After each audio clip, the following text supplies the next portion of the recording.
Ah! Ah! Hold up. This is also scary. Yes, I am officially traumatized by the sound of somebody joining a Discord call. I hear the join call. I hear the join call notification. I run away like Shaggy and Scooby Doo.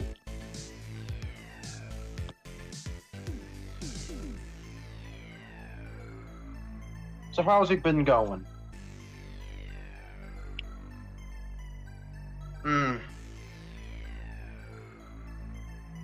Okay. Well, yeah. Yep. As you can see, I have Wendy's hair now. Yeah. I saw a regular Wednesday type of quest, and I was like, fuck it.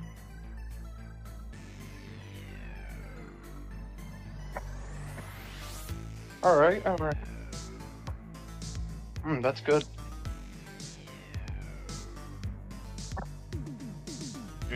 That's good. I've officially learned that I finally watched the Adam Sandler Grown Ups duology. I actually thought Grown Up was that I liked Grown Ups. I don't know why I have a problem. The first one, yes, but the second one was shit, but the final battle was peak, so 10 out of 10.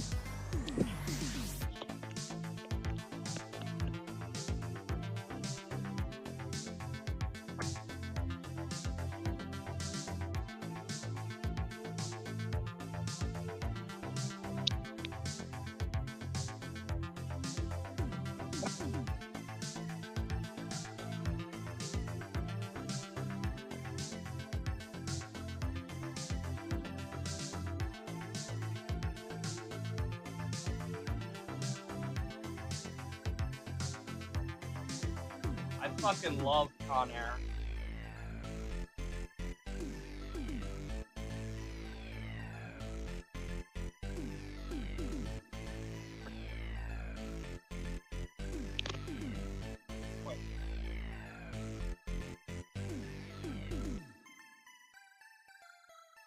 Left, right, go.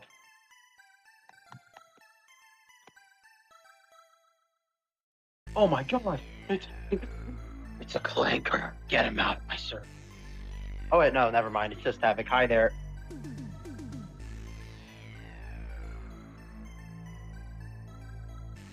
Hey.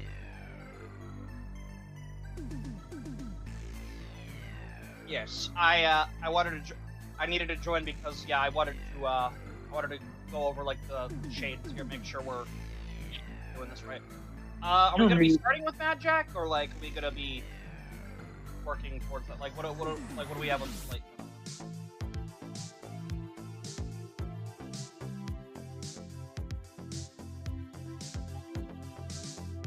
Guess whose dumbass is gonna attempt to finally get Gmod this weekend?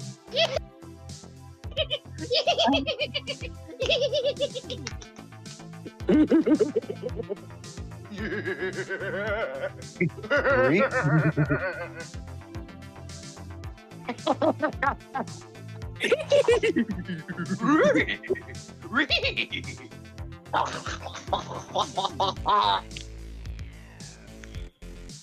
joy. People watching this live stream are gonna call us autistic. right.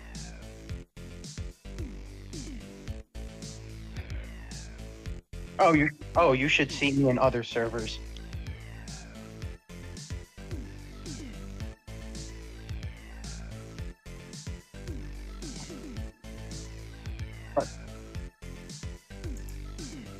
Alright, so Havoc, how's it been going? Crunch cookies while we talk. Huh? I said it's going good. I'm having some Star Crunch cookies while we talk. Ooh, very, very nice. Why can I not send you a Oh yeah, I forgot, never mind. Okay, let's see here. Let Get me some good see fucking here. cookies. Gonna grab my old reliable. So yeah, Discord, not Discord. What am I talking about? Show's gonna happen this week. I know I said that multiple times, but I'm being serious. Okay. I am gonna put another layer underneath this just to be able to see what the shit I'm doing. Yeah, but I know I said it multiple times, and all of your reactions are basically Magma's profile. I know. We out here jacking it tonight. Wait, what? Rude! What? I said we out here jacking it tonight. Not see what's on the PG-13. screen? What? Whoa. Jack's literally on the screen right now. That's what I'm... Magma, Jack is literally on the screen right now, is he not? After all some activities that me and Magma have been throughout the past week, I don't know. Never mind. Yeah, that info dump will be coming soon enough. I'm trying to work on it as fast as I can, but being a responsible adult sucks. We had a big fucking arc throughout the last week. We had a saga going on last week. Damn, I missed an arc in the manga. Fuck. But never ever say the J word again, buddy. Or not? But he's one of my favorite X-Men characters. Oh my god, it's a person that I actually like. How are you doing? Hello, right? Hey there, Right, how you doing? Hey, wait, what is that again? Thing 3? Yes. Well, you're a person that I actually like to have in VC, so hi. How do you do? Profile picture goes hard. Wait, which Thank one? you. Thing 3. Yeah, I agree. Can't believe that movie got delayed. Emoji Movie 2 for the Oscars, baby! Like hell. We do Hell a yeah. little trolling.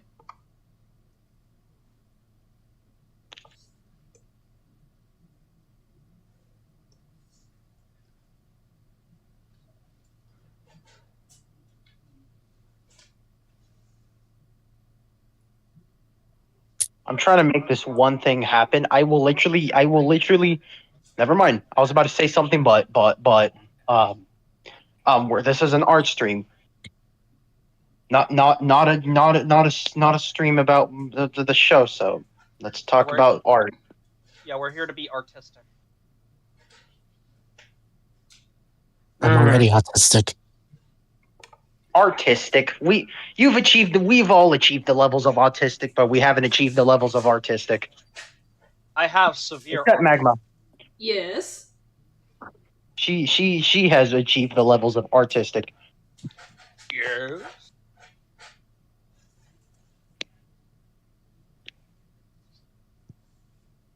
So yeah, this week start production. Next week I'm trying to get this thing out. I already got a voice actor for Pikachu, but I got nothing. I only got another voice actor for Pikachu, and that's it. James Gunn announced it. Yeah, I heard about it. Man of Tomorrow, let's go. Hell yeah. Comes out the day after I turn 25. At least it's not Snyder. I'm happy. Oh, yeah, definitely.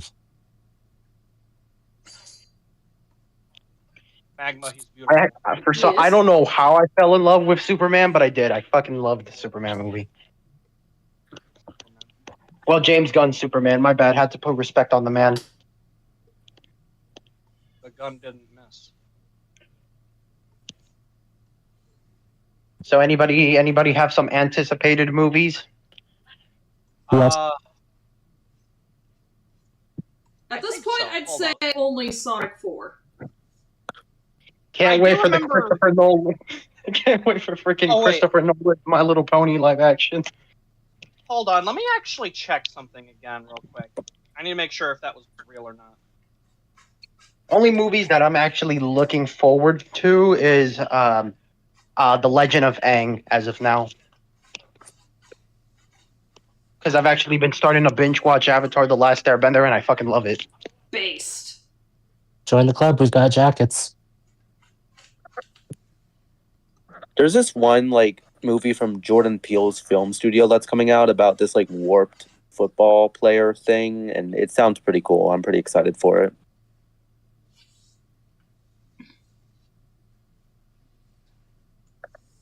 You know, we're getting Scary Movie 6.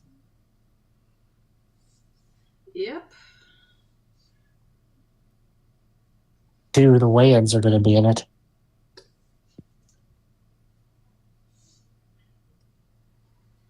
Because their 2 movies were the best. I think. Okay, yeah. If I remember correctly.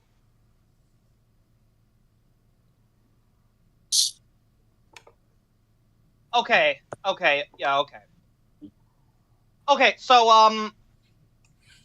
Magma, that's- another film I'm Yes. actually anticipating. Apparently, from what I'm seeing from about like stuff ranging from a couple months to even a few days ago, yeah, the Gremlins 3 script is awaiting approval from Steven Spielberg. It says from what I'm seeing from a few articles. So yeah, a Gremlins 3 has at least been scripted. Finally, I'm waiting decades for this. The only thing I'm excited for is Shark Tale 2. Oh, God. Actually, I've actually been applying to a few places. I'm looking forward to finding a job soon. Actually, it'll be really. Okay. And speaking of Shark Tale 2, I mean the live action Moana upcoming movie. Live action Moana. Oh, yeah. Shit. Can't wait for them to replace Tamatoa with a regular small ass crab voiced by freaking Martin Lawrence. Saw this one. Can't wait for them to actually not make a villain. Can't wait for them to replace Defeaty for like a freaking lava heat wave sort of situation for the final battle. Excuse me, they should be casting me for that role. I am Magma after all. No, put me in the movie I'm a Sad- lava sadly- bitch. instead of a volcano. Just put a giant skull in the ocean. Evil. That reminds me of that bit from the Simpsons movie. Magma, how would you feel if tomorrow they discover like there's a giant like skull in the middle of the Pacific that no one's noticed before apparently? I'm just over here like, damn it, Havoc. That's practically a go-to phrase in my other server. Just especially Damn from it, Pop. Bobby. Pop says that quite a bit. Damn it, Bobby! I'm gonna I'm fucking. actually- I'm gonna fucking. Oh, Darn speaking it, of which, Decker! Speaking of which, Magma, I actually wanted to talk to you about this. Pop's been wanting to ask you about maybe working with you on something in regards to a project he had in mind. He's a bit too nervous to ask himself, it seems like, so I Ow. figured I'd just bring that to your attention. What's the If you want to talk project? to him later. A fighting game he's working on, actually. A fighting game. Yes, in homage to Vinesauce, actually. Yeah, Vinesauce All-Star Battle. I'd recommend Wait talking a to him in minute. DM later, possibly, if you're interested in learning more. I think it's better to let him speak for himself on it. How would one go about that? Mugen. I'll donate you $2,000 if you fucking add Homer Simpson. I think Homer's already gonna be in that. But All right then, here's your $2,000, I guess. good. Thank you. I just remembered. But I lent someone a pencil earlier. They never gave it back. But yeah, I gotta answer your question. Mugen comes to mind. Look, I'm not trying to talk about controversy. Wait. Don't tell me it's glitching again. What's glitching All right. again? Never mind. I can hear you guys perfectly because Discord, like for the past 10 minutes, you guys probably you guys probably saw me silent or something, but it Oh, does we a thing heard that you Is guys don't. dumb. Yeah, the thing, everybody's silent, and then I'm like, hello, am I talking to myself like an Oh autistic? shit! Like an Oh autistic no! person? JC got abducted by aliens. I'm being silenced by the bacon. I remember me and the Fellowship. I remember me and the Fellowship refer to them as the lag demons. I don't know if anybody. I'm not trying to bring controversy into this chat, but there's something I do want to talk about in terms of this guy who gave his opinion on why he doesn't want to watch Nimona. Oh, I think nobody heard about it, right?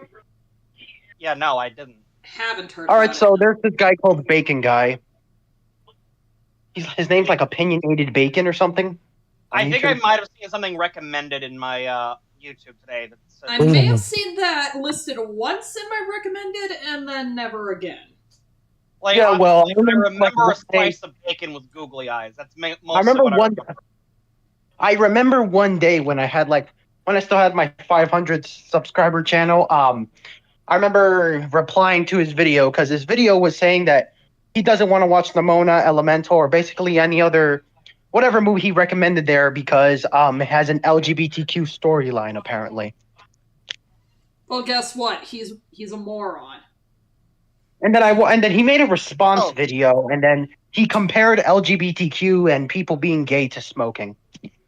No, what the fuck? That's fucking What stupid. the What the actual fuck, shit? man? That reminds me of that time that fucking person with a vor fetish. Oh god, I don't want to get started on that person. By the way, how are you doing today, Welch? I'm alright, Havoc. How's everyone else in here? Hi, Magma. Hi, JC. Hi, Slam. Hi, all the right moves. Hello. How y'all doing? I've Doing been good. working on art today. Yes. Well, you got And heart it's for it, beautiful. so I'm sure you can do it. glorious. art. Back, sorry guys. What was I talking about again? I don't know. Welch fruit snacks, I think. I don't know. Yeah, that's me. Oh yeah, also Welch, I will never forgive you for making the Mike Myers Cat in the Hat movie. Rip. Oh, Yeah, well, Oh, hop on the what? stream. Witness Magma's glorious work.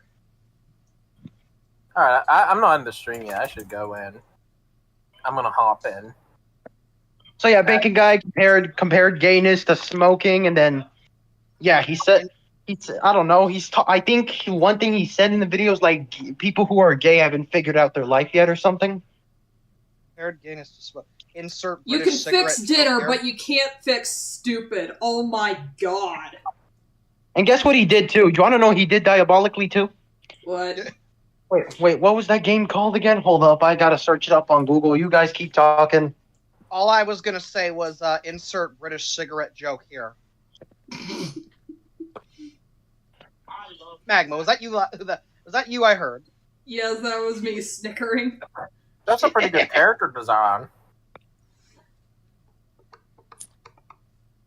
Yeah, I came up with something of a prototype back when I. Guess what? Oh yeah, man, my bad. what was it that it was over in Social Circle? Wait, what? Yeah, I showed off a prototype of Jack's human design. Oh yeah, let me get that. I still have it saved to my phone actually. Okay, so now I found out he put it while in his response video where he compared gay to smoking and stuff. He put a background video of Celeste or something. It's like a game or something. Celeste. It's like an LGBTQ game. He put that in the background.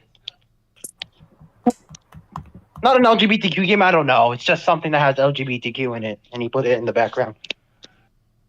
I'm gonna assume this guy has no fucking idea what the hell he's talking about. And here it or is. is extremely sheltered. Here it is in draw. Nah, they're pile just words. evil.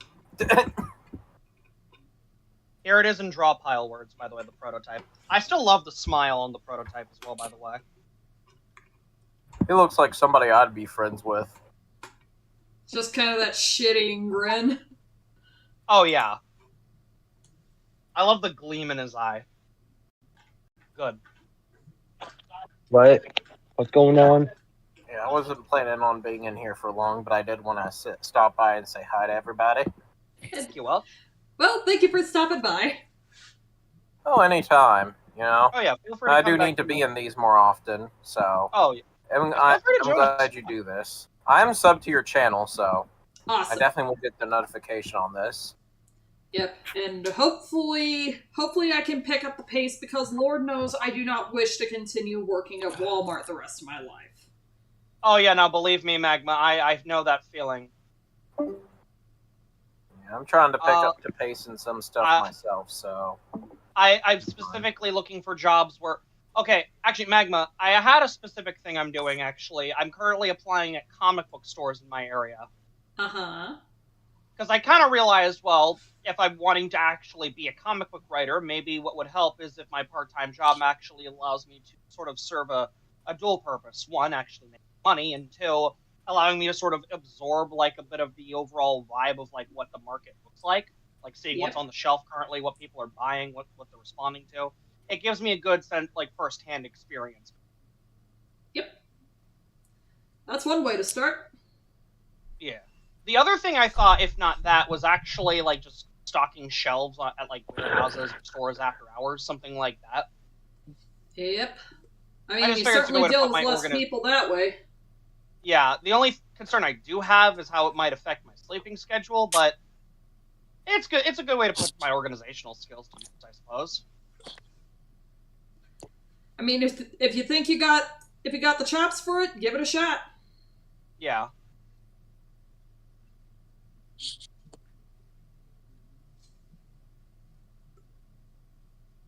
By the way, if you think we will be able to get through this tonight, I can send the money sometime tomorrow. I mean, that's fair enough. Yeah. I do also... Actually, now that I think about it, since it is the start of a new month, I should also have enough money to then commission Clara after. Awesome.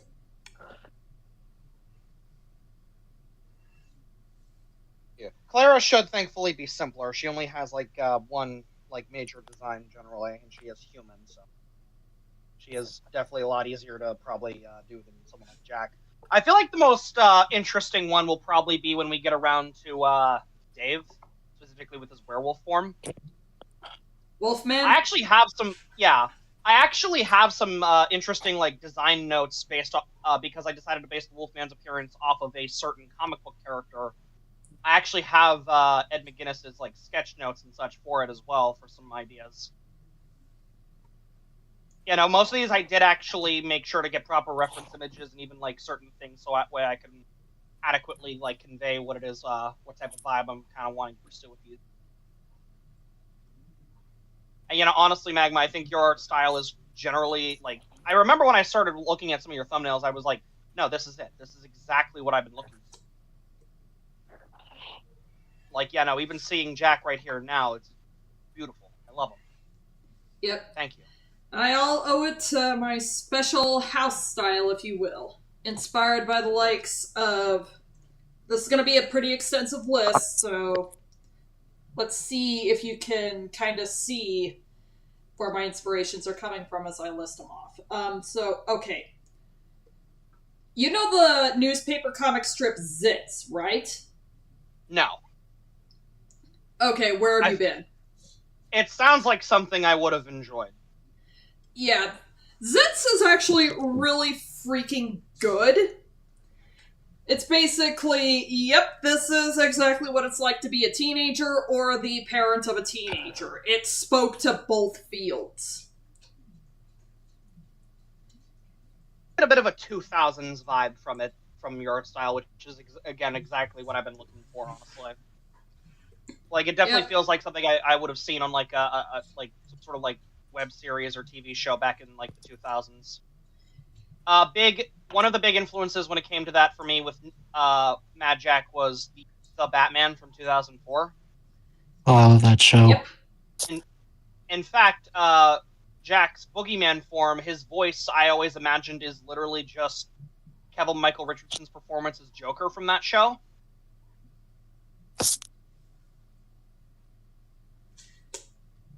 Dude, if this ever gets made into a show, and if we could get him on as the voice of Mad Jack, Oh yeah, no, that's I'm pretty sure you'd be set for life there. oh yeah, no, like I would love that. Yeah, no, honestly, Magma, I feel like your style. This is exactly what I would probably want. Again, I'm trying not to like immediately jump the gun here since I don't even I haven't even like written anything yet. Well, just like, this is overly glaze me. I'll take that out of context. I'm just saying, this is exactly what I would want. Like, if I could actually make this in a professional sense, you are exactly who I would go to for that. Like, this generally so far seems exactly like.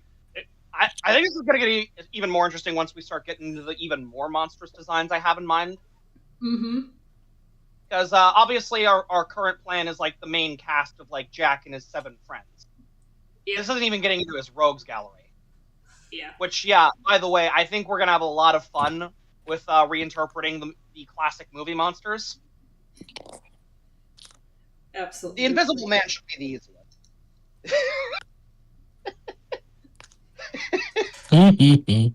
Just Magma, could you imagine that I commission an Invisible Man picture and you just give me a blank page? It's like, okay, here you go. Literally draws a pair of shades. Just I'm like, Magma, this is brilliant. You got that would be the exact easiest version $70 wanted. I ever make. He's not even wearing shades. It's just a blank fucking page. You just hand me a page. It's like, here you go. Thank you for the $70. I'm totally not going to spend it on Nendoroid figures. Fucking. But for real, I really like the Nendoroid series of figures. Yeah. The next ones. The next ones that I got the next ones that I got ordered are gonna be Mako and Kaido. Yeah. And they should be coming The in figures next week. I actually remember it took years for me to finally get back into figure collecting. What finally got me back into it was Transformers, actually. Hell yeah. Because, I kind of realized, wait a minute, I'm autistic. Not only does Transformers have insane amounts of lore for me to just comb through for hours on end. Thank you, right? But literally, if you think about it, Transformers are actually kind of perfect fidget toys. Yep. All their mechanisms and moving parts. Panels you fold into like. It's nice. It's nice. The War for Cybertron Kingdom Cyclonus. This thing right here. This is the pride of my fucking collection right now. Absolutely adore this figure. Like, literally, I'm not even joking. First time I actually transformed this guy out the box, I said something that really concerned Crisis with how enamored I was with this figure. I literally, as I was just folding his limbs to make the fucking like thrusters on the back of the jet mode, I was like, "This is better than sex." To which Crisis That's one way to describe it. Crisis was understandably concerned by such a statement. Like, he was like, Havoc, I think you're underselling sex a bit. It's just like, I don't care. He's purple. He's beautiful. Okay, what more do I need?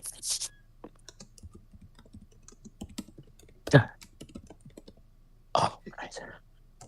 By the way, actually, Magma, what was it like? What was it like as an experience, like designing like Mad Jack's Boogeyman form? Actually, like putting it to paper. Let's see. I don't know. Damn it. Excuse me. Oh, sorry. Go ahead. I just cursed to let out some steam. Go ahead. Yeah, I think really what I just did is look carefully at some of the Gold and Silver Age comics, well, more the Silver Age comics, check the anatomy, check the shading. You know, Yeah. try and combine that, because I also specialize in a lot of anime. Oh yeah, no, I definitely see a bit of that. I'm not joking you. When it came to like I think Jack does have a little bit of that in there. If I had to liken it to anything specifically, like obviously Soul Eater kind of comes to mind. Soul Eater is a good anime. Hell At least yeah. until it ends. Yeah. And then I'm just sitting there like, what the actual fuck? See, the ending to Soul Eater is why sometimes I think maybe filler is a good thing. Let the manga catch up a bit. Yep.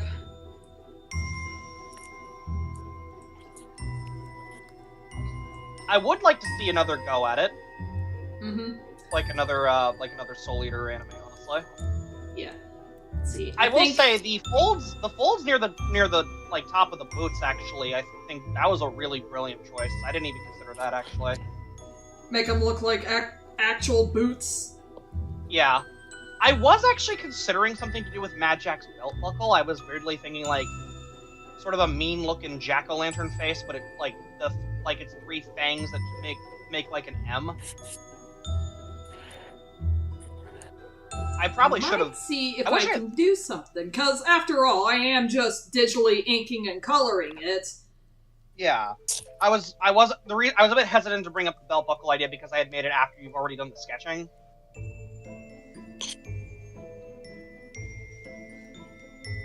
But I'm just imagining like this mean-looking like jack-o'-lantern eyes, and then like the three fangs of the teeth kind of make like an M, for Mad Jack.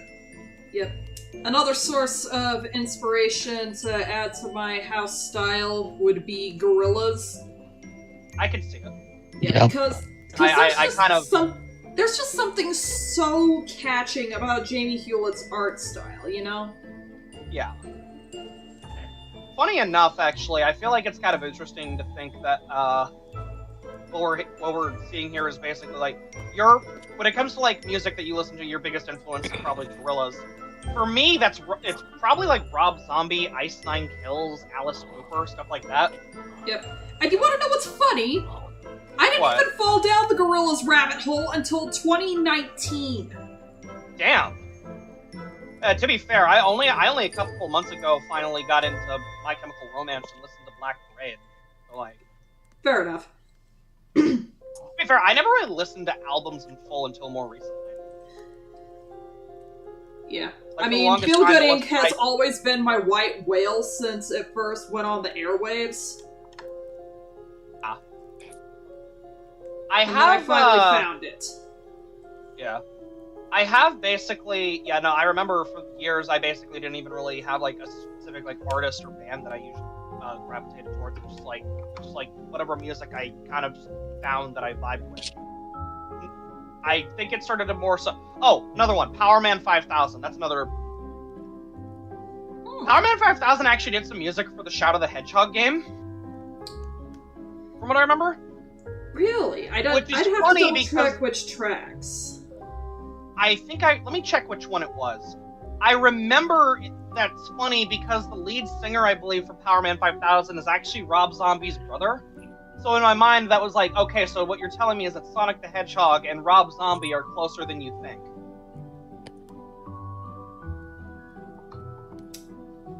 Seems about accurate.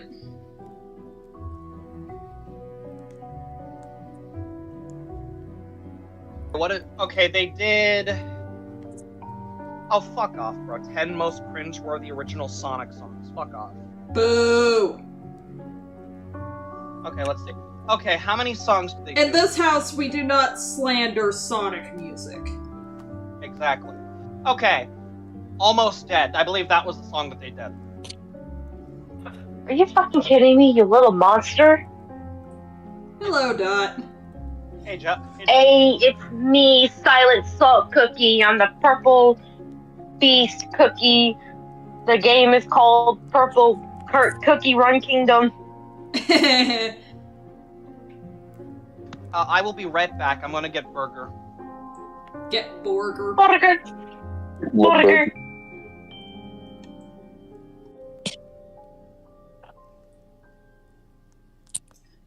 I guess speaking of all the Halloween shit, pretty soon I need to get my ducks in a row and hurry the fuck up on Halloween art prints.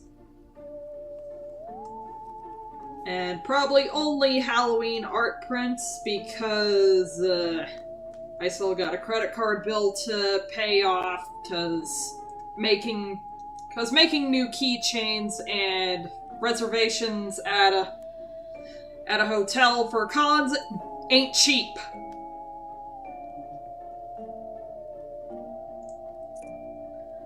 Like deadass, La Quinta ratcheted up the price between booking and the actual con.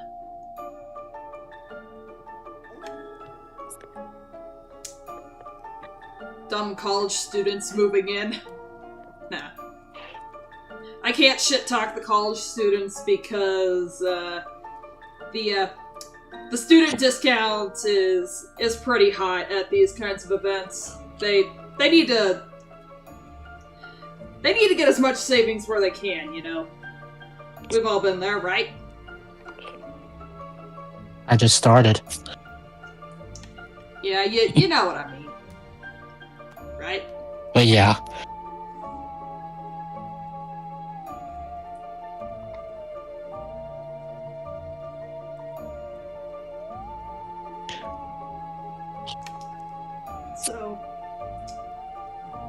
So probably no Halloween trinkets this year. The only returning item I have in that category is gonna be the glow-in-the-dark Vera keychains.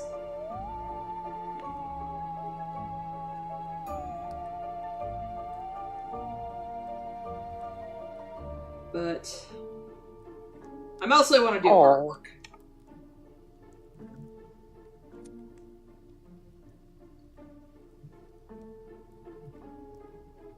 I have a request. Yes. Pumpkin pie cookie.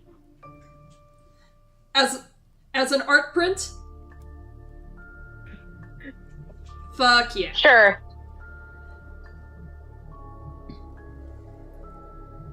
Pumpkin pie cookie Dude, is adorable. Yeah, but I don't think they're gonna do like a. I don't think Cookie Run Kingdom is gonna have a Halloween event because if I'm correct, the next update is going to be Silent Salt Cookie.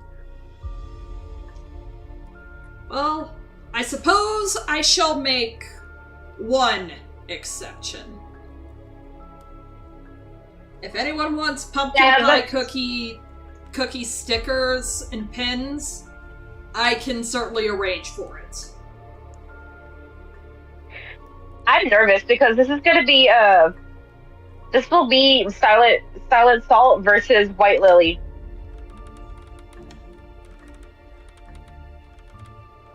And knowing that he's a beast cookie, it will probably not end well.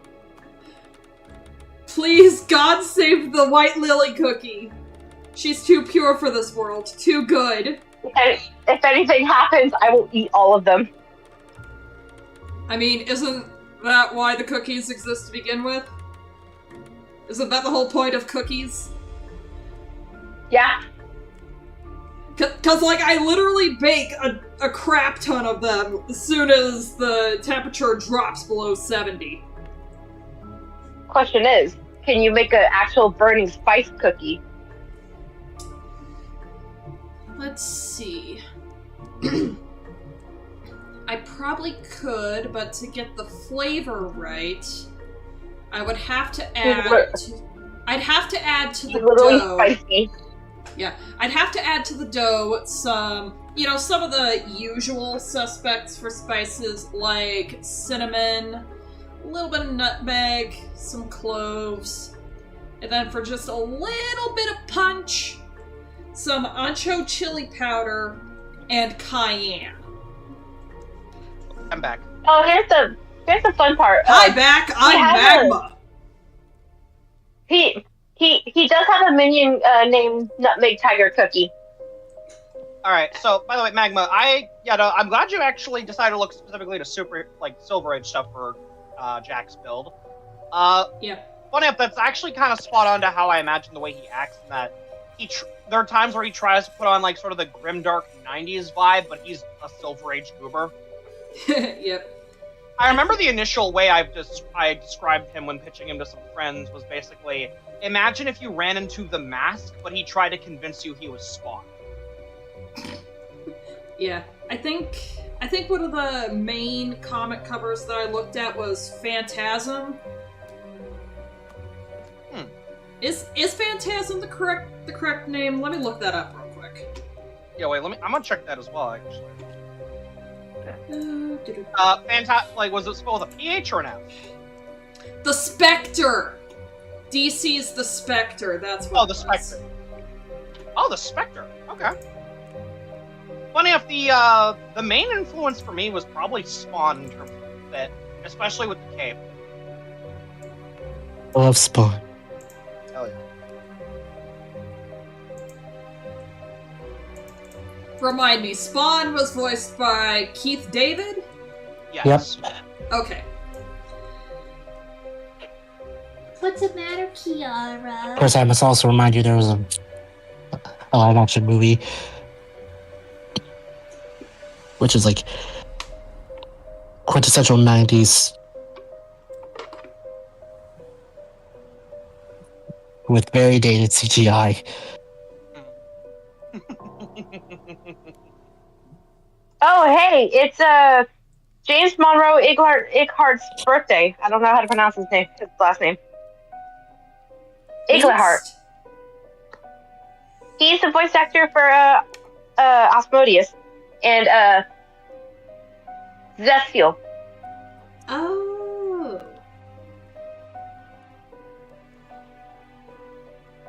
So of course everyone knows him as Asmodeus and a hell of a boss.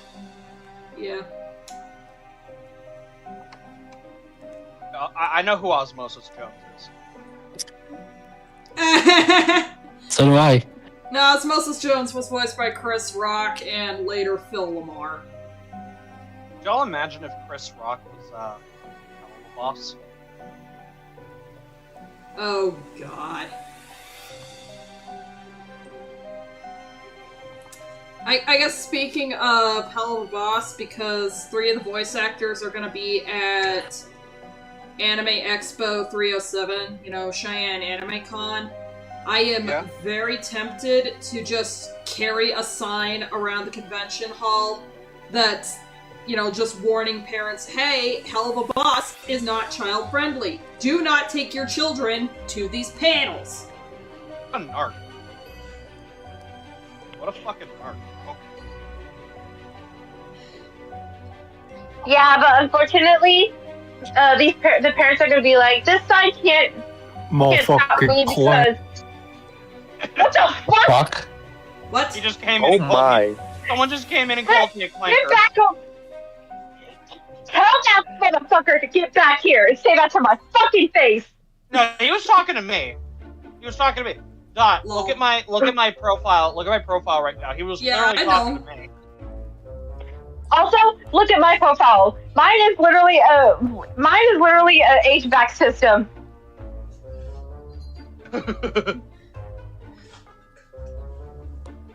That's a good question. Does Hector count as a robot? I don't think life support makes you a robot, I'm gonna be real. And of course, to anyone watching the stream, I must inform you that, unfortunately, I cannot read any comments. They are not showing up for whatever reason. If you want to talk to me directly, join the Discord server. I'm gonna go into the comments and type Doug Walker was right. Yeah. Are you trying to get yeeted from the server?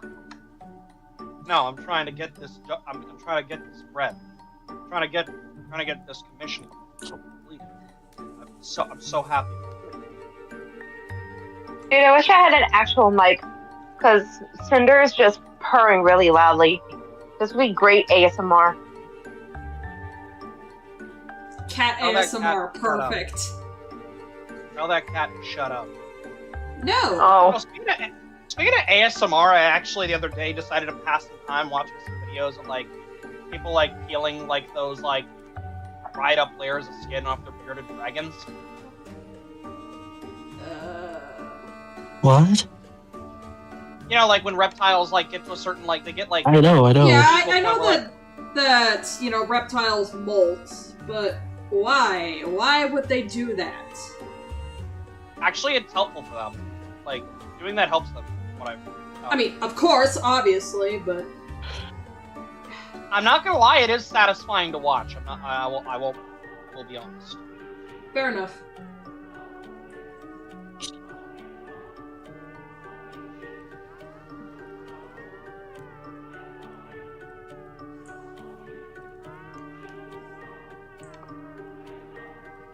Another reason I wanted to be in here during the whole process is in regards to when we get to coloring as well.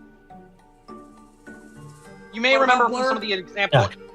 You may remember from some of the example images of Jack I've gotten in the past that any of the ones that were in color usually made be glowing from his eyes and mouth yellow. Mm-hmm. For this, I actually want to go in a different direction and give him the glow more of an ethereal green. Okay. Like, obviously the purple. The entire point is that you're meant to be drawn towards the head. Like, that's the big thing about it.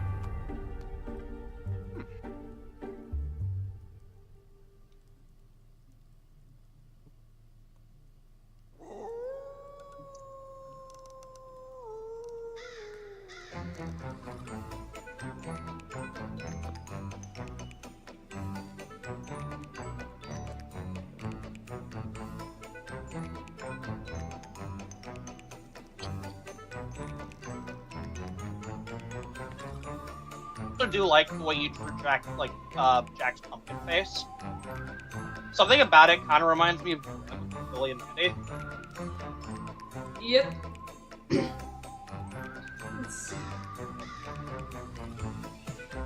No, Clara! Dracula done sucked the blood out this man!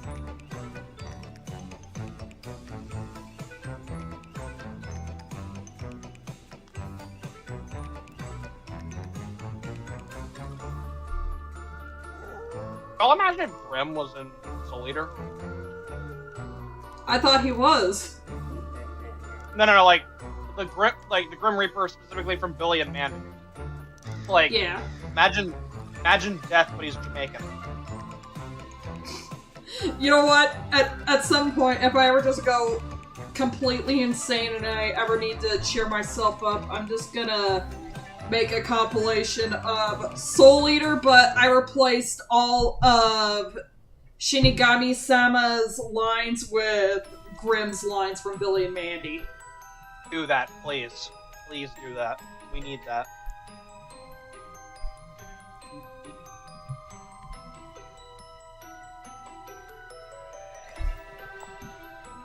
Bro, I've seen too many like videos on TikTok of like this scene from an anime, but every time this specific character is on screen, it's playing sexy back. Same with like gameplay. Like, yeah, we get it. That character is hot to you. I mean, then again, we haven't Okay. let Richard Horvitz yelling, "Are you fucking filming us right now?" die anytime another character that he voices shows up. By the way, funny enough, Magma, the nose was an interesting choice because I actually kind of generally imagine Jack not having one. Like, Yeah. Because it's supposed to be a skull.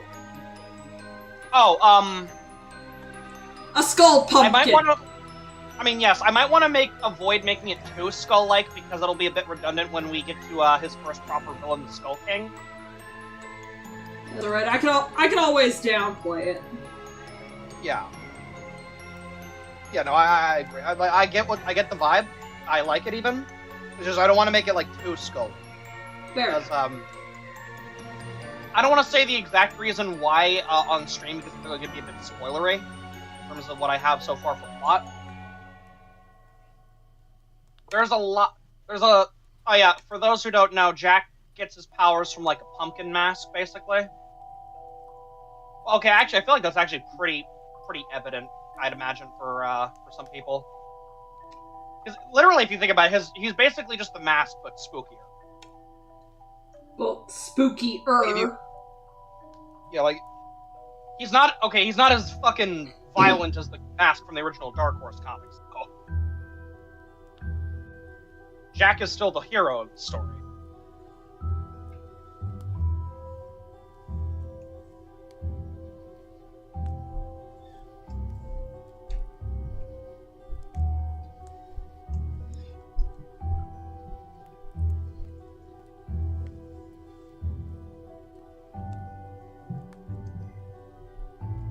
Though, getting to drawing Skull King would definitely be an interesting thing to talk about later. Skull King? Yeah, a villain I have in mind for Mad Jack.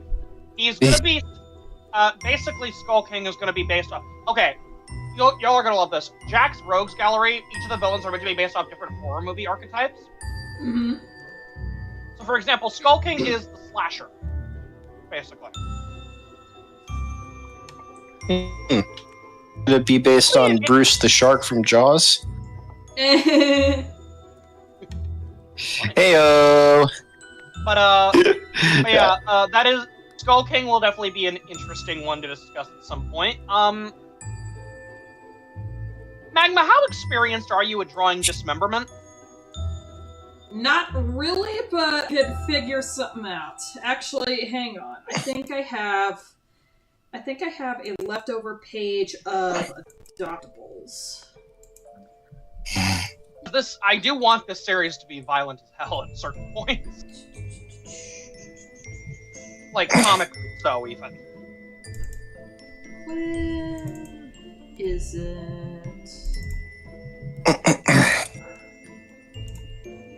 I wanted to have, like, basically the way Jack learns that this mask also gives him, like, makes him, like, super, like, immune to dying and shit is when he gets filled with holes.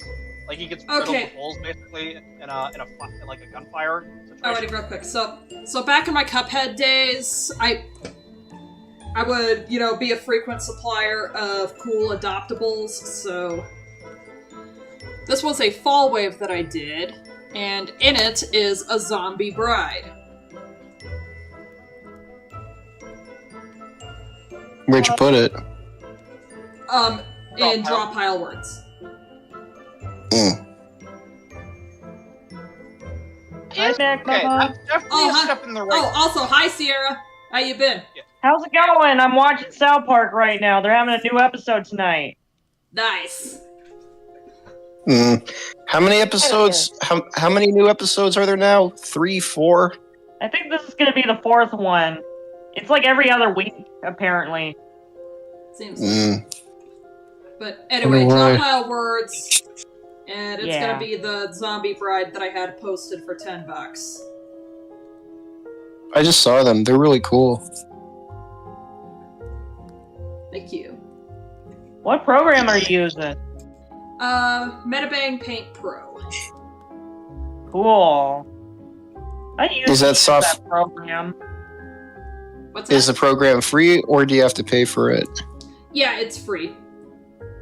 Oh, hell yeah. I don't know, I use Ibis Paint X, but I pay like once a year for it. But I'm addicted to using it on my tablet. Yeah, sometimes I'll whip out Ibis Paint X on my phone, especially because my phone comes with a stylus, but, Mine too. Whoa. Yep, working on a commission for Havoc the Clanker. Or just Havoc. Nice. I'm only the Clanker right now because I've been going on a RoboCop binge. Oh, Havoc. I saw RoboCop last month in theaters. It was awesome. Hey, you told me that. That was great. I'm glad you got to see that. One of these days I gotta watch... For the not the first time, but like, how many times have you seen it? Me? Sorry, I didn't know who was talking. I was saying I went and saw K-pop Demon Hunters in theaters. They were doing the sing In along. theaters. Nice. They're doing the Lucky. whole sing-along event? Yeah, they did it for one weekend only. Damn, I Boo. probably missed it. They might Yeah, honestly. It was in August. Maybe one of these I hate days- working a regular job. One of these days, they might re-release it in theaters for the fun of it. Yeah. I can't wait till the 21st of this month. What you watching on the 21st? Because it's September. Do you remember? The 21st night is September. Oh my god. That is a deep cut. I can't wait till September, either the 13th, the 14th, or the 17th. What's happening on You those know what days? day? You know what day I can't wait for? What? What? October 31st. Hell yeah! Man. Yeah. Oh, by I can the way, always celebrate the weekend before because I'm going to a cousin's wedding. That does remind me, Yeah. Edna, now that it's fall, do you want to actually watch some more horror movies? Because we can still do The Ring if you want to do that. I'm still Hell gonna have yeah, to find brother. time for that. I mean, I'm still up for it, but I need to find the time. All right. Wait, I Havoc. can- Find the motivation. I can pick out a Havoc. selection of horror films to go through, like throughout this week. I was gonna say, Havoc, which Ring movie? The Japanese film or Gore Verbinski's Ring? The Japanese one, I believe, is what we discussed. If I'm not mistaken. Oh, that's a good one. I saw that in theaters too. It was freaky as fuck. Oh yeah, I remember we were gonna watch it. Okay, I remember what the idea was, that we're gonna watch Rango and then we'll do the. Yeah. Oh, ooh, that's a good one. Yeah. Which I don't know, I'm trying to find my dog special. walker doesn't understand video is still gaining a lot of traction. For a second, I thought you said Dog Walker. Like. Oh, Doug Wait, which- Walker. I love the idea of Wait. I love the idea of recording a review for a movie while walking your dog. Oh, Someone should the get on Rango that. video. Yeah. Oh, the Rango video. Yeah. Nostalgia Critic doesn't understand Rango. I don't think I mentioned this, but I think it was August 1st. I decided to watch Rango for the first time in a million years. I was like, wow, this movie holds up. And then almost immediately afterwards, like after I did a Letterboxd review, I rewatched your Nostalgia Critic Doesn't Understand Rango video. I was like, yikes. Doug does not understand animation, let alone this movie. Okay. Couple things. Yes. To answer your question, EMC, on those days, The Sound of Music is coming back to theaters. And oh, nice. Speaking of Doug Walker as well, he just did a review of Snow White today. The new one. Oh, no. That just came out this year. I Oh, don't okay. want that looks like No one cares about that one. I was gonna say, if he was gonna review the old one, I would have been like, oh no. But since he's doing that, I'm like, you know what? Whatever. remakes are so weird. At the very Here's the least. thing. There's phenomenal remakes out there, and there's a lot of remakes that people don't know are actually remakes. The Disney ones, no thank you. Yeah, those. Yeah, live action remakes of anime and stuff. Blah. You Like, know I what's got a good, disappointed from Ghost in the Shell, and I'd rather watch the original one from '95 and such. Dude, You know I've what? never. Oh, sorry. you know what's a remake that people don't even know is one? Scarface. I was gonna say The Thing. Oh yeah. Oh, I've heard good Well, things about that. It's part. No, it's like part remake, part readaptation. It's a weird Yeah, mix. it's a more faithful adaptation of the novel, though it does take some cues from the 50s RKO version as well. The RKO version is also pretty solid in its own right, I will say. Yeah, I watched that. How about David Cronenberg's The Fly? Oh yeah, I need to get around See to that. I was I was reading. like 8 years old when I first watched it. I was scared as hell. Maddie. Nobody knows. Okay, nobody knows this about that movie, but Mel Brooks' production company made that fucking movie. Yeah, he took his name off of it so people wouldn't think it was a comedy. Well, Oh, no, that I and a remember lot of other that. stuff. I remember Yeah. that now, actually, now that you mentioned it. You know what's funny Also- as well? What? Yeah. Daphne Zuniga, who played as Princess Vespa in Spaceballs, she was in The Fly too. Oh my god. Oh, the second sequel. Oh one? Yeah. yeah, I keep forgetting. No one talks about that one. I should check that one out. It's I'll see it for myself when I think of it. Wasn't it directed by the main special effects guy of the first movie? yeah. Chris Wallace. I see. Amazing effects, by the way. By the way, Magma, I also appreciate how built Jack is here. What's funny is I wasn't expecting him to be this big, but in retrospect, when I looked at like the attempted muscle definition of my original sketch, I'm like, no, wait a minute, this actually is exactly what I was having. Yeah, I looked at the original sketch and I'm like, what muscle definition? Like the squiggles I put on the torso to infer the idea of abs. The aspiration to musculature. I mean, I am a Sagittarius, so. Mad Jack? Nah, Mad I'm a Jack. Cancer. I'm a Gemini. Boo, abs. Shut up! You have a crush on Abby. As Mero once said, no Building coming. What the hell just happened? I don't even know. I made a reference to K-pop. I made a reference to a character from K-pop Demon Hunters. Like I said, as Mira once said, no more abs. Look at the abs! Look at them! Look at it! Look at it! Look at it! And the fact that what's funny is that he's voiced by a chubby voice actor. Oh, Prozidi. Yeah. Bro can do an amazing Captain Hook. He's a good Yeah. voice actor. Like, this motherfucker was also in Date Everything. Like, bro had bills to pay. Yeah, that's true. What's that sound about? Tony is voiced by Sonic and Luke is voiced by Knuckles. I was saying about Jack's build here. Mad Jack? Nah, Mad Jack. Mad jacked! Hell Jacked and Dexter. Someone brought I the am- Drew fan wow. out of that, and I kind of grew up a little bit.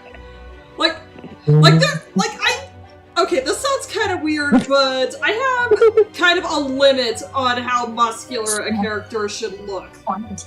Yeah. Yeah, throw some Like, not to definition the out point there, where they're but the steroids. second that it gets too over-the-top cartoony, like fucking shit you find on DeviantArt, then no, get that shit out of my face.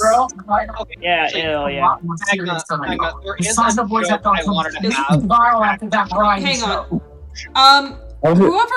Whoever's TV is on, can you mute yourself, please? I was gonna Is it say I mine? can hear that too. Thank Maybe. you.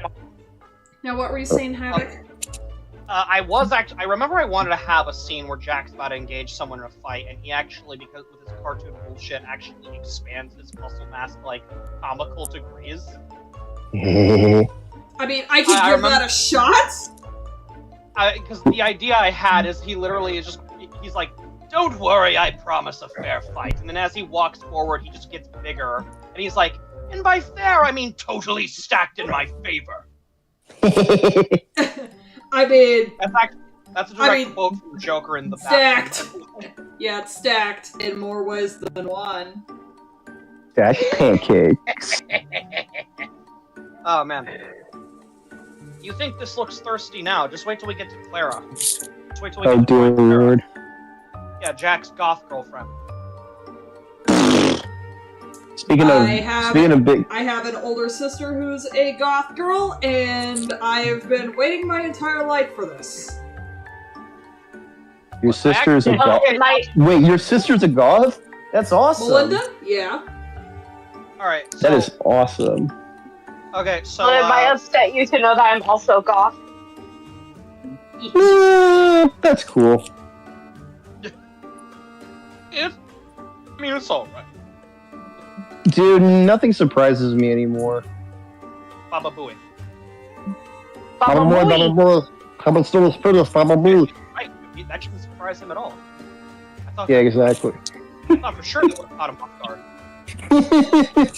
No, I was more shocked by the reveal of the dead guy in Jaws than anything else. But, what was I gonna say? Yeah, actually, what you'll find, Magma, you'll find Clara to probably be the easiest one because she only has one major design. She's human, but also because I already designed her in Saints Row 4. Uh-huh.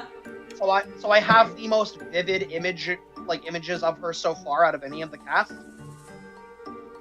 Okay. Like just the most tangible images, basically. I mean, if you wanna drop like a sample in draw pile words, then yeah. Oh yeah, sure. I don't think I've shown you what she looks like yet. Anyway, have I? No, you have not. All right. Do you want like a full body? There shot we go. or just, like you want a full body shot or just a headshot for now? Full body shot. Okay. They have all the Shrek movies on Netflix. Oh, really? Yeah, all three of them. What about all? Don't you mean all four? No, I mean all three. All right. Best full body. Shrek the Third. Come on. I know. I did it for the One thing I meme. also want to mention, Magno. Fair enough. A detail that's sort of lost in the images of the resolution. But yeah, they have that too. Is that Clara's meant to have like spider earrings, but you can't really see them in these images. Yeah. I mean, that's But fine. here's Just- here's Clara, as I designed her in Saints Row 4. Let me take a look. I am a bit basic. looking There's a few- respectfully. There's a few things Mm-hmm. Sure you are. Shut up. Magma. Anyway, I am. No, like Magma, is it bad? Is there something? Is it like lacking something? You think, or like? I mean, I could probably. Because the way you said that, I felt like you were. I could probably soup this up. I mean, you've never heard the "I'm looking respectfully" meme, have you? No. Oh my god. I've never heard that meme either, but I hear Your res- those words your within the response- context. No, the I meme thought goes. The meme goes that you put an attractive character or a character who is drawn, like I guess more souped up in their attractiveness in front of someone, and the response is, "I am looking respectfully." You know, just trying not to be a complete horn dog about it.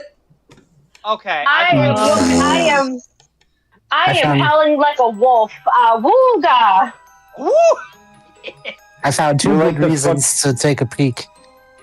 I was probably thinking about making her leggings have more of like a spider web print to them. That was one thing I thought about in terms of updating this. Trust me, guys. If you looked up the bodybuilder Rania Dali, there is no way you could look There's no way you could look There she at her comes. respectfully. Is she built like Mirko? Oh, honey, she's even bigger than Mirko. Is she built like Nike Then again- Moolah from Hive Swap? I don't know Yeah. what the hell that is, but Yeah, Magma, Nike you're doing, is another Mhm. indigo troll. yeah, Magma, you're doing a good job with the design. oh god, I am not looking. Sorry. Magma, you're doing a good job with the thighs there. Keep it up. Holy crap. But no, Rania Dali's hot. Holy crap, Lois. Yeah, I'm watching the South Park new episode. I won't spoil it, but I guess one topic is just figurines. The episode's called There's something about a jar in there, isn't there? There's a joke about a jar. Isn't there? Oh, episode's called the title. Walk is Dead. Playing on Okay, this isn't the character that I was looking for, the game but right now on cable. but there's a Violet Blood who looks like an axolotl. Nice. Look at her I go! love axolotls. Okay, actually, I- okay, so Magma. So wait, I'm guessing you do like Clara's design here, then? Yeah, Okay. Here's a better and close-up. of course I can add a little more detail to it. I can always adjust it, you know. Yeah. Here's a better close-up of her face, by the way. It was very. Uh huh. Would you like a side profile? I would. Here you go. You son of a bitch! I'm in. By the way, I think I heard something about an indigo troll or something. I don't know why that made me. I don't know why that made me think of this, but I am not looking forward to that Homestuck cartoon coming out soon. Yeah. All I'm gonna say. Yeah, Magma. All I'm gonna say is that. Magma. All I'm gonna say is that sprinting in this game was a joy. I'll just say that.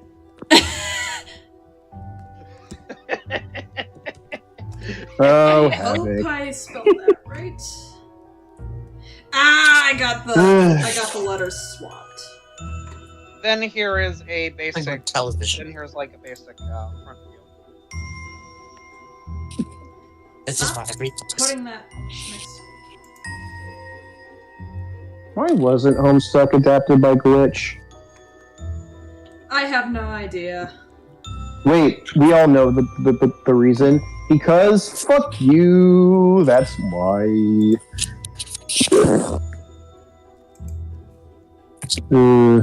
God damn Okay, it. here she is. It probably won't show the entire GIF loop, but there you go. You're gonna. Where'd you put it? Draw pile words. Oh, mama. I think. Okay, if you like that, Mag, if you like Clara's design, I think you'll also enjoy Melody. What I have in mind for her design. Uh huh. Show me. Oh, I don't have any reference images at the moment. But I'll get to. Well, I don't have anything like concrete enough. I have like all the elements. I can send stuff.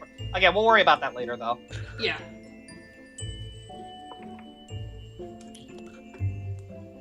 Yeah, back to Jack. Hey. Be out here, mad Jack. I saw one of the trailers before Jaws was was the new Avatar film coming out, and I reminded myself, God fucking damn it, I gotta rewatch those movies. They're so long. You guys remember? And? Remember in Mad I don't know. It's like, besides them being long, they do look, advanced. It's like the first one. I don't know. Like, did the first one make like a crap load of money like years ago? They both did. Yeah. Oh, Yeah, they both of them did. Made over $2 billion. You guys remember Really? Jack's iconic catchphrase? But yeah, I've seen the second one, maybe the first one, like in theaters when it came out. You guys remember Jack's iconic catchphrase? It's Jack in time. Oh, come on. I remember when he said it's Jack in time. And he jacked all over. God damn it. Bruh. Ambiguous. Jack. My name is Jack O'Lanterstein. No, stupid. For your information, Jack's real name is Jack O'Neill Lancer. I wasn't talking about your Jack, I was talking about my Jack. All right, keep Jack in your own space. All right. Not you. We named the monkey Jack. Keep your Jack to Dude, put that thing away. There were like children here. Yes, your Jack. What has become? What have we done? What have we done? Oh, those are pointy. Wait, what do you mean? It's like, Nintendo Wii? for legal purposes, that was a joke. Yeah. Yes. The fact that you have to specify for legal purposes means that it's not actually a joke. Shut up, bitch. You're only saying it's a joke because you're obligated to. It makes me believe it's not. Fair enough. Therefore, you are. Ow. Anyway, what were we talking about? Joe Mama. Bye I was talking about Avatar. All right, the third Avatar. They also showed Fire a trailer and for Fire and Ash. Yeah, they also showed a trailer for the second Wicked movie, and then the new Tron movie with Boo Jared Leto. Boo. Ew. No. Fuck that guy. I'll be right back. I need to go throw up. Thank you. Excuse me, I have to go and real. vomit. Just Man, out boo. of those movies, I'd rather see the Wicked sequel. I've seen the first one last year when I was High five. High five, brother. I saw it. It was like during like Christmas or so. Yeah. I can't wait. Yeah. I thought it was And good. Hold on. Oh, go ahead. I'm trying to remember something. oh, I don't remember what I was gonna say. I was trying to say My- Wicked is like one of two things I'm looking forward to. Like 2 or 3 things I'm looking forward to in November. What are the two? What's the one or two other things? One is the third of, 3 major Seuss adaptations coming to Netflix. Oh, Now, which one? well, the first one's coming out on Monday. It's Fish Bluefish. And then October 6th, we're getting Horton. And on November 3rd, we're getting The Sneetches. Nice. That's one that definitely needs to be told today. Yes, it does. Yes, it does. Oh my god. You know what else I feel needs to be told? What? Yertle the Turtle. Ooh. Yes. That is a good one. Damn. Let me look that one up. I think that might be the one Dr. Seuss book I haven't read. Oh, it's a Even though classic. I had a lot of Dr. Seuss books as a toddler. Right, I'm back. I have a whole bunch of them. I still have a bunch of them at my parents' house because autism. Hey, I'm autistic too. I am My mom made me, I think all of us are, honestly. my mom made me give away my copies, but years later, when I got money from my job, I bought them all back. I was gonna say, on one hand, boo, but on the other hand, yay! I also bought the TV specials, movies, and shows based on those books. Nice. I'm sure you guys remember, I watch them every year, but Yeah. those 3 that are coming out, plus that new Cat in the Hat movie, it's gonna shake things up a little. Dr. Seuss Overrun, baby. Man, it just made me remember something. I just drew this while you guys were talking to. Wait, hold on. Where'd you put it? Is it on Drop Pile Words? Yes. Oh yeah! That's Aw. adorable! See. That's really cute. That is really nice. Yeah. Aw. I think all these shows that we're talking about, no matter if they're like old or brand new, it kind of makes me think as an aunt, my youngest sister is gonna have a baby in like early next year, and it's like, oh my god, I can't wait to see this kid grow up a little bit as the days, weeks, months, years go by. And Nice. my brother-in-law, the father of the kid, he might maybe in the future get some kid shows on his server. I gotta ask him on that, but it's like, oh my god, I'm so excited. I want to make something cute for this kid. You know, like Do for a it. baby shower or something. Like I'm trying to study on baby, art, like watercolors and whatnot. and it's like, oh my god. And I'm so proud of my sister. It's really nice, actually. Magma, But yeah. I actually Yes. did share Sister something. Willow. Yeah. I shared something in the music section today. It's the White Zombie cover of "I'm Your Boogeyman." Wait, I definitely recommend giving this a listen, Stone. I don't think I would have actually. I don't think Mad Jack would be as clear of a concept in my mind if it weren't for hearing this.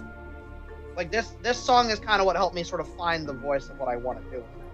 Nice. Yeah. Unfortunately, I can't play that on stream for copyright. Yeah, no, obviously. I'm just Because saying. YouTube is a bunch of little bitches! Oh, yeah. Yes, they yeah. are. Yeah, what I Yes, mostly they mean, are. later when you Icebergs and people have to censor themselves. later when you Holy have shit. later when you have the YouTube- time is more so what I mean. Yeah. YouTube is run by GoonTube. YouTube. I mean, you're Oh, not no. wrong. Ugh, God, I hate I'm beginning to realize that YouTubers have the critical thinking skills of a rotten banana. Oh? no, I'm genuinely sure. like, The famous ones or not so famous ones? Like, oh my god. I think don't it's even just care a anymore. general plague. By the way, Havoc, I finally got around to that video on cartoon reviewers' limitations on adult animation, and that was like, holy shit, that dude is fucking right. These people cannot, for the life of them, criticize or analyze any piece of animated media that's geared towards adults, and that is sad. Oh. Like, good lord. That reminds me. Yes. Speaking of adult animation, Mhm. I saw that movie Fixed. Oh, Fixed? Yeah. I've seen it too. Even my parents were laughing their asses off over it. They have like a dirty mind. I made a whole ass media article basically saying while the movie itself isn't that great, there is no reason for it to get this much amount of shit. And if y'all are going to go as far as to harass the people behind it, it says more about you than the people making them. So fuck off. I'm not even Yeah, I really went there. I'm not even really against movies. Like, that are I know it's Tartakovsky's work, but it's like, I still watched it. I didn't get disgusted. And, you know, the animation was flowy, and it was pretty funny. Yeah, it's a bunch of dogs screwing, but it's like, come on. Yeah, Also- I It think, doesn't piss me off. I thought it was funny, too. like, I wonder if one of the people's main beefs with it is because of the art direction, and I look at the art direction and art style, and it's like, did you motherfuckers forget that before Samurai Jack and Primal, Gendy Tartakovsky made Johnny Bravo? No, he didn't. That was Vampartable. Oh. Dexter's Lab. Well, hold Dexter's on. Lab. He made Dexter's Lab. I There am a you fucking go. Ah, idiot. there you no. go. Dexter's Lab. No, because so many... To make Here's- a joke of you idiot. That's the other thing. Everybody thinks that like cartoon movies like that is just like, this is the John K. art style. It's like, okay, first of all, these people even the people behind the movie hate John K. So shut up. Second of all, if y'all really genuinely believe that a monster like that worked on that movie, then y'all need serious fucking help. Like, Jesus Christ. I have a hard time watching Ren Stimpy because of that fuck. Oh well, okay. I don't. That doesn't affect. I'm kind of in the opposite thing. I just choose to ignore it when I'm watching Ren and Stimpy. Oh yeah, there's a lot of other things. That's neither here nor there. The point is, I gotta say this too. Like, I honestly don't know why like these psychos didn't go after Ralph Bakshi in general. Because if you look at the films he did, like Fritz the Cat, Heavy Traffic, and all that, there's shit in there that's way more grotesque and crass. I'll tell you why. Yeah. Oh yeah. Yeah, not to mention, Because at least with Okay, guys, come on. Frisk the cat. Fritz! No, not Fritz. I am losing my goddamn mind. At least with Fritz the cat, it did attempt to touch on things that were kind of hot button issues during that time. Yeah. Something in that as well. You Hey guys. It advertised itself as a crude X-rated film. So I So feel like it's if pretty you're much going what- into that. Yeah, it's like Little Caesars hot and ready pizza. It's hot, it's ready, it's $5. You know what you're getting into. I think that's Is it good? underselling. I said it is hot. And it is I ready. like. No, hold on. I feel like that's underselling the movie a bit. More so, what I mean is the movie Waiting for it. advertised. Go, go, go, You know go, go. exactly what you're getting when you look at it, or when because they advertise they made a selling point out of its X rating. So I'm like, if you're still going to that, and then you're gonna upset that it's very crude and crass in its presentation, I'm not gonna lie, you're the jackass. Same thing with Fix though. Like you saw that You know, Look, it's you- literally, it's like Subway sucks. My brother in Christ, you made the sandwich. yeah. My brother in Christ, That's you not made the my door. fucking sandwich. My brother in Christ, you chose to watch a movie about dogs fucking each other. You chose to watch The 40-Year-Old Virgin with dogs. Why are you getting so upset? Is that really the best comparable thing to call Fixed is 40-Year-Old Virgin but with dogs? Not really. I'm just pulling a. I don't know. The internet. The internet has gone so mental that it's spinning around at 360 times 8. Is that Yeah, but movie no. actually any sometimes good? the free BMC, circus It was okay. in the BMC, comment can section, I swear. bringing this back And I to get so another. Alright, bored come on, looking at guys. stuff. Okay, one at a time. One at a time. Okay. What I was going to say, bringing this back around to another point you said about why they don't go after bashy films. My guess is because these are generally uncultured people who haven't even heard of those movies.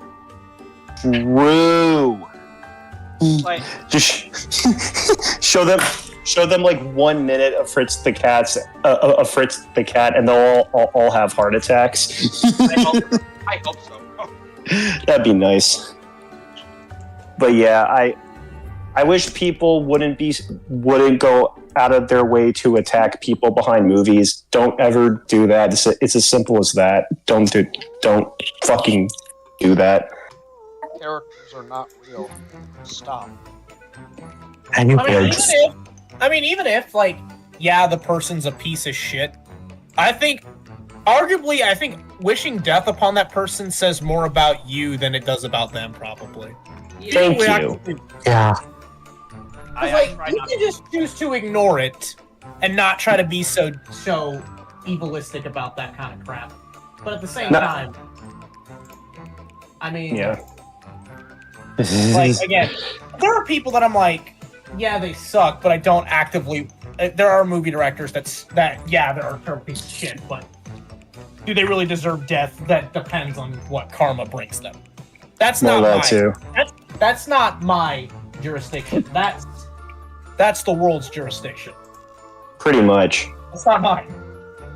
Not to mention, if you're going to if you're gonna say oh, this movie promotes bestiality and stuff, are you actually going out of your way to say that bestiality is bad, or are you just seeing a stupid cartoon and are just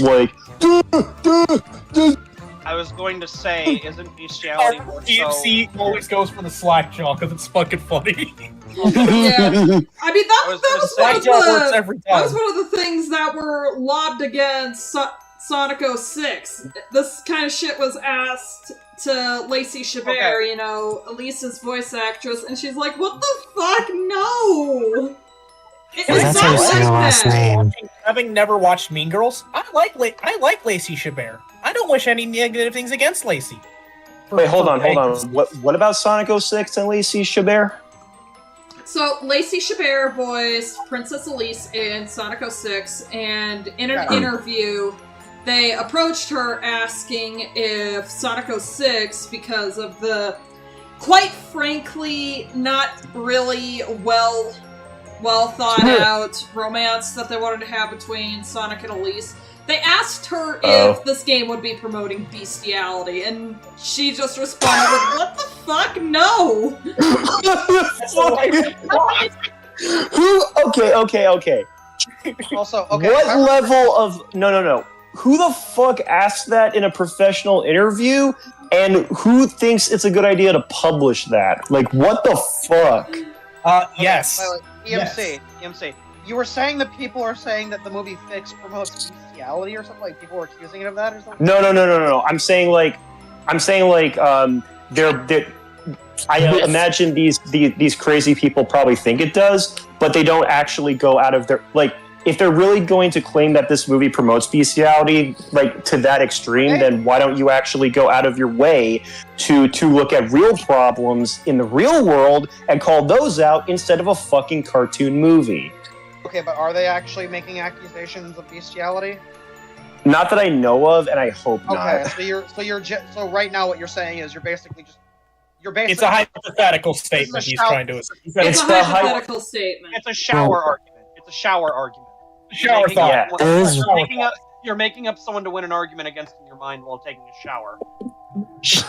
There is something they accuse the movie of being. What? Oh, did you? You know. Oh, that! Yeah, and I'm just. I don't want to say the word. I don't know. Type it out in the chat. I also think too, like there was the I might be throwing my hat out. I might be getting this wrong, but I think this the whole thing of like people were also kind of giving. Because correct me if I'm wrong, Sony worked on Fix, right? Yeah, Sony Pictures Animation. Yeah, it was Sony. Although I was hearing this conversation going around about how like this kind of quality dropped after people had sung the praises of K-pop Demon Hunters, and then they went to that, and people were kind of throwing shit around a little bit. I was gonna say, like, fucking not every movie that a studio makes is gonna be on the level of K-pop Demon Hunters. Sometimes they just want to make silly, dumb comedies like that, you know? Yeah, no, it's almost like not every movie the studio puts out is gonna be the exact same fucking film. Good lord. Same thing with Genndy Tartakovsky. Like, nothing against Genndy Tartakovsky, but a lot of his shows, and so I'm not talking about his movies, I'm talking about his shows. A good chunk of them are like action-oriented stuff, like Samurai Jack, Primal, Unicorn Warriors, Eternal. So having something like Fixed, which is a full-blown stupid comedy, it's like, hey, boom, a little bit of variety, you know?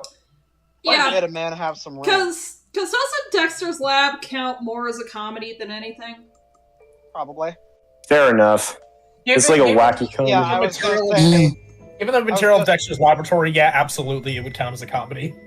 Yeah, I was gonna. But I'm just saying, in general, like people have this high expectation for Genndy Tartakovsky, and so the minute they see that, it's just like, and I'm like, y'all need to calm down. Jack, he can do whatever the hell he wants. Thank you. I'd like to see your bitch ass make Samurai Jack. Aku just pops up. What were you talking about my show? You call yourselves fans, eh? You fool! You just hear Aku and the EMC is here in the back. You just hear him go, extra thick! Stop it. He was staring at Rania Dali. I love that extra thick pizza meme so much. It's like one of my favorite things. Oh, god Aku damn it. describing how I draw goth girls. Hey, Aku is just saying what the world wants. Thick goth girls. It's what he's saying, man. What I'm Listen, saying. Exactly. Aku was the good guy. He did nothing wrong. Listen, thick thighs save lives. Yeah, exactly. Put Aku in a Villains Who Were Right compilation. Come on. I can't wait for Steve's next video instead of saying his name Megatron literally was wrong. translates to evil. The fuck you mean he was right? Magma, that's just alright. I hear don't say the word evil. Mermaid Man's gonna come up from the depths and absolutely have a panic attack. Evil! We all collectively say that is how we know we are all SpongeBob brain rotted. It's just by we all say the same line. No, that's how you know. That's how you know we are all severely autistic. That's how you know what generation we are. Yes. You're all valid. Okay, You may kiss the bride. It's a spectrum disorder, so I'm already there. I have autism spectrum. I'm already there. Also, yeah, thank you for sharing a Bride of Chucky meme. I appreciate that.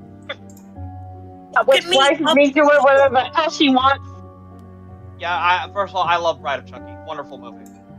Bride of Chucky's insane. I gotta say though, I think the one part of that movie, because I watched the kill count on it, that lip ring pull, like, still to this day, I'm like, oh Jesus. Yeah. And like they did something similar in Saw 3 as well. I'm like, oh god. Oh yeah, the classroom trap. Oh jeez. Piercing, like, can we just? I have no problems with people with piercings, but seeing them getting yanked just actively hurts. Oh, it's terrifying. Yeah. Oh. Yeah, they had something like that in the. Oh, sorry. I was gonna say I've watched Final Destination Bloodline, and I was gonna say the MRI scene. I was gonna say that scene specifically, like, yikes. Like, actually showed me the MRI scene, and you know what I told him when I saw the MRI scene? Nothing. What? I was laughing. I was not phased. I was not. Damn. Phased. You were laughing? There's something about me with violence where if it's like obscenely grotesque in a movie, I laugh more than get like disgusted. Same. You would get along really well with a friend of mine. She laughs at fucked up shit. Okay, actually, Jackson, question then. Have you got around to seeing the Terrifier films? I'm still working my way up to the host. The Terrifier films? Sadly, no, I never got around to the Terrifier films. I never got around to them. Art the clown keeps following me. He won't go away. We'd like to take a moment that Art the clown keeps following us at Arby's. Can't sleep. Can't sleep. Cloud will eat me. Also, so you cannot say shit. That was a pretty good Ving Rhames. I'm going to give myself credit for that. That was amazing. I'll give you that. I love this line from Lilo and Stitch. Just for the record, I am the one they call when things have gone wrong, and things have definitely gone wrong. Good job, model citizen. You have 3 days. Good. Oh yeah, Ving Rhames was also in Con Air. Yes, dude, Con Air is awesome. It's Con Air. What character was Ving Rhames in Con Air again, Magma? When we watched Magma, I still never watched the video that you did on it. What was your general consensus on the film? I remember My we had a general great time consensus? You should watch it at least once.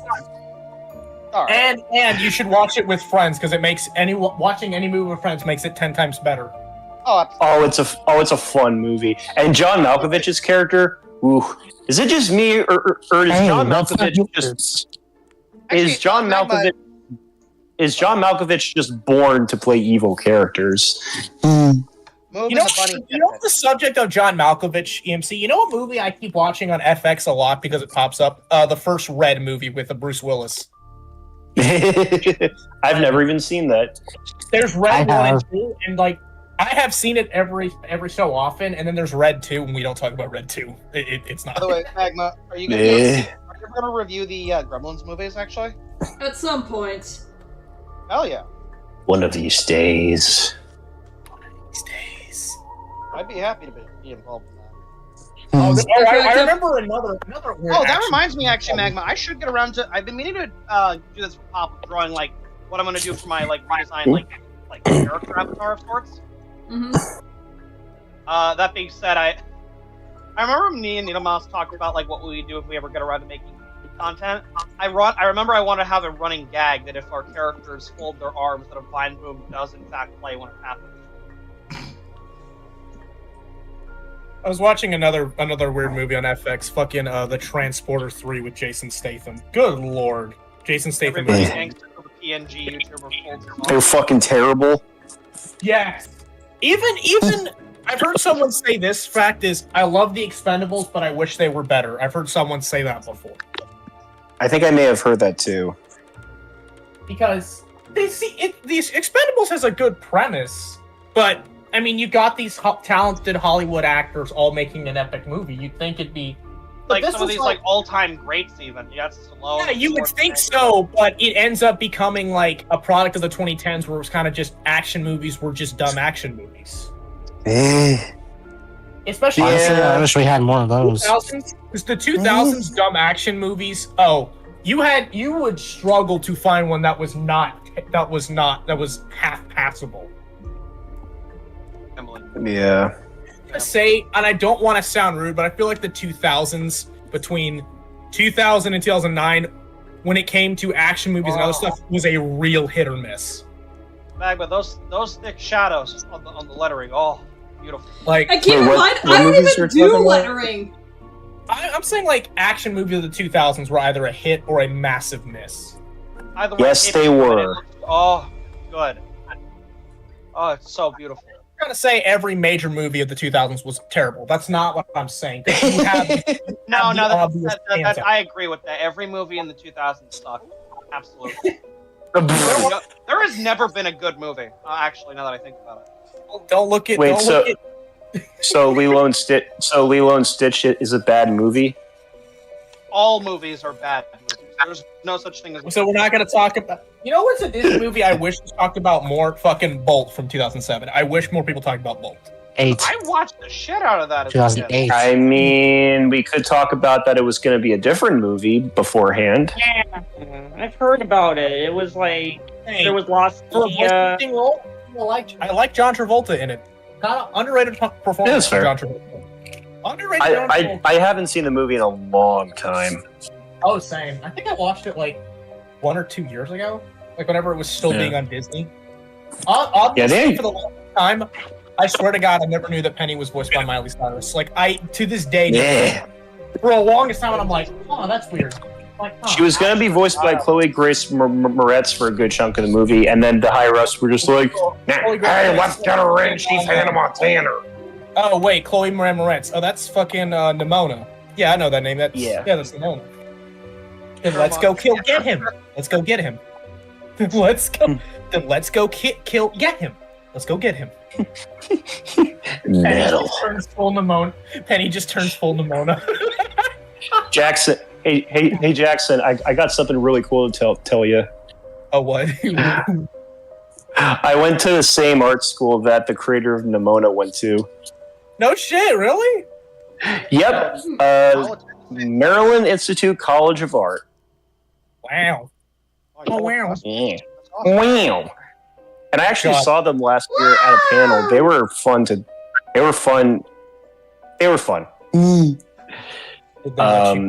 One. You wish. No, but I think they did answer a question I had during the Q&A. How many questions were about Nimona? About all of them. They talked about the making of Nimona, the graphic novel, and then the movies, so I'm sure a good chunk of them. I mean, like, it's kind of obvious at that point. If, it's like, yeah, you're here. We gotta talk about it now. We gotta fucking talk about it. Would you kill me if I said that I wish... Wait, hold on. What were you gonna say, EMC? What's your question? What would you say? Oh, really quick. Would y'all kill me if I said that for as much as I love The Boy and the Heron, I kind of wish Nimona won the Oscar for Best Animated Feature? I mean, I understand. I don't have an opinion for that, unfortunately. I haven't seen Nimona yet. Observations between Boy and the Heron and Nimona, so I really can't say that with a straight face or with absolute certainty. Fair enough. Boy and the Heron, it's kind of okay, but it wasn't the greatest. You're wrong. For some reason, I'm kidding. Okay. I promise. No. You're cool. I'm sorry. There's some Hey, Magma. Yes. I do have a response photo of the image I sent you. It's just the same image, but it says "Hand me your OC" if you want that. All your OC belong to us. All your And their OC OC belong to us. And their OC is Magmar, are we just gonna do like the lines today, or are we also gonna try doing the coloring? I mean, I'm gonna try to do a color too. Okay. Might get around to at least the flat colors, but Alright. Yeah. That works. Anyway, 'Cause I am very particular about the shade of purple for Jack. then you're By gonna the have way, to give me a very, very specific shade of purple, my dude. I am gonna have to figure out which purple it was. I know it's a darker purple, but not like super dark. Nobody likes We'll get to that. We'll worry about that. eggplant. Eggplant purple. Let's focus on this. Let's focus on this egg. All right, we got soda, OJ, purple stuff. Oh, Sunny D. All right. Yeah. So I posted those images in case anyone wants to use them the next time they get a commission or want to commission someone. I'm gonna Hand over your OC. Dude. OC now. Dude, on the active note of Sunny D, I absolutely ran through Sunny D as a child. Hello, everybody. My name is Kingpin. I ran through Sunny D as a child. Like, I'm pretty sure, I think we all collectively gained the appearance of 100 pounds just drinking pure sugar because it's Sunny D. I mean, I didn't have Sunny D. Son. I mean, I didn't have Sunny D, but I could fuck up a 2-liter gallon bottle of Dr. Pepper. Easy. Oh, I love Dr. Oh, speaking of which, I am gonna go grab a Dr. Pepper. So here's the thing about me as growing up. I was not a big Coca-Cola or Diet Coke or Dr. Pepper drinker, or like dark colas just weren't. Me and my mother don't drink those. Fair enough. They're actually a more niche taste than people think. Exactly. Like me, I was like, I'm gonna sound really what. Mine were Sprite, Mountain Dew, and a bunch of other colors of Fanta, like pineapple. Ew, Mountain Dew. Ew. Fuck up. Oh, no. Is it Baja Blast? Is it Baja Blast? Dude, Oh my God. I fucking love Baja Blast, dude. Baja Blast is Oh, my favorite Bob flavor Blast. of Mountain Dew. I go for stock standard, but every now and then I'll treat myself to a Baja Blast. In a Baja convenience Blast store. is a good time, I'll tell you that. I will say Baja Blast is pretty good. It's a lot. I will say it's like regular Mountain Dew, but it's a lot sweeter. It's a lot Yeah. sweeter. Also, guys, take a look what I put in draw pile words Let me take a Hang on, look. I'm looking for Oh my something. from RoboCop. Your item has been sold on the marketplace and Steam for $0.03. $0. Literally just 3 pennies. Dude, that is. So when I first started Steam, you when you play games, you get all those the trading cards, and you can just sell them for however much you want. I'm just like, why would I ever want to sell virtual trading cards? If I want trading cards, I'm gonna trade them in real life. I'm not trading them for stock exchange. I'm not selling for fucking stock exchange. Jackson, you can make Okay, a so coffee- I have some unfortunate news. What happened? There was no Dr. Pepper in the fridge. Oh, Oh no! I gotta find- that's a crime in Texas, isn't it? Yeah. Dot. Gotta do the, I gotta did, do the- Dot. however, Wait, I gotta did, do the however, episode get a three. Mountain Dew. Oh, okay, Oh. that's cool. Yay! No, I was gonna say Dot. Everyone. Wait, what? Dot, I was gonna say I have like 5 cans of Doc Brown soda. I will go to Texas and give you them. It's alright. Alright, now sing along. Cause I need you to need me. I'm empty, you feed me so refreshing. My little soda pop. Right, you're in Texas as well, right? Wait. This means need for me to say the joke. Dot. They can just make hearts out of thin air. You can just make hearts out of thin air. The reason I'm asking, I also live in Texas. Actually, I'm thinking of doing some like movie nights at my place. I'm not sure if you're in the San Antonio area, but I'd be willing to invite you if you want to join, like me and my friends. No, I live in Fort Worth. Damn. Oh, damn, you are far away. Sorry, I'm choking. That Mountain Dew is really fizzy. Fair enough. Drink Amen. 1 sip at a time. I'm actually taking full damage. Oof, Damn. oof, oof, oof. Me. I was looking gonna at that 32-ounce Mountain Dew, amateurs. I was gonna say, out of the three main pop stars in K-pop Demon Hunters, I am Zoe. I am literally Zoe. Oh, wait, Jackson, what ounce did you say you would drink? Dude, I have a 32-ounce tumbler I fill of Mountain Dew. I know. Okay, that's like the other thing that I was looking for. Wow. But Jackson. Also, to whoever your said item that, has Zoe, been successfully you are sold on the Steam You are- marketplace for 3 cents. Rip. I was gonna say, whoever said they're Zoe, you are absolutely right. I'm Zoe too, especially the part where after Rumi says, "Let's go kill these guys," she just goes, "Ah!" Well, I'm not actually. No, I'd probably be like that too, but more just in the sense of like, I'm kind of bubbly and goofy sometimes, but I also give a fuck occasionally. Yeah, I get that. Also, Jackson, as far as what you said about the soda, brother, you are gonna burp so loud, you're gonna sound like the fucking lion at the beginning of the fucking MGM film. Excuse me. Don't you mean the what is it? What am I thinking of? Oh yeah, the THX thing. The THX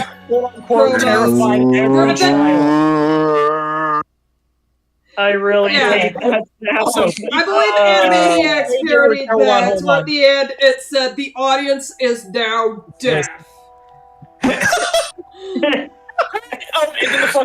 the fucking grandpa from The Simpsons. Turn it up! Turn it up! Jackson, look at the video I posted in drop file words. This is you. This is gonna be you drinking that soda. It's gonna be you with that 30. They're fucking Badlands! I wish I sounded like Badlands. Actually, no, I fucking don't. He's fucking shoot me. If I ever say that again, fucking no. I love it. No, I love that it's the classic I'm not even MGM joking, cartoon Jackson. studio.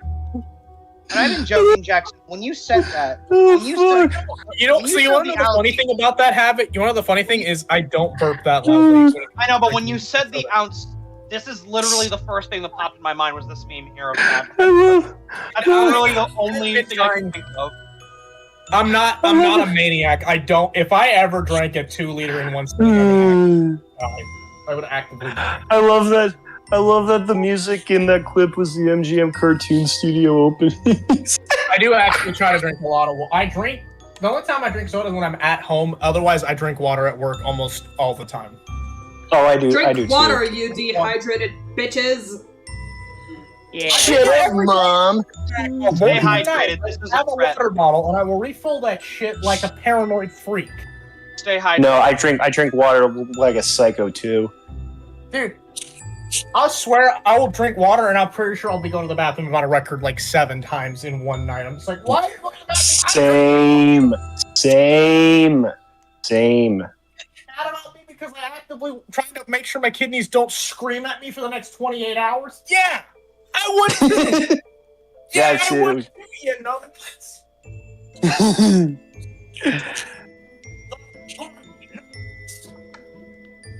So, in lighter news, it's almost Halloween. And we've had Summerween shit out since July. Good evening, folks. This is Kent Brockman with Springfield News. I'm going to burn your Walmart to the fucking ground one of these days. It's going to be fun.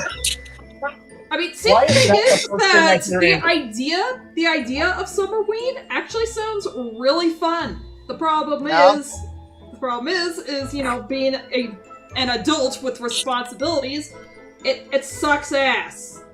Wait, are you telling me- Exactly. Wait, Magma, let me get Magma. Hold on. Yes. Magma. That's a skill issue. Okay, that's a skill issue. Okay, let me I try will to back burn this your up on- ankles. So you're trying to tell me you're trying to tell me that your Walmart is actually trying to do a quote unquote Summerween shit, like for Of real. course it is. Yeah.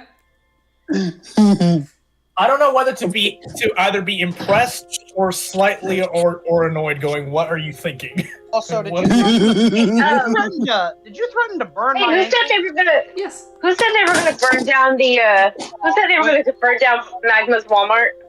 Me. That was Me. That was me. Magma. That was with me. What? Fire or You take her quest. No. Okay, let's see. So I got a. Hold up, Magma. When you say burn, do you mean with fire or with acid? Don't get technical. Don't you give me wanna know. ideas. You don't want to know. Yeah, wait, no, you don't want to know. You don't want to know. I will dice you up into a Rubik's Cube that I will never solve, okay? Shut up. Good. And you Okay, say this so from this is my experience? I was gonna say have Because I don't think you've solved a single Rubik's Cube. What are you, Edward? I just said I will never solve it. I just said that. I confirmed it. Yeah, already. like every single got Rubik's Cube stupidity stuck in existence. You got stupidity stuck in your ears? No, I believe that's just called tinnitus. Ouch. Do you have that? I don't know, it could be very possible, because I have this very bad habit of wanting to listen to my music at full volume on a song that I really, really like, and of course, being in the back room at Walmart, it's noisy as fuck, so... And for whatever reason, the noises of the road and driving, those also tend to be a lot louder than normal, so by the time I get home and I finally hit the pillow, the only thing I hear is... Once again, I'm gonna burn your Walmart to the fucking ground. I don't think that has anything to do with the Walmart. I think that's genuine. Yes, it does. I think that's genuinely... Motherfucker, she chose to put the volume that high. Okay? I'm kidding. I know. I'm fucking with I got a you. bad habit of doing that too with the headphones. It's like, oh man, it's controllable, but everything else is unexpected. Yeah, I think I've had that before.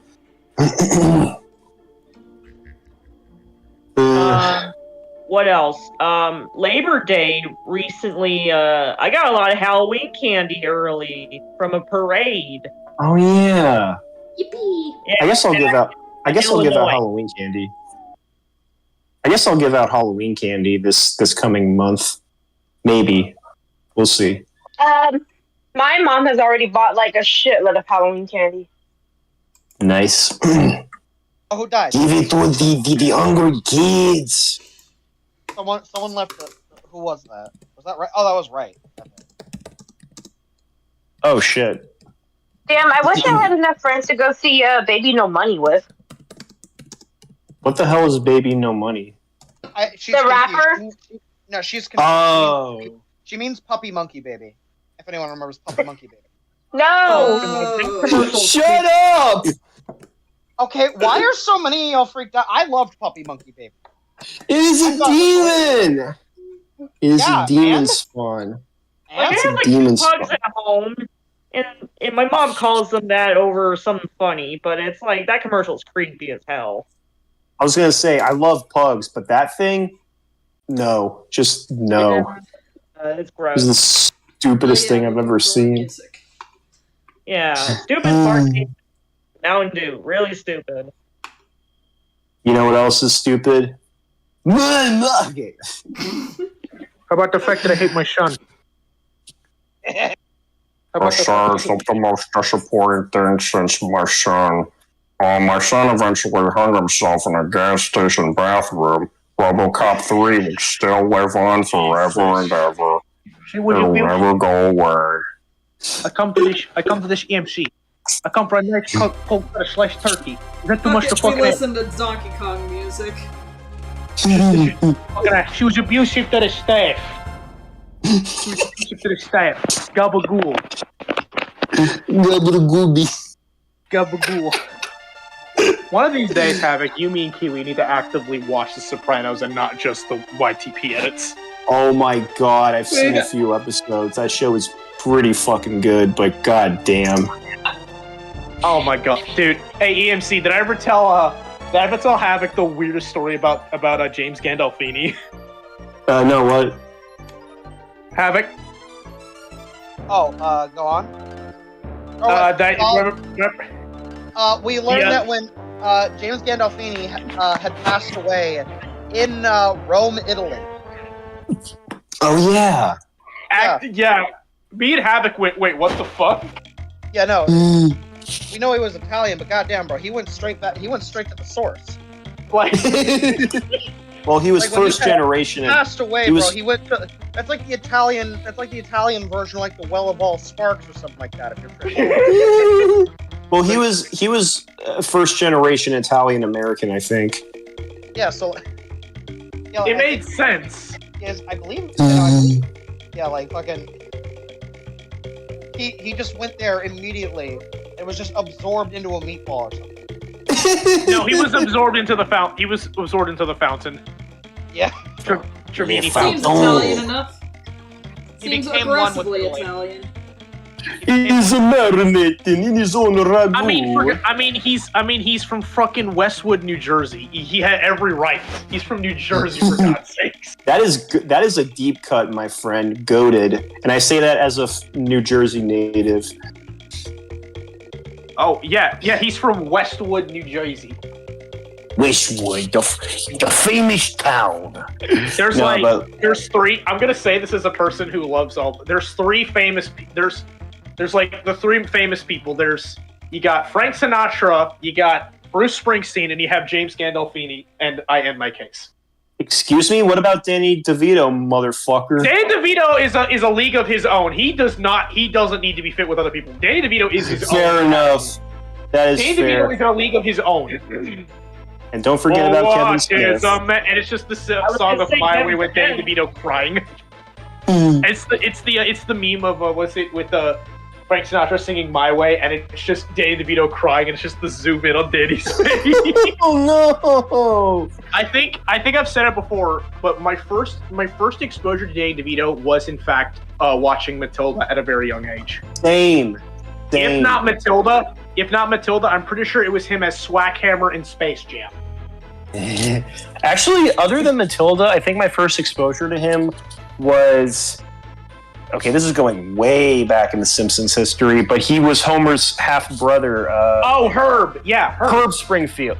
Herb Simpson. Herb Springfield. Yeah, Herb. Yeah, that's Herb Springfield. Yeah, that is a deep guy. Yeah, because... But no, like that is like really old. I thought you were gonna say Batman. No, not even Batman Returns. I watched that later. I love and Batman. what's another one he was? He was that. Hercules, Phil, right? Phil Phil Lactides. Him in Space Jam. What's the matter? What's the matter? You never seen a satyr before? Wait, I got it for you, EMC. What's the matter? You never seen a satyr before? Call me Phil. Animals, disgusting. Ooh, Ned. They can't take Hold their on. hands off me. Zeus is your father. He's your daddy. Read me a book with Okay, you, Dad. though you mention it, I think my earliest experience with Danny was probably either Hercules or Batman Returns. I do feel, okay, I generally use Batman Returns as sort of a means of, like, recalling my, like, it's sort of like a landmark in my early development, so to speak, because, Michelle Pfeiffer's Catwoman was my first the first time I, as a human being, was able to understand the idea of attraction between two human beings. I mean, was gonna say another one. Based. I was gonna say another thing is because the obvious go-to of every the generation before me, or maybe earlier, would say Starsky and Hutch for Danny, obviously. Oh yeah. Or Fuck, that's a good one. Movies he's been in with Arnold. I think it was like Junior and Twins. Twins, yeah, Twins was funny. You tell your friend that if you mess with my brother, he messes with my whole family. Or and as an adult, you're like, "Oh, go right up your nose. That's a woman. That's a woman." Can I just say, even though I'm not a big fan of the Lorax movie, I think he played the Lorax pretty fucking well. He did. He was the. I am the Lorax. I love him in that line where he goes, "Let me at him. I'll go right up your nose." Oh, that's a woman. That's a woman. You wouldn't hit a woman, would you? I love the delivery of "I'll go right up your nose." Danny DeVito's what? now I'm a sick of this grandpa. reading. You're a warm woman. You start acting like one. That was really good. Havoc, Now you look at listen this here. shit. Oh yeah. Of course you did. Whoa, dude, that's really good. Wow. Oh shit! Wow. Holy. That's Wow! Wow! Beautiful! Wow! Oh, Wow. are we doing Alan? Are we doing Alan impressions now? Well, I'm doing. Wait. Someone say Alan. Wait, hold on. I just wanted my cheese. I was trying to do the wow from the old YouTube. It was like wow. Wow. Oh, speaking of Alan, did anyone see the trailer? I haven't watched it yet, but the trailer for Smiling Friends Season 3. Oh, with Roy Disney. I'm watching Adult Swim right now. Base. Dude, I gotta do this. Excited. I gotta do this. I gotta do this. Season 2. I need to get back to watching Season 2.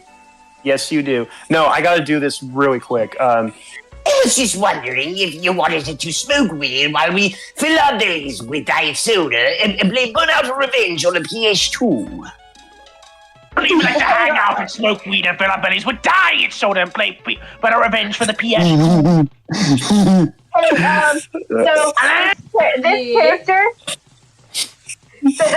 This is literally for people who literally want to date Danny DeVito. Then I introduce you to Von Trapp. Von Trapp? Oh my god.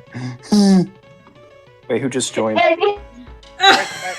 Welcome back. Hey. And here's the fun part. He's voiced by Dana Schneider. That is funny. Master Shake himself? Will you stop speaking over me, why, you little turd? Yeah, but yeah, literally when you meet him, he literally says, "Hi, I'm Vaughn. I can't wait to love you," or whatever the fuck. No, but I think but Danny DeVito was one of those people where it's just like I didn't know who he was until I heard his voice, until I actually realized who he was. So when I watched Matilda and Space Jam a lot, because I watched Matilda at school, because we would just watch it on TV, because in after school care we would just watch VHSs on a TV, and Matilda just having one of those movies we just watch all the way through. Nice. Yeah, I watched that movie a lot as a kid. I watched it quite frequently in those younger years. I'd say probably around between. Sorry. Probably between like, as cognitive as I can remember, probably between when I was in elementary school, so about probably from 2006 to 2012, which is golly. I can vividly remember. Funny enough, actually, that same era was when this is gonna be a deep cut. At one point, there was a VHS tape for this is a Disney deep cut for Recess School's Out. I think I remember that. I own that movie. Yeah, and then believe it or not, there were two VHS tapes that had other series of Power Rangers, like Lost Galaxy and Wild Force specifically. Okay, I gotta mention something about Matilda really quick, and this is gonna I cannot talk. This is gonna come as a shock to no one. Guess who hates that movie? Just guess. Mara Wilson. No, she loves that movie. Oh, is it Danny himself? No, he loves it too. Then who is it? Is it the wait? Hold on, let me say. Is it the person? Is it the woman that played Miss Trunchbull? I actually don't know what her thoughts are. No, Doug Walker.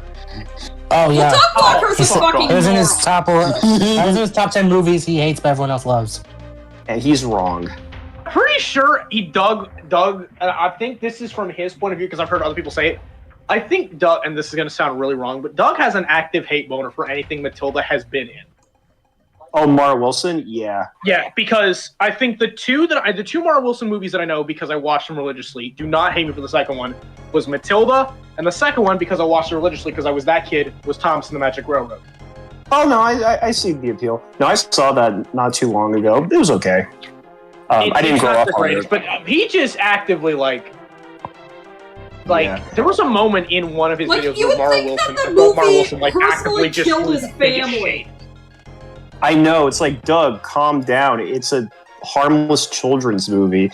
And he's like, beautiful!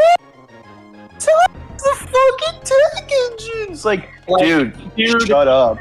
As a Thomas ambassador, Really, dude, it's not that it's not that deep cut. I understand it's not one of the greatest movies, but at least it is an enjoyable movie if you have somewhat of a cursory knowledge. Yeah, because I mentioned it once as an example of things that Doug covers, despite having no intimate relationship with the source material. I mentioned it once in one video, and then suddenly here come the, I guess, more autistic folks going, "Ooh, you talked about Thomas! Are you gonna talk about Thomas? Please talk about Thomas again in the future!" It's like, I'm autistic. Wait, I'm not I can say this. No. Wait, let me hold on. Let me say it. As a fan of the show, as a fan of the series. I'm in a car. Go ahead.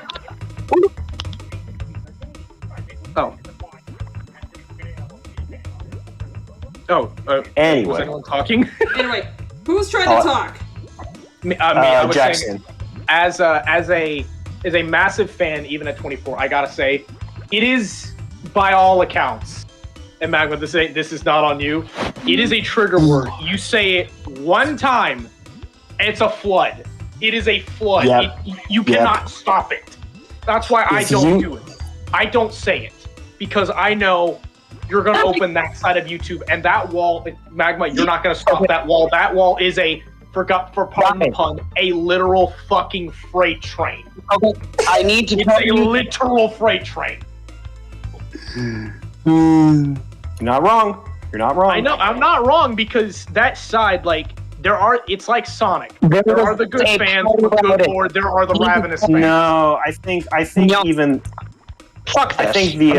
I think Who's trying to talk? Okay, I don't know what just. I have no idea what just happened. Folks, we apologize for the inconvenience. There was a power outage all over the neighborhood. Oh shit! Oh no! Any fucking way. No! Oh no! He'll be back, but or be back. No, but I was just gonna say, like, Saw that at the risk of sounding like a self-loathing autistic person, Thomas fans are something else. They are. That's all I'm Oh gonna yeah, say. because I remember I can on attest to I know. Yeah, real quick. I remember on DeviantArt there was this one time that someone asked me in my comments section on some kind of drawing. It wasn't even Thomas related. Guys, like, hey, can I ask you for a commission? Yeah, sure. Go ahead and DM me. Dude starts asking for his commission right in the comments. Hey, I want you to draw Thomas and friends, but as animals, and here's the animals. I want you to draw them as, and I'm like, dude, go to my DMs if you want that. Okay. So he goes to my DMs, lays it out, and then I'm looking at that, it's like, okay, here's how much that is going to cost you. I didn't hear a single thing back as soon as I gave the quote. That is literally a fucking. This is a Wendy moment. Dude, as a Thomas fan, that is a fucking power move. That is a fucking power move, and I commend you for that shit. I'm sorry. I'm so sorry. I don't know. I'm trying to picture it, but it sounds like an abomination. You cannot see my face right now, but I'm on the verge of crying from laughing so hard. I can tell your face is getting really red with laughter. So, like, dude, I've been on that side of DeviantArt. There are people that commission, they draw. This is going to sound really weird because I know this, but there are people that draw the Thomas characters as humans, and I'm like, it's harmless. It's completely. Oh yeah, that's fine. That's fine. I'm sorry, but imagining one of my favorite childhoods as an animal, it doesn't work that way. Like, logistically, it doesn't fucking work. And I gotta make this clear. I want to know that your quote-unquote price was extremely extortionate. Well, that too. The price. Here's much. I gotta make this very. Wait. Hold on. Hang on. Hold on. I gotta make this very clear. For as much as I laugh, I gotta make this very clear. I am not laughing at this person very clearly being neurodivergent. That make this very clear. I do not think laughing at neurodivergent people for being neurodivergent is okay. Let me make that very clear. Yes. Well, yes. I'm only laughing at the fact, just hearing that shit, because I hear that and I'm like, oh no. It's like the most stereotypical, like, okay, commission me this, and it's like, what the fucking hell are you talking about? What have you done? Wait, what? What? Yep. What? It's the Wallace and Gromit meme EMC of what the hell have you brought upon this cursed land? It's just Wallace staring. It's just Wallace staring. So yeah, actually going on the Thomas memes, it's the face of Percy going, "You dare oppose me, mortal." It's the meme of Percy. You just stare. Or if you want to go really depth, it's the "It was time for Thomas to leave. He had seen everything."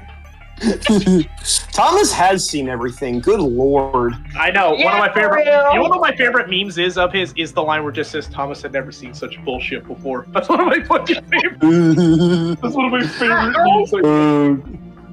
What Anyway, is you were this? saying Angry face. I love it. You were saying that? Like, I was gonna say, like, being an artist on DeviantArt, you probably get like the worst like commission requests.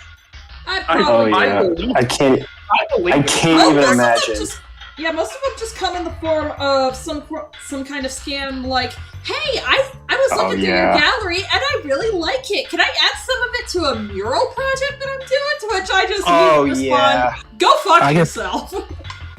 That's my artwork. those You're gonna people steal can- my artwork with no credit? Go to hell. I get those. It's like, No, first of like, all, I are you get- going to credit me for your project? If not, then you can't have it. Exactly. But also, you get like the most unhinged, most cringy,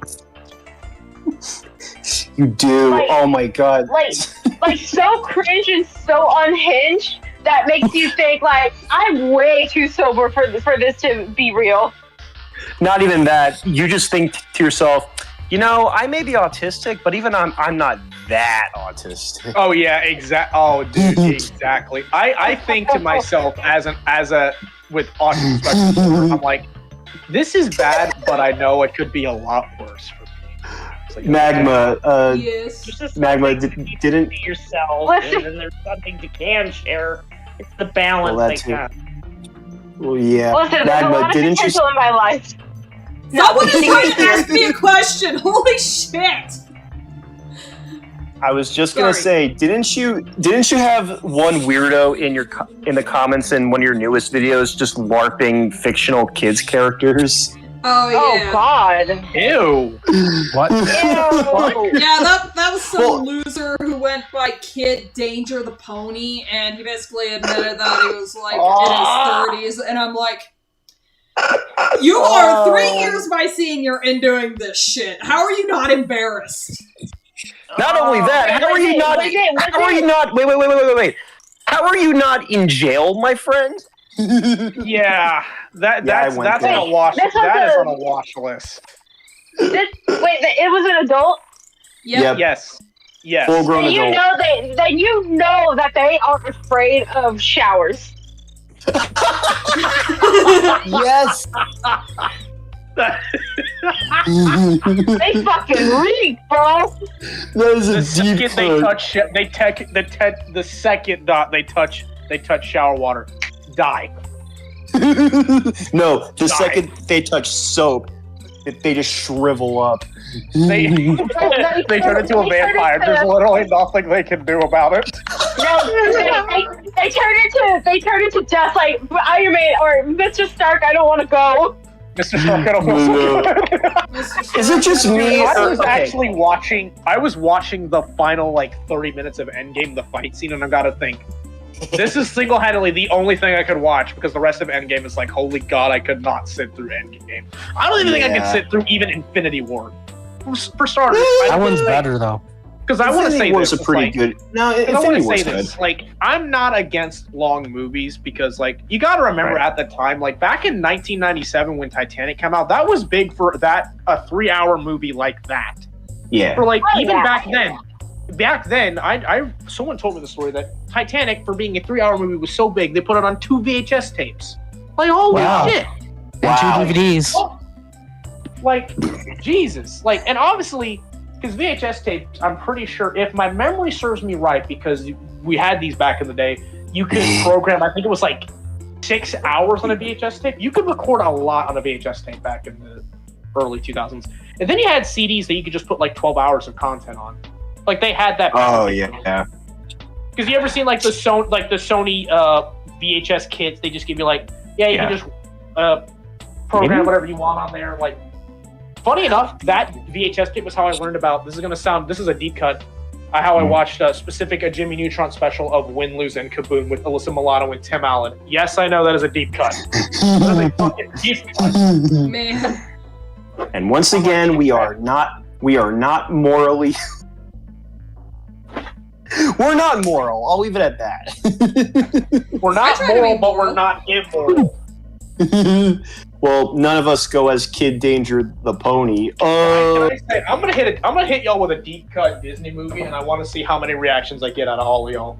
Okay, go. Home on the Range. Yep. I got 2. That's good enough. I got 2. Okay, good. I have a couple funny stories. I have never seen that movie. I have a couple funny stories about the making of the movie. Yeah, they're real. Quit staring.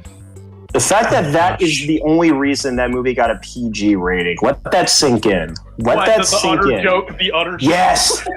I'm just like, really? Okay, no. There is one legitimately funny joke in that movie. So the cows enter a saloon, and then I don't remember what started the bar fight, but 2 show people get flung off. They look at each other. One of them goes, "Daddy?" and the other goes, "Son?" Do I look like? Do I look like Daddy? That was legitimately funny. And the Willie brothers are pretty funny. What'd you do to Uncle Slim? Done counting 900,000. I'm just plumb out of ideas. The only reason I'll watch that movie is for Jennifer Tilly. Oh yeah. Gay, also, what's the other? Also, Jennifer Tilly. Estelle Harris was in it as the chicken. Who would eat it? Who would eat it? Here's how I know about. Okay, here's how I know about Home on the Range's existence. It was like a preview disc.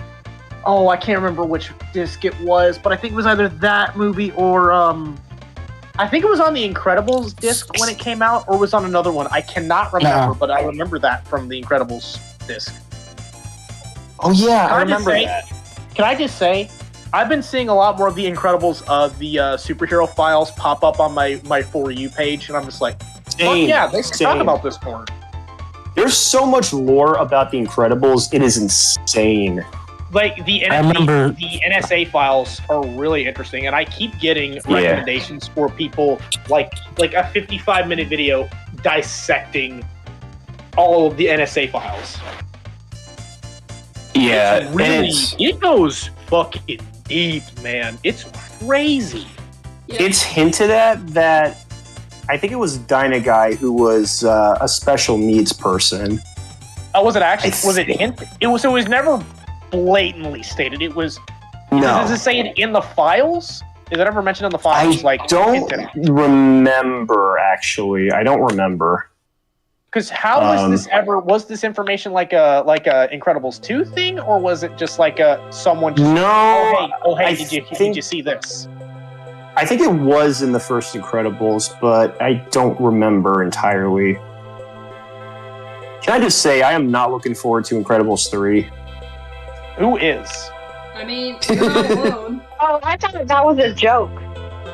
No, I mean, it's I real. remember It's happening. I know Incredibles 2 has its haters, but I don't think it's downright god awful. Neither do I. I thought it was like, it was okay. I've only seen a couple bits of it, but I gotta say, I don't think it deserves the downright shittery of it. Yeah.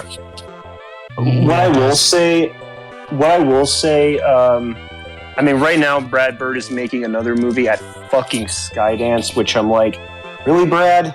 Really, bro? That fucking place? Like, why?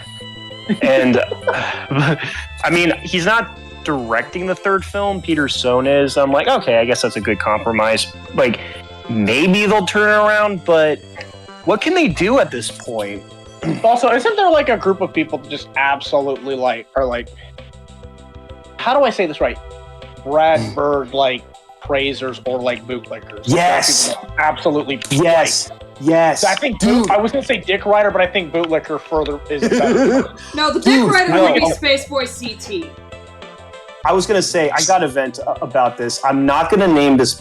Well, okay, fuck it. Magma already named him. God damn it. I wanted to make this so fucking vague, but screw it. I have to vent about this because it's so stupid. But so I'm not gonna name the person.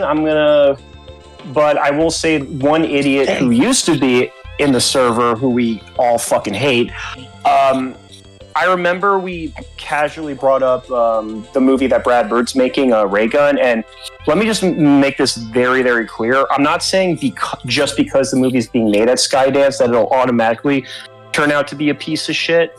What I'm more so saying is that because Skydance has John Lasseter involved and is enabling him with full carte blanche, that's not a good sign, and that is not it's basically caused me to want to avoid their movies at all costs. I know, separate the art from the artist. That's neither here nor there.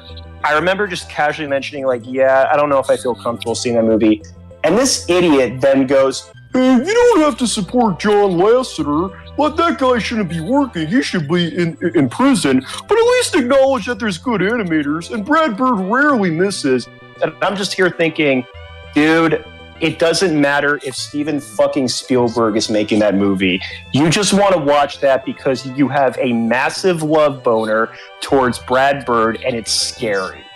Also, on the subject of John Lasseter, I think it was about a year or two ago, that I got a video that explained, because I subtly knew about John Lasseter's weirdness, but I never fully understood it. But then when I watched it, was a 30-minute video explaining how John Lasseter is a lot more than what you see. Oh, he's a nasty piece of shit. And the funny thing is, it was insane. It was pretty weird. This is what genuinely scares me about certain Pixar fans. The kinds who think that, okay, now say what you will about Pixar's current output, there are still people to this day who think the only way to revive the studio and bring it back is to bring back John Lasseter. And I'm thinking to myself, that is the most hilarious thing in the world, considering that part of the reason the studio went downhill is because of him. Because of him. Yeah. Do you not realize? I have said this before. I say this again, and I'm being for real, and I've talked about this with other people in Havoc server and the C server. I have said before that to me, the real actual sign that I think Pixar kind of started losing its edge was 2011. I will go down saying 2011 was the year. Because I said this before. I said, while Cars is not particularly a great or a bad film, I say it is the start of the slip up. Yeah. Because Cars is such a polarizing film that you either have people say they love it or they downright do not like it. It was really, I think that film was at the time one of the most divisive films they could have made. Right. But on the other hand of that, after that, you had really solid films of Ratatouille, WALL-E, Up, and ending it off with Toy Story 3. You still had a good thing. And also, I will say that Toy Story, my two favorite films are 2 and 3. I love 1, but 2 and 3 I just have way more a connection with. I just love 2 so much. Funny enough, someone in the server told me, I believe it was one of the guys in C server, Welch, that said that Toy Story 2 is a lot different than the original one because according to him, basically before the movie was supposed to get released, all of the pretty much 75 or 90% of the files were deleted before it was supposed to be produced. Yep. Yes and no. There's a bit more to it. Long story short, while that is part of the reason, they had a completely different story for the longest point in production. Well, yes, I heard that from Welch. There was a completely different story, and then things happened. Yeah, well, and the reason that happened, I mean, the film had an insanely rushed production schedule, so having that happen is like, ugh. By the way, it's not good. The person who was responsible for saving the movie got laid off 2 years ago. RIP. Oh, 2 years ago? Yeah. Oh wow, that kind of. Thanks, Pixar. Cool. No, but like that whole mentality of just like, you don't have to support this person and this, that. Dude.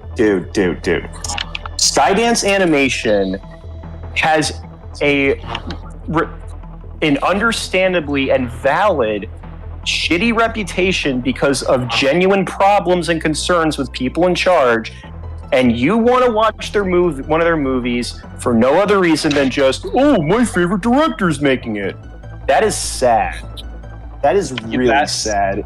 That's a little desperate. It's so desperate, and I'm not gonna lie here. I'm scared for Raygun because of that.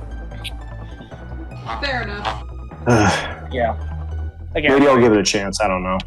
I don't know. Let's just say, like, I do think like Pixar has made some great things, but there are some not so great people behind it, and to understand that.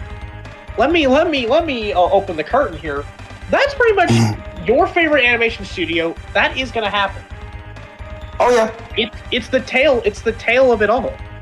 No matter what studio you like, there's always going to be one, maybe two, if at worst, a few that are, while they had a hand in making some of the most iconic stuff, you got to understand there was a bit of shady shit behind the curtains. You have to be fully sentient and aware of that, and understand that you cannot let the bias. Like, I will still say, 1995 to 2010 is the greatest era of Pixar, and some of the most awesome movies. I am not letting that bias undermine that there are some fucked up people behind it. That I cannot let that take it over. Same with like Sony Pictures Animation. As much as we like praise that studio, there's some shady people behind Sony too. We got to acknowledge that. And not to mention, Sony Pictures kind of has had a rough go of things. Fun fact, I got something really funny to share. So just to give some context, I guess this is like what's the fucking word? I guess this is like a sneak exclusive preview for a project I'm almost done with, but I need to say this important. There's been a power outage around the neighborhood here at my house. That's all right. Shit.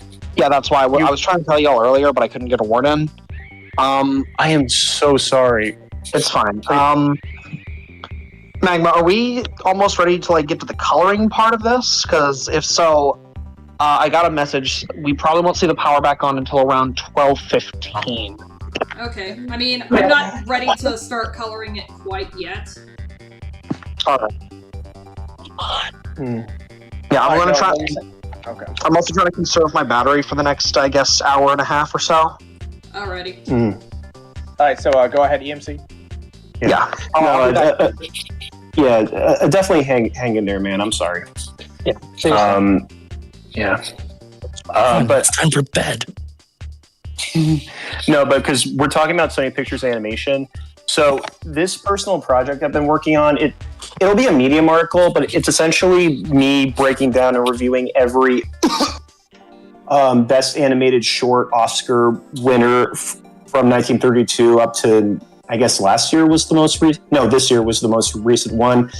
And so I've broken them all down in 5 categories. Now, the winners aren't chosen based on their quality so much as they're based on whether they deserve the Oscar or not. And I guess part of it is based on quality, but the categories are completely deserved, well-deserved, fairly deserved, unfairly deserved, and completely undeserved.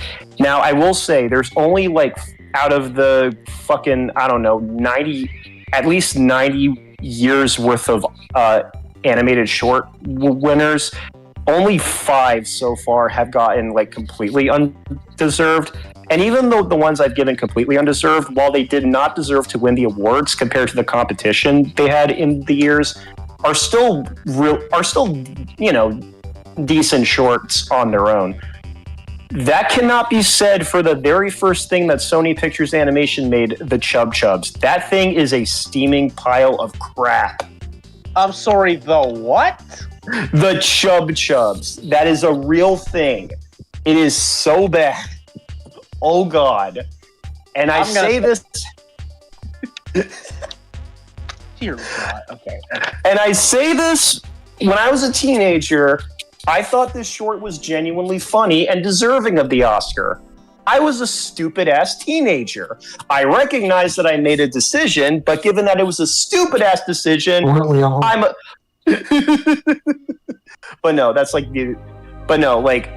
I was just thinking of Sony Pictures Animation. If everybody wants to say like, oh man, they did like Spider-Verse and K-pop Demon Hunters, I'll say, hey, do you know that their first ever thing was a pop culture reference spewing piece of crap called the Chub Chubs? Also, I love this series, but I'm going to throw this shade. You also know they make something called Open Season, right? That too. I'm sorry, I love Open Season, but I have to throw shade at Open I love that movie. I'm sorry. And nobody talks about it. Nobody talks about that movie. By the way, this is something that nobody knows. One of the directors of that movie was Roger Allers, the co-director of the fucking Lion King. I'm not making this up. You know, he's a goated guy. Don't knock on him, obviously. I just think it's funny to mention. Oh yeah, like he had 2 animal movies. You can tell which one was the better one of the 2, honestly. You know, the other director, Rob Minkoff, he gave us the first 2 Stuart Little movies and The Haunted Mansion. And Mr. Peabody and Sherman. Yeah. Also, underrated thing about Stuart Little. Fucking Nathan Lane as Snowball. Underrated performance, by the way. Really good performance from Nathan Lane. For I could rub your belly. I'd like to rub it from the inside. I love Nathan Lane as Snowball. I didn't know that was him until years later. But that was Nathan Lane. Nathan Lane is funny.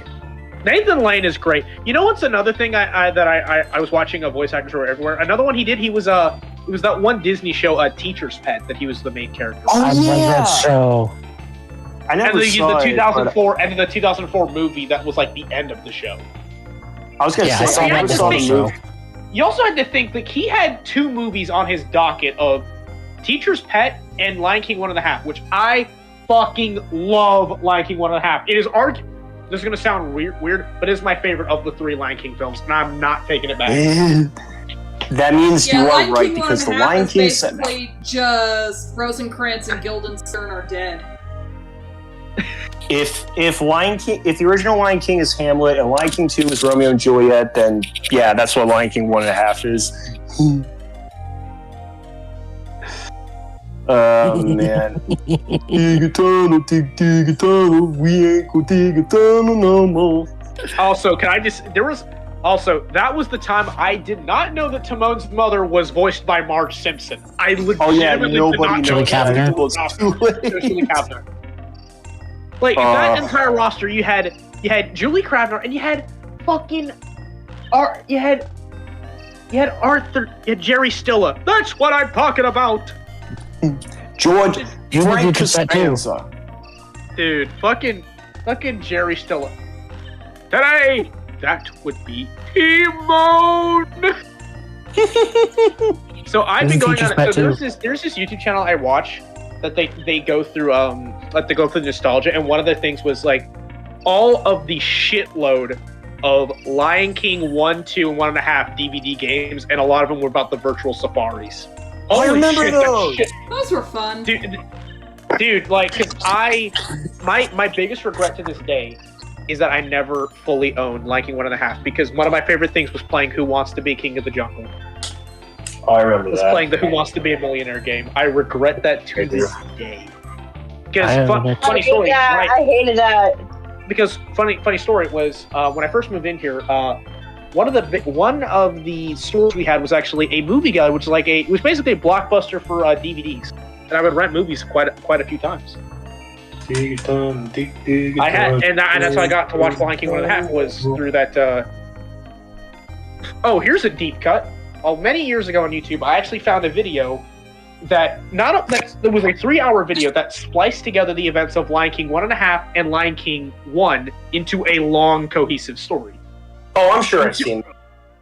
It's like a 3-hour, 10-minute movie, and it's basically like explaining it as you go. And it is kind of hard because you kind of have to take a lot of it with a grain of salt, because jumping through some important scenes in 1.5 and then watching it in 1 is like, you've really got to shut your brain off just like to make it make sense. You really do have to shut your fucking brain off. I love those really elitist Lion King fans who say that Lion King 2 is a bad movie, and I'm just here no.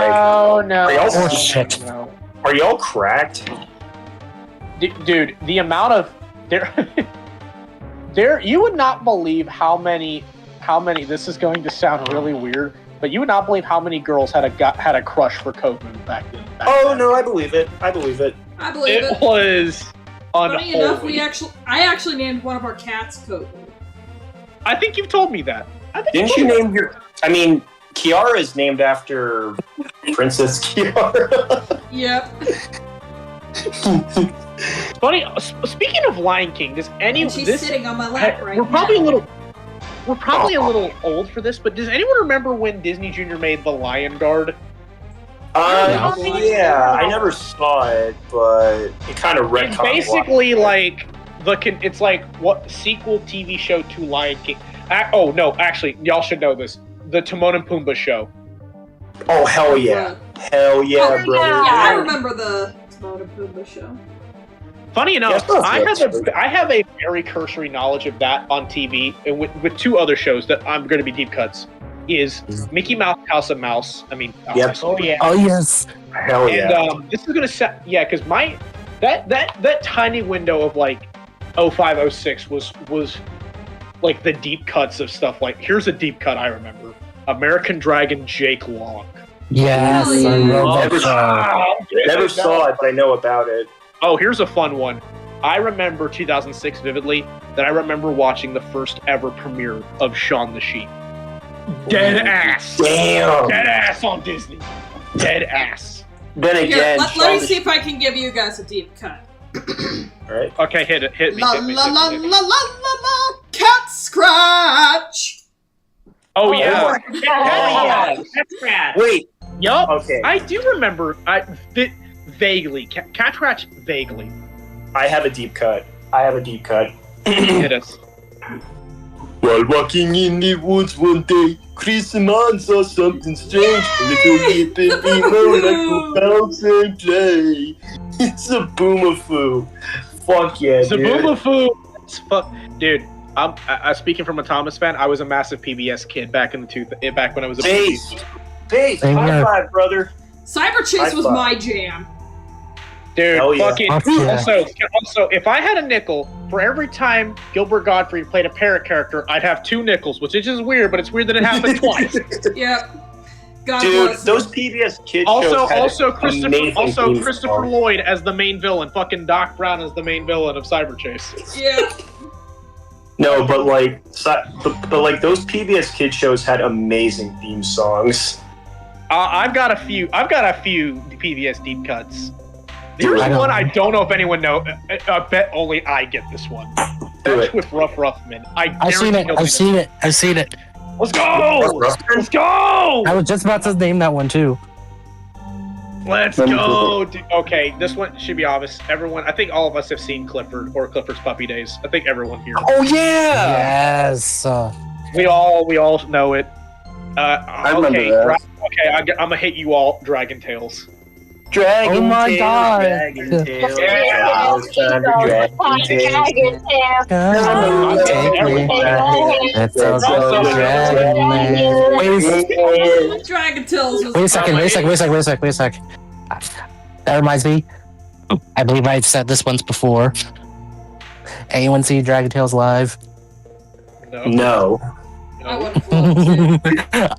I did, like, a long time ago.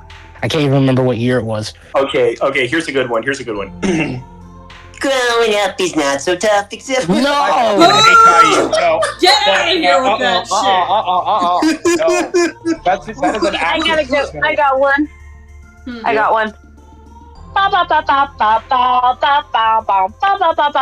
Okay, that's better than fucking Kai. That's better than Caillou because as an adult, I cannot stand Caillou as. Nobody likes Caillou. No one does. Legally, I hate this son of a bitch. Dude, okay, no, here's one for everyone. Arthur.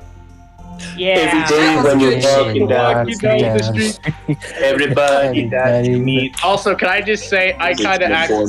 While I think she's annoying, I fucking love DW's humor. I never found DW Oh, annoying. Magma has an entire series called FUDW. FUDW. Yes. What? Oh, actually, on the same note as that, anyone remember Postcards from Buster? Yes.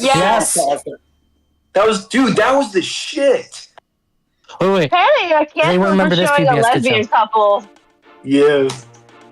Anyone remember the Which show? Ow, sucks. ow, ow, ow, ow. Maya and Miguel? Oh, that was a good one. Wait, what show? Maya and Miguel. Maya and Miguel. Maya Miguel, yes. I do. I actually do remember Maya Miguel. Brother and best friends as well. Do you guys want to know an interesting fact about DW? What?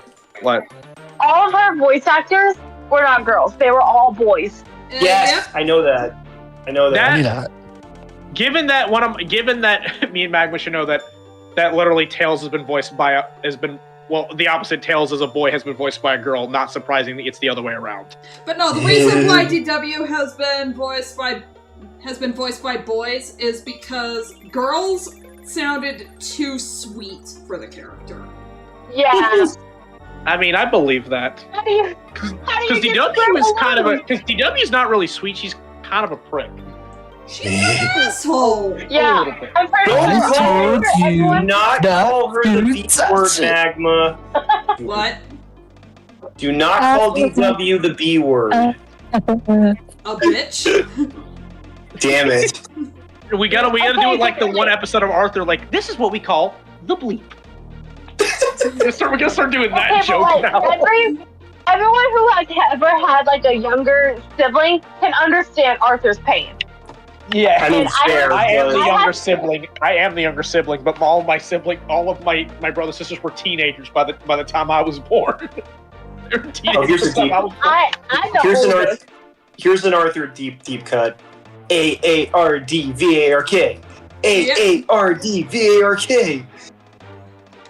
Although I learned to spell from watching The Busy World of Richard Scarry. Thank you very much. RESPONSIBILITY. Nice. Okay. And that was my favorite word to spell when I was 3 years old. Does anyone remember there was a video that popped up where someone was playing a Binky's Fact or Opinion, where Binky is talking and then there's a line that goes up where he says, and I quote, "Is it a fact or an opinion that she is a girl?" And he just stops. And I'm like, oh, this joke is, this is not age 12. Yikes. Magma! Yes? I just found something on my Mothman Squishable. What? He has blush. He has a little flush face. How cute! He has those little. I know. Also, I just realized that like because the wings are magnetic, I can connect them all together. Cute. So yeah. Where's the thing? So yeah, whatever. Go my Mothblings. Go to my mom. Wait, here's another PBS Kids deep cut. It's a big world. It's a big world. It's a big world. Oh yeah, it's I vaguely remember that. World. Oh, that reminds me. Yeah. Does anyone remember Word World? Yeah, a little bit. Word World. That was a good one. Oh, okay. I think okay, hold on. Magma should know this one. Ouch. if she does. Between the Lions. Oh, I see that. I see that. I see that. That was a fun show. That was fun. I remember the meme that popped up recently. I remember one meme that popped up of, ooh, I've got smarty pants. Remember that getting popped up around every once in a while? No, but was Booba on PBS Kids? Yeah, but that's like for baby babies. I think that was, Booba is like a fever dream. It's like, no, I'm gonna hit y'all with the biggest, no, I'm gonna hit you with I'll hit y'all with a fever dream, even arguably worse than Booba, okay? Teletubbies. Teletubbies, bro. Teletubbies. I argue they're in the same vein of just what the fuck is going on. I don't know why, but just looking at it, it always looked like it had to taste like some kind of chocolate cookie. Wait, the more I think about the Teletubbies, the more I think, were they just like on acid the entire time? Wait, does anyone remember Fetch with Ruff Ruffman? We were talking. Yeah, we said that earlier. We did. Yeah, I said that was like the first one I said. We were talking about that earlier. I do. Oh. I brought that up. I was probably zoned out. Oh yeah, I'm zoned out too. I wish I was high. I remember watching the show via the website, and I would just watch the full episodes on the website. I just watched the episodes there because I couldn't catch them on TV, so I ended up just watching I ended up watching the 2 seasons I watched the most were the 4th one and the last season before the show changed, like before it was rebooted, like before they got rid of like the live action the kid actors, like the kids in the contest, like the last season. Yeah, I don't know if I remember that. I got one. Does anyone remember the Electric Company? Yes, I do remember the Electric Company. Kind of. I never really got into the Electric Company because that's a much. I think the Electric Company before the PBS Kids was a lot of quite an older show. Oh, it's super. I meant the one that was on the PBS one. Yes, I do sort of remember. I don't remember barely. I remember barely anything about the PBS version of Electric Company. Barely. That was my hyperfixation when I was like 7, 8 years old. My hyperfixation, I said, was again, we're going back to the conversation because for some reason, like I know as a person who still likes Thomas at his age, I feel so bad for saying that word one time and your comment section gets flooded. I feel bad for you, but like I really do. Like they are. I feel like. Correct me if I'm wrong, Magma, but I can say this. I feel like Thomas fans and Sonic fans are kind of in the same boat. Some are chill, but you mention one wrong thing and they can go full ravenous. Yeah, I was gonna say it's like a situation. If you look at the similarities, they are extremely similar. Like, am I the only one that sees that? Like, they are more connected than you think they are. Like in terms of people like me, like ASD, they are, because I was talking about too, like Sonic is very popular in the ASD and autism community because of like there was a whole video that talks about how like it appeals to them, like the vibrant. What is the name of that video, by the way? The video is called "The Links Between Sonic and Autism." Hell yeah! And it's a video that if you're looking for it, it should have Sonic with like a golden infinity symbol, which is because he preferred to use the infinity symbol because, as many know, the puzzle piece is kind of a more derogatory term for the derogatory symbol. I guess it's coming from a guy that. But then again, I think it's only because it only just now dawned on me that. Oh wait, shit. To be fair, does this? I'm gonna throw this one out. Does anyone please tell me no one actually watched the movie called Music that was made by Sia? No. I've only seen Cynical CJ tear that one apart, and oh boy, he had words for it. Can I say? Wait, Jackson, I gotta ask you something. What? I'm autistic, but I'm not that autistic. What makes you think I would watch that? Hey, thank you. Okay, are you actually autistic or are you like? I am. No, I am. Specifically, this is honesty hour. So what I was diagnosed with at the time was technically not considered part of the autism spectrum, but now it is. But point is, I was diagnosed with what's called pervasive developmental disorder, not otherwise specified. So it's like linked to autism, more or less. So yeah, I am more or less autistic. I have what's called Asperger's. So that's very on the high. So I'm like high functioning, basically. Yeah, I am too. So one thing I've noticed is of the example is Hollywood, big Hollywood companies don't get it because what they see is they see the tropes of like happy-go-lucky hyperfixation. That's true, but that's one side of the coin. But that's only one side. And I've never seen the movie, but I've seen it been praised to hell and back. A movie that does autism right, and Asperger specifically, is, I'm sure you've all heard it, of Max and Mary. Oh, yeah. Mary and Max, yeah.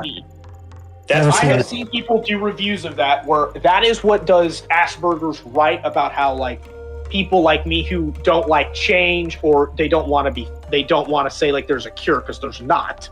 But that talks about like how they see the world, how they struggle with emotions, how they don't like the concept of routine changes because it runs the proper list. Whereas music and recently, if anyone knows about it, The Unbreakable Boy. They show like the obvious signs. I hate that love movie. Music or like super happy-go-lucky until when they get made fun of, they get pushed down. I'm like, it's true. We're not saying it's not true, but that's not the only side.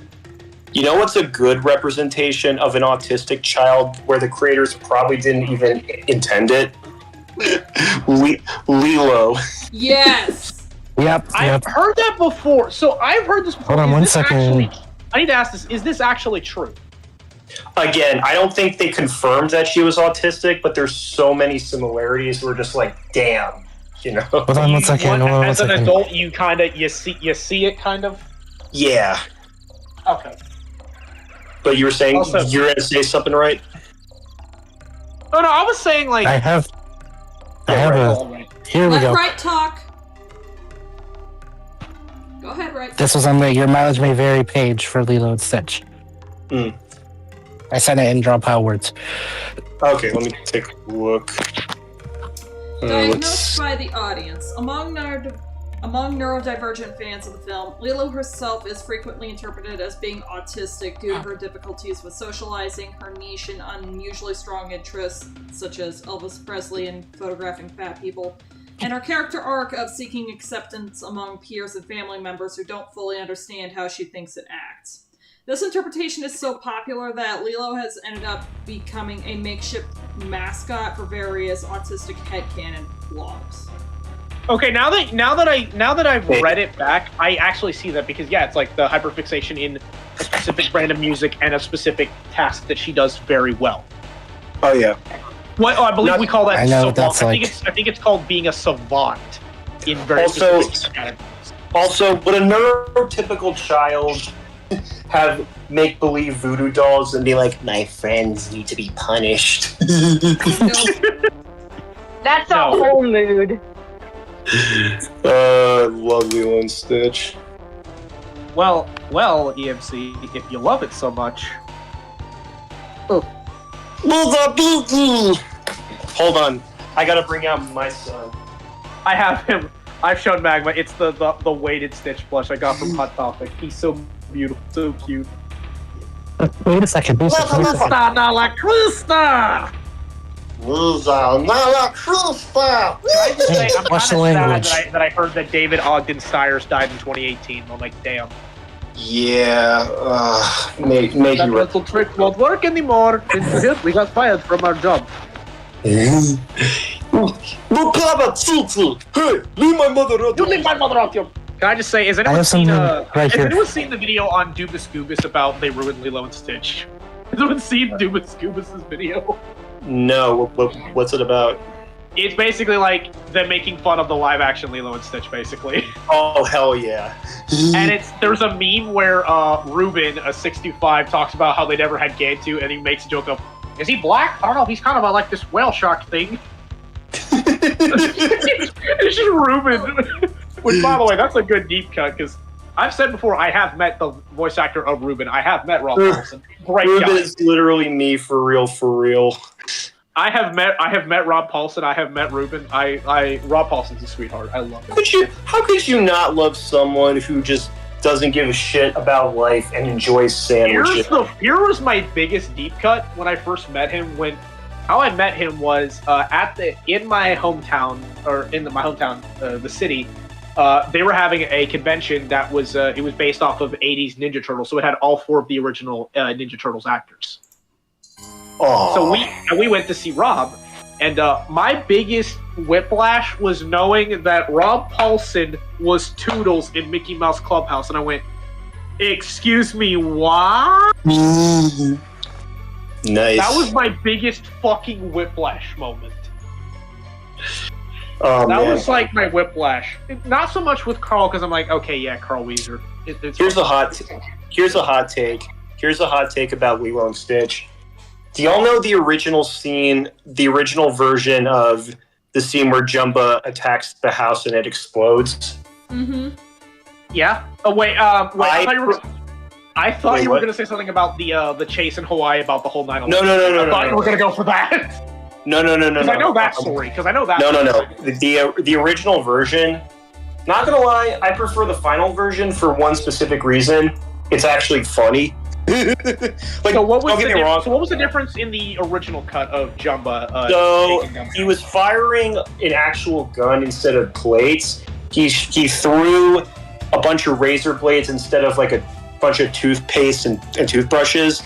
And instead of him and Stitch, playing hot potato with the laser gun when it was about to explode, he was literally going to shoot Stitch when he caused a gas leak in the house. Wow. Yeah. Oh. No offense. I prefer the final version, and the original version doesn't even have the Papa Tsutu. Hey, leave my mother out. Not mother out there. It doesn't even have the mother line. Yeah, it doesn't even have that. So one of my favorite quotable moments from that fight is when Stitch just two hands the fucking Volkswagen Beetle and just yeets it at Jumba. No punch buggy! No punch back! Beep! Dude, Lilo, I've said it before, like, that era of Disney these were more than kids' movies, these were movies that transcend time. Like, it's hard to explain it when you watch old school Disney from the 2000s and Pixar from the 90s and 2000s. They're just more than kids' movies because this is a thing that everyone talks about of, like, greatest movies of all time. Like, they are. Although it transcends that conversation. Although give some of the Pixar films that came out this decade a couple of decades, maybe they'll be on that pedestal. But who knows? I'm sure. But here's the thing, though. Do you think movies like Turning Red are going to age well or not, though? I don't think so. I don't think Turning Red has ever aged well. So that's a big. That's obvious. No, Chief. I think Luca will age really well. Maybe Soul, probably Elemental, depending on the audience. You know what? Fuck it. I take back what I said. And I love those movies. I think we're more or less maybe the 2010s, more or less. Fair enough. And by that, I'm excluding Toy Story 3. I'm saying from 2011 to 2019 specifically, not Toy Story 3. None of those movies age well besides Inside Out. Yeah, I was also going to say Inside Out 2 I think might age a little better. I think Inside Out 2 has a chance. Well, we'll see. I still think Luca is fucking goated. I will say. So it's funny, I remember I saw Inside Out 2 when it came out, and I never knew that, like, the insane amount of crunch time that happened for that second movie to even be a thing. Oh yeah, no, that was bad. I never read it. I just heard about how, am I wrong to say I do very much like Inside Out 2? I think it's like you can still love a movie in spite of what happened during the making of it. But I didn't know that until after I saw the movie. That's what I mean. But like, also to be fair, my ex, Grant, this is talking about my ex again. Oh, Magma's gonna. After we finished the movie and we never got to see the ending, she just stormed out and just had a fit about her father. Wait, what? Let me explain. Okay, I need to explain. So we went into saying we wanted to watch Inside Out 2 in June when it came out. So we did. We went to the theater, we saw it, had our embarrassment plushie. Yes, I know he was weighted like Stitch. And we sat through the whole movie. I was trying to like, because I have a very bad problem with talking through certain movies, so I didn't want to be too much of an ass. So I kind of tried to like have my fun with the movie and stuff. And when we finished up, we never sat through the end credits. I remember distinctly her going up really fast and just power walking out, and me falling behind her. And what the fuck? Like, and until she left, not a fucking word was said. Like, what? Like, because I need to specify this. Her father had passed away 2 months ago.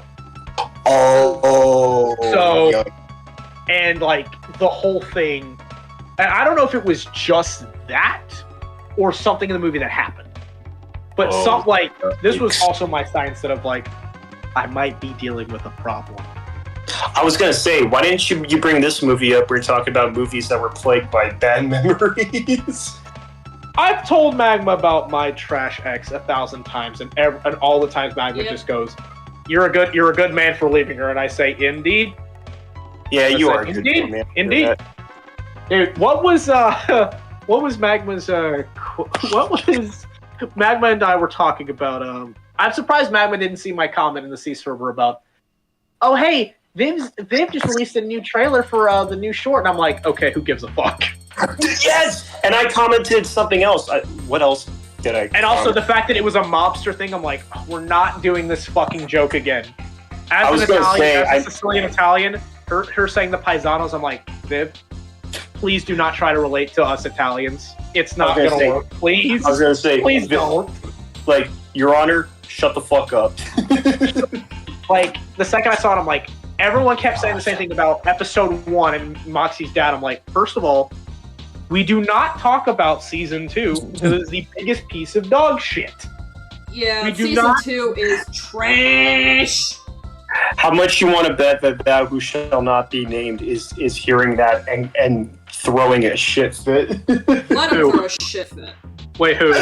The person I mentioned who was like, "Black boy never misses," that person. I'm really taking the piss out of that guy. God damn it. You know what? He needs to have the piss taken out of him. True. Wait. Yes. I got something. What's up, Fred? I want to show this before we get off the subject, but remember when you guys were showing your Stitch plushies? Yeah. Oh yeah. This used to belong to my sister. Hang on, let me see. It's Lilo.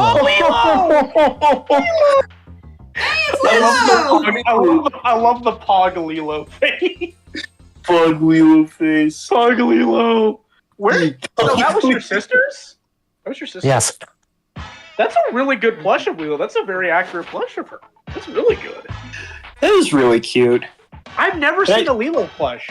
I've never seen a Lilo plush, actually. I never once saw one. Yeah, the reason why is because, I mean, it did strike a bit of a nerve with Hawaiians. They said, hey, Lilo and Stitch is a good movie and all, but, could you not market Lilo, okay? It kinda commodifies the native Hawaiians. We do not like that. Don't do it. I get it. So that's why any Lilo merch, standalone Lilo merch is so rare. I mean, I believe it. I mean, dude, and they're okay. This is gonna sound odd. And I guess I'm sitting on some undug oil. I have something funny to share because someone mentioned Turning Red earlier. Have y'all ever seen? That was me. No. That was me. Have y'all ever seen Have y'all ever seen? So this was the film that Turning Red's director Domi Shi made before making that. The Pixar short Bow. Have y'all ever seen that? I've seen that one. I remember that. It was actually This is not even a hot. No, I do. This is not even a hot take. This is not even a hot take. That was the only good thing about Incredibles 2. Yep. Oh yeah, I forgot that was the short that followed Incredibles 2 in theaters. It was a really good film. And guess what? Guess what? That's another Oscar winner. That one, spoilers, it was well deserved. I mean, yeah. What? No, I was talking about Hell of a Boss. What was the? Because me and Magma were making fun of my ex. What was Magma's term to say that girls that like Hell of a Boss? What was that? What was that quote? The quote about like Hell of a Boss is the equivalent of Viv writing for 14-year-old girls who haven't entered their yaoi, who have not exited their yaoi phase. Yeah, something Dizzy to Pop- that. Something along those lines. Wait. That is Vivzy Pop Magma's around- words, not mine. Those are Magma's words. Vivzy not mine. Pop around 14-year-old girls. I don't want to think about that. I would not be surprised if that. That was a bad take. I am so sorry. No, we Bad were take talking as about in how. factually incorrect, or bad take as in, yep, someone's gonna take that out of context. Context. I think it was that one. Yep, someone's taking this out of context really badly in this server. Good night, everybody. For legal purposes, that was a joke. I would not be. Also, the fact that don't worry, Vivian can't take criticism on the chin. No, she cannot. I find it so funny that she got so angry when some people like took a bunch of clips from the Amazing Digital Circus and made it like, this is what would happen if it was in the Helliverse, and it was just everyone like evil Pomni swearing. It's just evil Pomni swearing all the time. My name is Kane, and I am your bitch. And it's like not the fuck up. You should expect this. You are terminally online beyond. Here's the problem with Viv. Jeez. Here's the problem with Viv, and the problem I had with season 2 is season 2 can be boiled down into two problems, and it's never ever changes. It's either And 90% of that issues- problem is Stolas! First off, it goes to souls. It's either daddy issues or relationship issues, and there's no in between. I can't fucking write anything else. If Viv could have stuck to I really think the episode 2 of season 1 is really where it actually started getting shit. Mm-hmm. Because if it was just about it was just about demons doing their job, it's fine because those are actively funny. When you start getting into people like me who have relationships that go south, it's not fun. It's You're just watching a replay. You're just watching it happen in a different limelight. Yeah, and the fact that they tried to glorify this and they try to glorify the wrongest person in that arrangement as, oh, but he's just a sad gay baby. Feel sorry for him. Fuck no. If souls were real, I'm grabbing him by his skinny ass neck, snapping him like a twig, and then pile driving the remains into an active volcano. I hate him that much. I was gonna say snap his legs and roast him like a rotisserie chicken. Chicken. I'm not even gonna get any I was meat gonna off say. of him. I was He's gonna a say twig. What I was gonna meat say. is there? I was gonna say going off of when writers get too obsessed with their characters, especially for the wrong reasons. I wonder if the people behind Hell of a Boss admitted something about themselves when they basically simped for Soulless. And I'm mean, they saying this pretty much outright did. as a man, and I'm saying this as a guy who has met Brandon Rogers and loved Brandon Rogers' work before Hell of a Boss. Same. I fucking love him. I met him before. Super nice guy. And even Magma's like, he needs a chiropractor for holding the weight of that show. I believe she said something along those lines. I think he said you're something right. like You're that. right, dog. And I'm like, you're yeah. right. Because Brandon is single-handedly the only thing where I'm actively, not at. Also, you also have one of the most iconic voice actors in Richard Horvitz. You're lying! First of all, Dad, I'm Zeb! Also, my favorite Magma do quote the I am not a My favorite clip of Brandon Rogers ever is, I think it's from like a vlog of Disney Pop, but there's like a clip of Brandon Rogers just running off with his own sign.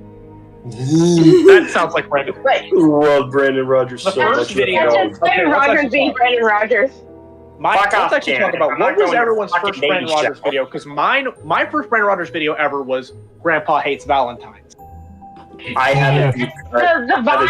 I've seen the Vine that Alice was in like Wonderland one, and oh my lord, it set my sides into orbit.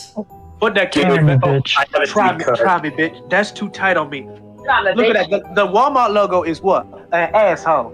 God I dang have it, a boy. deep Why you cut. play with the dog asshole? You got an iPhone. No, it's the youngest one this time. He keep playing with that dog asshole.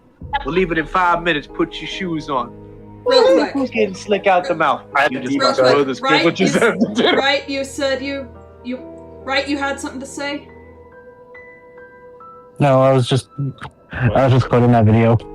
No, I was gonna say my deep cut for Brandon Rogers. I said this in a really old stream, but my introduction to Brandon Rogers. So back in the day, Doug Walker.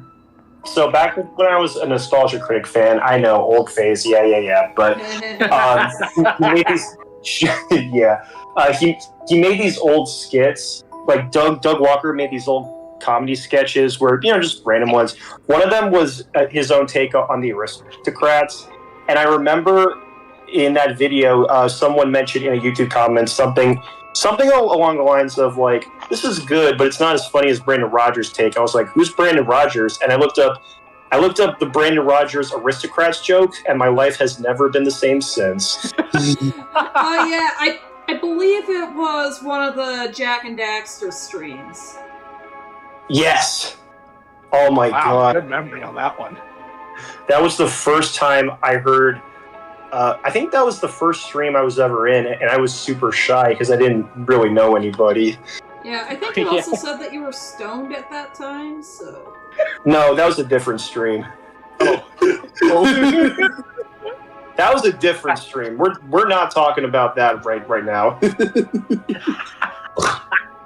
That was a different time, dog. No, but I did have a cat. I was looking after a cat at the time, and it was on my belly at the time.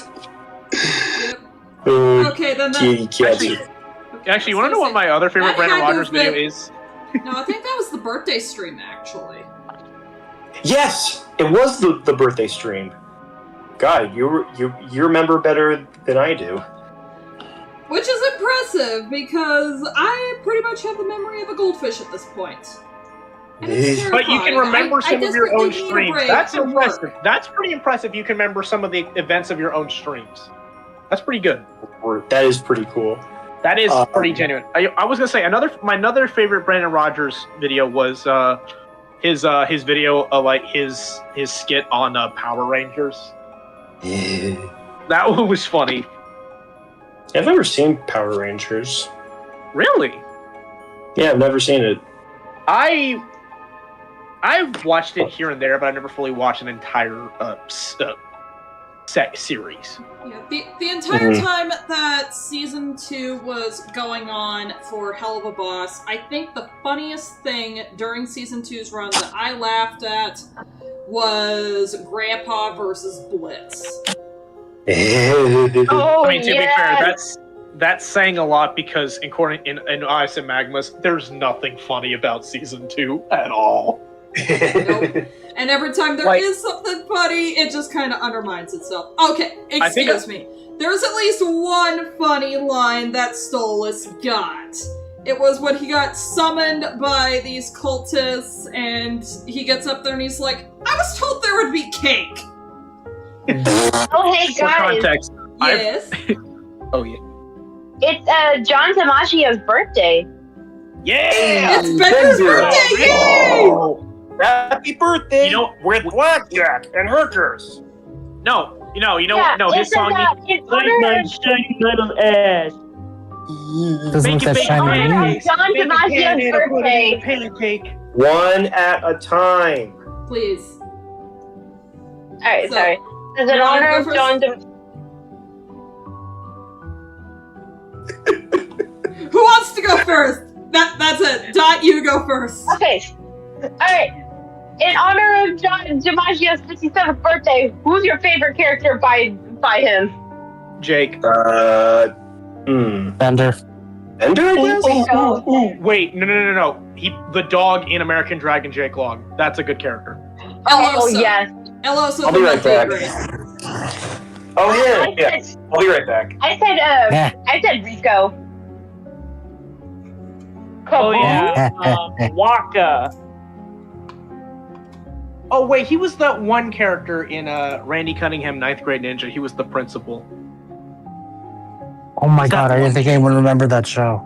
I do, dude. Ever since I watched Sonic the Hedgehog, I suddenly remembered everything that I knew about that had Ben Schwartz in it. So fucking here we go. Notice how none of us said Schnitzel. I feel like Schnitzel's kind of obvious, though. Like Schnitzel's kind of obvious. Or what about the blue bad guy from Kim Impossible? I forgot his name. Draken, yes. Yes. Dr. That's how none of us said How Draken. do we not say Dr. Draken? I'll be honest. How do we not say My favorite role has God. got to be either Bender from Futurama or Elosa from LTA Grey. I'm probably going to have to lean more toward Elosa from LTA Grey, though. Okay. That is a deep cut, remembering El Tigre. That's a deep cut. Dude, that has been my comfort show for the longest fucking time. Like, it showed up at a perfect time for me. I remember, this is going to sound... I posted this on 4th of July, I believe. I posted, if anyone remembered this, I posted in C Server. It was the bumpers of Cartoon Network's 4th of July weekend, and it was all the bumpers of Blue from Foster's. And it was just all the bumpers, because I remember the bumpers for Blue in Cartoon Network's 4th of July celebration. So, also, I never knew that Keith Ferguson played that. So, knowing that El Tigre is your comfort show, and I know if you watched The Book of Life, do not lie to me. Have you watched Maya? Have you watched Maya and the Three? I still need to. I do too. I only know Book of Life because there was a clip of Gabriel Iglesias in that movie. I've seen Gabriel. Fun fact: I've actually been to a comedy show of Gabriel Iglesias. Is really fucking funny. Ooh, nice. Really fucking funny. I went and saw it. No, I've heard he's really funny. Dude, I saw him in Chattanooga, Tennessee. Fucking hilarious. Oh, that's awesome. Fucking hilarious. Yeah. No. I'm surprised. Again, you were here, EMC. We said name your favorite John DiMaggio character. Not a one of us before Dot said it was Draken. Draken? None of us said Draken! Or Schnitzel. I forgot about Draken. Or Schnitzel, because I feel like those are the obvious, because everyone's going to pick either Dr. Draken or Schnitzel, because either one of us are going to say, everyone's going to say Bender, because why the fuck not? Hey, John DiMaggio's a Jersey native, so... That's true. It's true, because I said that, I also said Jake is a pretty good one. I said Jake. I will say Disenchantment is not a good series, but I do love his I do like his performance as the king. Also forgot that John DiMaggio played a character in Boondocks. That did happen. Oh yeah. Oh God. He did. Yup. He did. Who was that? I can't remember. I can't think of the character. It was like a character making, I think it was a character it was a white guy trying to call out granddad for something. I cannot think of the context of the clip. I just know that his voice was that he voiced one of those characters. Also, this is going to sound like a really deep cut because I never knew that this actor played this character. I remember a show from Disney XD called Motor City. Oh, I remember that vaguely. And the villain, I never knew that the villain was fucking Mark Hamill. Never knew that it was Kane. He was the main guy, Kane, in that show. Never knew that was Mark Hamill. Because Motor City was a really weird. It was a really weird show, but I remember a little bit of it. Yeah, Mark Hamill was the main villain of Motor City. It's a really interesting show. It's like... Oh, go ahead. I was gonna say, I found out that the voice actor for the Horse Mayor in Zootopia 2 will be voiced by Patrick. I don't. Yes, it will be voiced by Joe Swanson. Patrick Warburton. I think I saw that. I think someone sent that in one of the other servers. If not for the fact that I'm so against Zootopia 2's existence, I would watch the movie just for I it. remember watching that movie with my mother in 2016 and loving it, and then watching everyone else, basically in here, C server and Havoc server, basically just tear this thing to shreds. I'm like, okay. I have to do this. Sorry. Do it. Peter, Joe turned into a horse and he's the mayor of Zootopia. Why is that a good Lois Griffin? What God the damn it. fuck? Again, Doug, why are you not in LA doing voice acting? Dot, that is the closest thing I have heard to Alex Borstein's Lois, and that is scary. Oh, so Magma actually learned that one of the characters, Chance, in Date Everything, is voiced by what was his name again? Chance. Oh, Matt Mercer! Matt Mercer from... Yeah. Oh, McCree! Oh, yeah, McCree. So, here's fun. My thought I don't know. was... Oh, what was it? The D&D group. The D&D group. I'm blanking out terrible. Critical Role! Critical Role, that's what it was. Also, fun fact, Mac Mercer. I swear to God, I am blonde and tired. I'm not stupid. So for well, at least you're honest. You want to know who the voice actor for Parker is? What? You want to know who the voice actor for Parker is? Who? Brennan Lee Mulligan. I don't know if that one rings a bell. Who's that? I don't know who Brendan Lee Mulligan is. Fair enough. I think he's known for being in College Humor. Oh, College Humor. I sent a friend this. The only thing I know about College Humor, and I keep saying the word deep cut, might as well add a tip jar to it. Does anyone remember from College Humor Dinosaur Office? No, but I remember Jake Lanier because I was a dorky Jewish fuck. Here's the thing: if you were to play the love route of Parker, everyone says like it's literally just it's not even like Parker the character. It's just Brennan Lee Mulligan being Brennan. I have a funny thing I just remembered. I got a video recommendation. I think it was today or yesterday. You want to know what it was, guys? What? What? It was a video called "Why Zelda Fans and Sonic Fans Hate Game Grumps," and I went, damn, I wonder you have why. no idea. I know. Listen, before I say anything, I am aware how much of a shit talker Aaron is. I understand. But people also say that here's something that this is going to infuriate Magma. He said, and I quote, because he didn't know how to play it, he said that Sonic Adventure 2 was worse than 06. Bullshit. What? Bullshit. That's fucking I love you.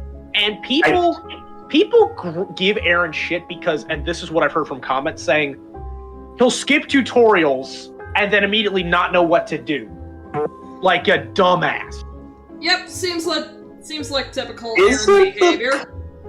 Isn't the point of playing any game like that if you're not familiar? Is watch the tutorial. Well, then again, if you're a rich-ass YouTuber, common sense and actual effort go to fucking die. I'm glad why Sega basically said, yeah, we have no affiliation with Ego Raptor because he's basically kind of just fucked with us for too long. Also, It's why the 2010s is the worst time to be a Sonic fan. The 2010s were actively the most. Wow! Imagine a whole ass company saying, "Yeah, this fucker, we fucking hate him." What were we gonna say, Don? There's a meme in Here's Drop this meme I made. Let me take a He was look. running it. Has anyone seen Mr. Cluckles? No. Mr. What? Mr. Cluckles? No. No? Yeah, What? Mr. Cluckles is the chicken in the meme. I don't know who this is. Who the I don't fuck know. is Mr. This again? It's the. Look at Drop Pile Words! You'll get the context! I'm looking at him. I don't know what the fuck this is. Okay, let her explain. Sorry. So, Mr. Cluckles is the little chicken timer, and he's Stefan's little companion. That told me nothing. What? I'm with EMC. I'm like, What is please this? re-elaborate, please. Okay, like, what So, is... like, after you realize Stefan, he does turn into a real-life chicken. You know what? Sorry, No are you more internet. explaining a game or a fever dream you've had? A game. What is the Called game? Date Everything. Date everything. Okay, thank you. Now, Dot, was that so hard? Sorry. It's okay. It's okay. It's okay. We're most of us are mad here. But basically, in this game, Sonic the Hedgehog voices a toolbox, and Knuckles voices a microwave. Wait, is this Roger and Travis? This is Roger and Travis? That is awesome. Oh, That is you know fucking who's also- lit. Magma, do you know who's also in the game? Who? Gray Gray Delisle? Delisle? Ye- Delisle? So yeah, Frida's in there, and what's ironic is Frida, her aspiration is to be a rock star, and in Date Everything, the character Gray Delisle plays doesn't like music. Oh, that's yeah, ironic. her name is Tina, and she's literally a triangle, the instrument triangle. Nice. Being a triangle, acting more like a square. Got him. To be square. Hey, Jackson, I have a question. Yeah.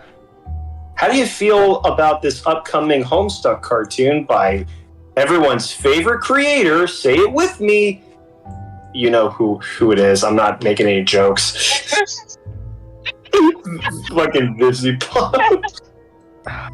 You guys gotta know that I only have a cursory knowledge of Homestuck because of what Magma tells me, and even then, the knowledge she tells me is enough to make my head explode, and I don't blame myself. Yeah, Homestuck is a very hard comic to get into. Like I said, It's like, welcome to Homestuck. The wording is Magma's dense, like, the you action think is yours is intense, tough? the timelines make next to no sense, and your favorite character will die. This is Magma's like, oh, you think your show is hard to get into? Fucking Homestuck. He just points at it. Just points I at was the gonna white say, board. Here you like, go. why even adapt Homestuck into a show? It's like, Yeah, what the fuck? And even at this rate, Homestuck is now officially lost media, because the website that used to host it, gone into the ether. Done. What was the website that hosted it again? It was literally Homestuck.net. Oh. I'm about to. Ooh, I'm hungry right now. I'm in the mood for a Reese's blast, a Sonic Reese's blast. Yeah. Actually, on the subject, every time I think of Homestuck, I swear, Magma, this is not a joke. I keep also thinking of another internet thing of Homestar Runner. Is anybody else in that? Oh, I know that. Homestar Runner and Homestuck have really nothing in common. It's only namesake that my brain goes. It's only by namesake. When you say one, I can't think of one without the other. Because I hear home, it's not Homestuck. Every time I hear the word home, I think of Homestar Runner. It is not because they're similar. It is literally because when you say home, the next word I expect is Star Runner, not Homestuck. I swear to God. That's just how my brain acts. That is how my brain acts. Hey, Jackson, I have a question for you. Uh-huh. Are you autistic? The entire talk about me liking Thomas the Tank Engine didn't you. With everything that whole thing didn't give it away. Like with everything you were talking about, I just had to make that joke. Like anytime someone says something very specific, I just go, "Hey Magma, I have to ask you something. Are you a I'm like, the talking about Sonic and Thomas doesn't give it away. I don't know what does. Like, I don't know. I could what talk to about do. Pokemon if that still ain't obvious.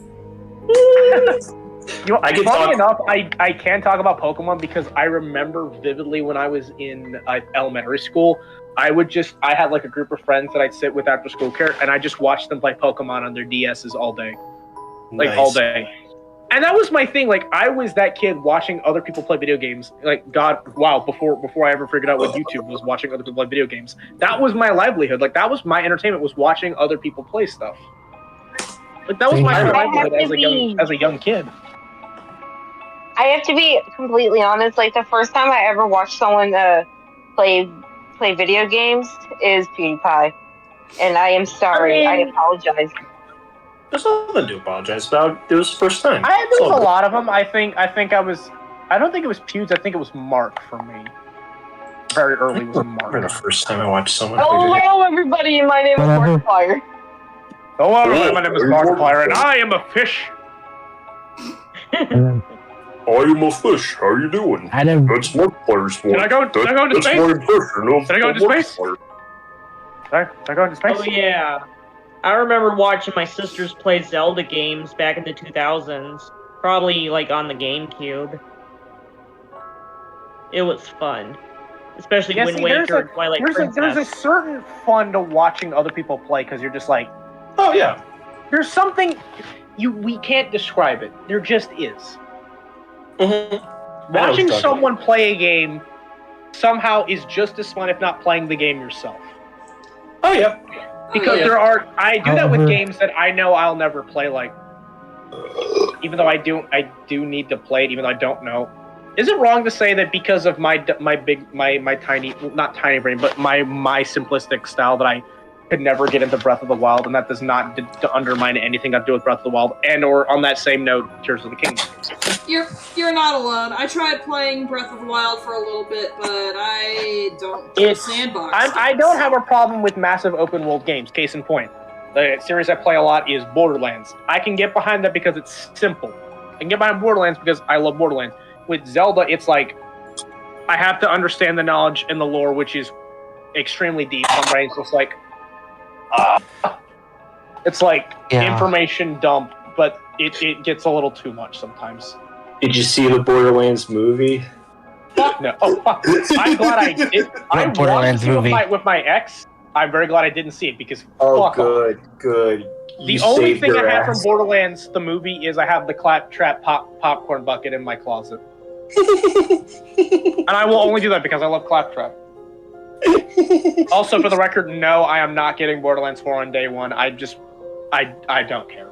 I really don't care. There are no good video game movies out there, with a few exceptions. Sonic 3 has been the last actually good one.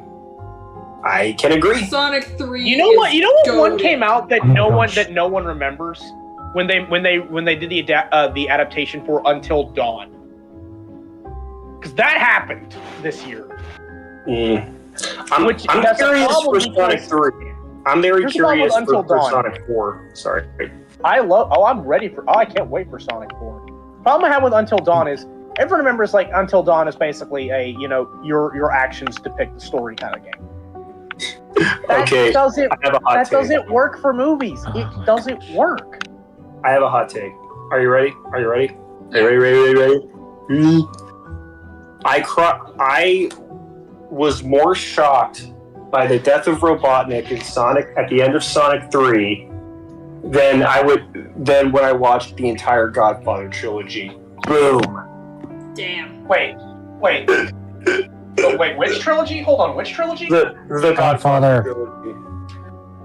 Really?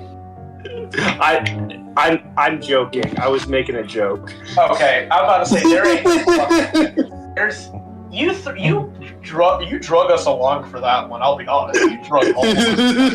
That's my job. That's my job. But I say, no. I'll hit y'all. I have only seen one horror movie in my life. You want to know what horror movie I saw in theaters? Really? It's the only one I've seen. Which You want one? to know what it was? You're gonna hate me. Y'all are gonna think I'm really dumb for this. It What? was with my first ex-girlfriend. Was It Chapter 2? That is the only one you've ever seen? Dead ass. I don't watch horror movies in theaters, not because they're not my thing. Oh. I was gonna say, like. No, you've I never have seen- watched like a bunch of movies before, but that's the only horror movie I have seen in theaters. Oh, Only. okay. Only. Wait. Did you see It Chapter 1 at any point? No. The better one. No. No, I was. Let me explain. Can I explain? Yeah. Go ahead and explain. With my first ex-girlfriend, I was kind of dragged into it, and I just said, "Hey, you want to watch this?" I just went, "Okay." That was it. I just said, "Okay." I just said, "Okay." Good boy. Shut the fuck up. I'm sorry. That was mean. God damn it. Sorry. We were friends. You're being a fucking bully. Sorry. I'm sorry. But the first horror movie I ever saw in theater was Ready or Not, but it was because I was working at the movie theater, so I don't know if that counts. Wait, what year? I guess. So here's. Oh yeah, what year would that have been? 2019. But like I was like the only Yes, the only forward? reason I was watching it, I was only watching like snippets of it when I was like doing like theater checks. Oh, you like checking, making sure like it's the everyone's not being too rowdy and shit. Yes. Okay. Hey, Dad, when Or you were busting working at out a the movie? old hole in the popcorn bag trick. Oh God, I hate you. I hate you forever. I'm leaving. Goodbye, Magma. And I'm supposed to be a degenerate. Hello. Come back. That was unhinged. Hey, I made Magma's gonna an be my unhinged 13th joke. season. I made an unhinged joke about Vivsy Pop. You're welcome. It's okay. Magma will be my 13th season. I made an unhinged joke about Vivsy Pop earlier. You're fine. But I'm going to be what, Dot? You're gonna be my 13th reason. No, do not commit, sweet tea. I swear to fuck, I will astral project over there and swat the glass out of your hand. As I was saying, Guys, Yes? Hey, I Oh, was yeah. drinking a Mountain Dew earlier. Dot. Oh wait, that's right. You were saying right. I'm getting tired. I'm gonna go. Okay. All right. Okay. I think Same it's- here. It's almost midnight for where joining. I'm at. So, It is good night, guys. Night. Good night. Nice talking again. It's all good. But Dot, didn't you say in a previous stream that at one point you when you were working at a movie theater, it was around the time that Frozen 2 came out, and some stupid parent brought their kid in, and the kid puked or something? Yeah, so yeah, this woman brought her little 3-year-old in. The little girl stops. The mom's like, "Sweetie, what's wrong?" And this poor kid like throws up. And the mom's like, the mom's excuse was, "I'm so sorry. She hates the smell of popcorn." What did you expect? I know there are people that I love the smell of buttered popcorn, but I can understand that it's an acquired smell. But not even that. Like a full-blown child who's like 3 and barely can barely even read. Like that's not an excuse. That's an on you thing. That's on you. Child abuse. I'm sorry. Yeah, but like I've also had like a moment of like, yeah, this person, I like basically it's like, are you smarter than a 5th grader? But are you smarter than the average Karen? Which is not very smart. I've actually had someone ask if I could take the orange out of their pumpkin spice latte because she loves pumpkin spice, but she hates the color orange. What the fuck? What? What fucking fucked up movie theater are you working at? What the hell? I work in a coffee shop now, so like, of course, I'm like Let me guess. This person. Let me guess. This is the kind of person whose entire personality is sad beige. Oh my god, we can't have a speck of color anywhere unless it's like literal washed out dishwater color. Yeah, I was literally like that woman like doing math in her head. I'm like, ma'am. Like it was definitely a ma'am. This is a Wendy's moment. I would just look her dead. I would just look her dead in the eyes and say, "No, bitch, shut up." It would take everything in my power to not say that. To not say that. I actually had a pumpkin spice latte, so I cannot deny it anymore. I am turning into a white woman. Oh no! No. White woman. What have you done? White woman's Instagram. My color's coming off. I'm turning white. I have a funny. Okay, this is gonna sound really fucked up. You guys want to hear a really dark joke about being white? Oh no. This cannot end well. Oh dear. You know what? No, I'm not gonna tell it. It's pretty fucked up. I'm not telling this. Okay. No, I'm not I was telling gonna this. say, it probably violates not only YouTube rules, but probably the server rules too. Yeah. Well, it's actually not that bad of a joke, but I thought about it. You know what? I'm not gonna say it. It's really not that bad of a joke, but I mean, you could just go ahead and type it in draw pile words. You sure? Yeah. Okay, fair enough. Just hit him with the. Are you sure? Are you sure you want to do that? Damn it. It says, at everyone, send this message to 20,000 people in the server. Oh no. Fine, I'll put it in the voice chat for VC. You're welcome. Oh god. There it goes. There it goes. Should I really send it? I probably shouldn't. What is your thought? What is your intrusive thoughts thinking right now? No, it's basically it was basically a personal story that a teacher of mine told where it's so stupid, but it basically just had to let the shit talking commence. Give me the tea, sis. I want the tea. I'm writing it. I'm writing it in voice chat. Okay. Okay. Magma gets a laugh out of me shit talking my ex. Okay, she'll love this shit. Oh, Magma, I should probably tell you. The Cookie Run Kingdom YouTube channel has uploaded a video featuring everyone's favorite spicy cookie. Burning spice? Spicy cookie? Yes. There's one of they also did one featuring dark cacao cookie. I think I already sent you a link to that. Yeah, I believe you did. It was the Ask Me Anything. Yes. They also did one with a Mystic Flower cookie. I love Mystic Flower cookie. Actually, I want to talk about something. I watched a YouTube channel. There's a YouTube channel I kind of follow, but I don't really watch their stuff. I kind of get recommended stuff. And one of their videos, this is takes us back to like 2015-16. So this is deep cutting me in like my high school years. And it went back on. Talked about does the game Life is Strange hold up? And her eyes, no, it did not. Does the game Life is Strange hold up? And she says basically not. Because I remember when I posted. By the way, I posted the joke in the voice chat. This is my 11th grader social studies teacher, a dorky white man, mentioned a story where. Shut up! No, don't read it out loud. Oh no! Oh god! No, actually, fuck you. I didn't come up with the story, by the way. Okay. You heard this from somebody else. Yes. Heard it through the grapevine. Yes. Oh no! Oh no! That's funny. Does that make it?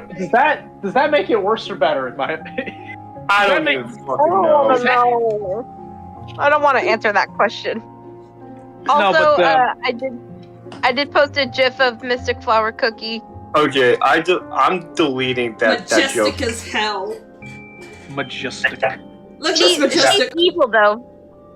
She's very evil though. No. Holy but I was, shit, like, she's going Lusamine. Anyway, where'd you post it?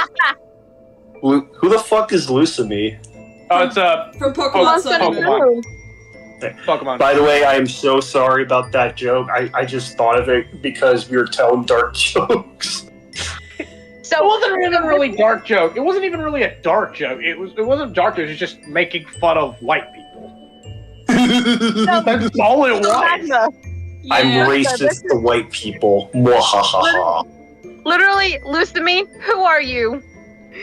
Mystic Flower Cookie, I'm you. Only I have a few demons in me. And Lusamine didn't? Tom Nook's like, what the fuck, bro?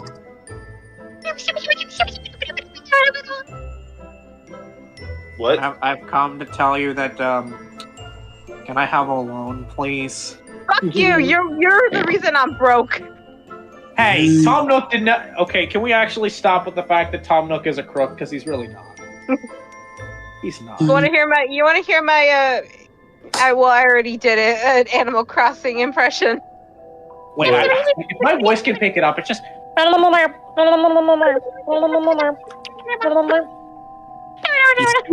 You sound like background characters from Smiling Friends. Here's one thing I can show Echo, and every time I show Echo, it's like dangling a key in front of his face. Fucking Cat Rosalina from Mario 3D World. And this is Jeremy, your personal hell. Do that again. Dude, I'm gonna punch you in your face. Okay. Oh, should I scrunch it with a pop candy for the trip here, Charlie? More for me! Ah! Okay. I think the worst surprises are behind me now. And then Jeremy just comes up out of nowhere. Just, oh! Also, Dude, I told you I was gonna do that again. I think that's probably the funniest bit of editing in Flays Fire's video on Has-Been Hotel. The gang and Charlie. This is the most obnoxious thing I've seen in my life. Wrong Charlie. Oh! Yeah, good Charlie. Oh. I'm sorry. I need to vent about Hell of a Boss because I've explained. Let me explain. I remember I remember Has-Been's pilot back oh my god, 6 years ago. Fuck. We're old, yeah. Dude, I do too. But I never watched the pilot. I just saw it on my For You page. It was just there. It was just on my For You page, and I never watched it. I was like, okay. I wasn't, because I'm gonna be dead honest, that I was not that interested. I really wasn't interested. No, I saw it when it came out. I was like, this is okay. It's nothing groundbreaking. No. People thought it was. It's really not. Yeah, as a concept, it's really take it or leave it. Yeah. I'm gonna have a very hot take, and I don't know if anyone agrees with me. I feel like Hell of a Boss and Has-Been is the example of when you try to cater too much to LGBTQ, but I feel like it comes off the wrong way, really badly. Yeah. Unholingly bad. You have no idea how. To the point where it gets gross. Yeah, you have no idea how to filter yourself. It goes beyond the point of pandering and just becomes really fucking fetishy. Again, I grew up in this household. I don't have a problem with LGBTQ in stuff. I think it's the point of when it keeps getting repetitive and where it's everything. And everything has to be queer coded like Steven Universe. And I know and that's the issue too. No. That's because the thing is, when you point out stuff like that, more often than not, instead of people looking back and being like, "Oh, that's a good point," they will then try strawmanning you and saying, "Oh, you're just a bigot and a homophobe." I'm like, "Okay, fuck off." No, it's first off, that's not even close. Yeah, not even remotely close. Yeah, But I feel and like the the thing is- obligation. The thing is I that my feel like sister tries, like, Mud tries to pull the whole. It's because it's a yaoi series, and you don't like yaoi. I'm over here like, girl, I have a timeshare in the dumpster that is known as Harden Shipping.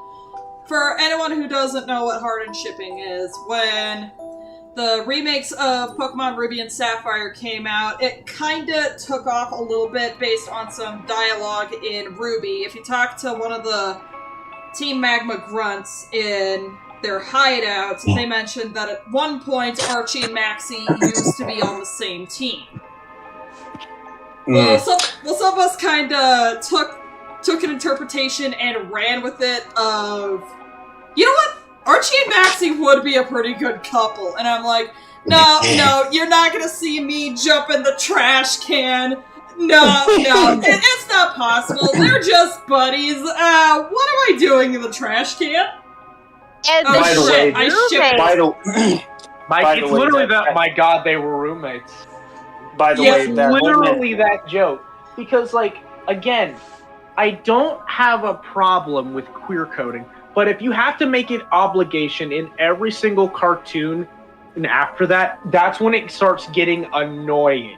it becomes That's when concerning. it gets if annoying. anything. Yeah. But no, adding on to that too, like not to dunk on your sister, she's cool and all, but that whole thing of like, oh, it's intended for a yaoi fan, that's not an exempt of criticism if people point out flaws in it. That's just not even a thing. That's a In fact, I subjective bring it thing. up That is because- subjective. That's subjective. Yeah, Yeah. I bring it up as a problem with Hell of a Boss specifically because it sold me on the idea of demons from hell taking revenge commissions and, Exactly. fulfilling those revenge commissions. And then when Yeah, it becomes and it's this just that. soap opera, I'm over here like, I feel betrayed. I feel like I was lied that's what me and to. Magma think about as the ambassadors of like it but extremely hate it. If it stuck to that plot line, it would have been fine. Yeah. It would have been fine.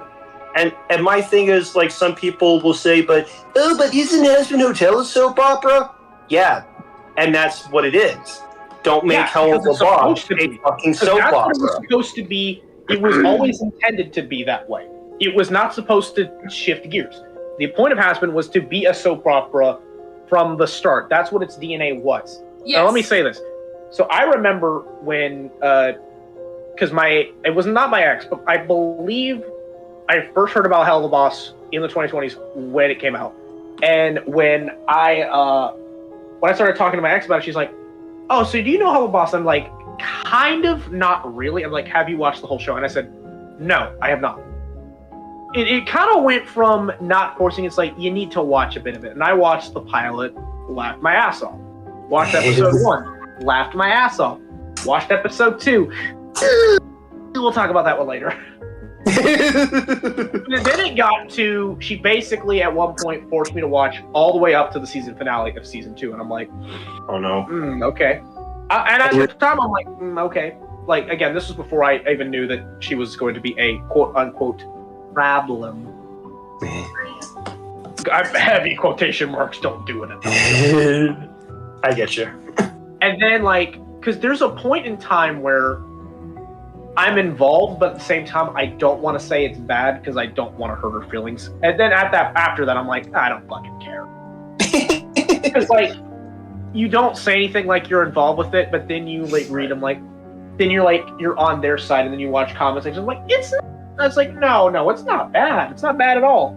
And then when you're out of our toxic relationship, and you go back, you're like, why the fuck did I say this was not bad? What is wrong? Like, am I more retarded than I already am? Like, what did I do?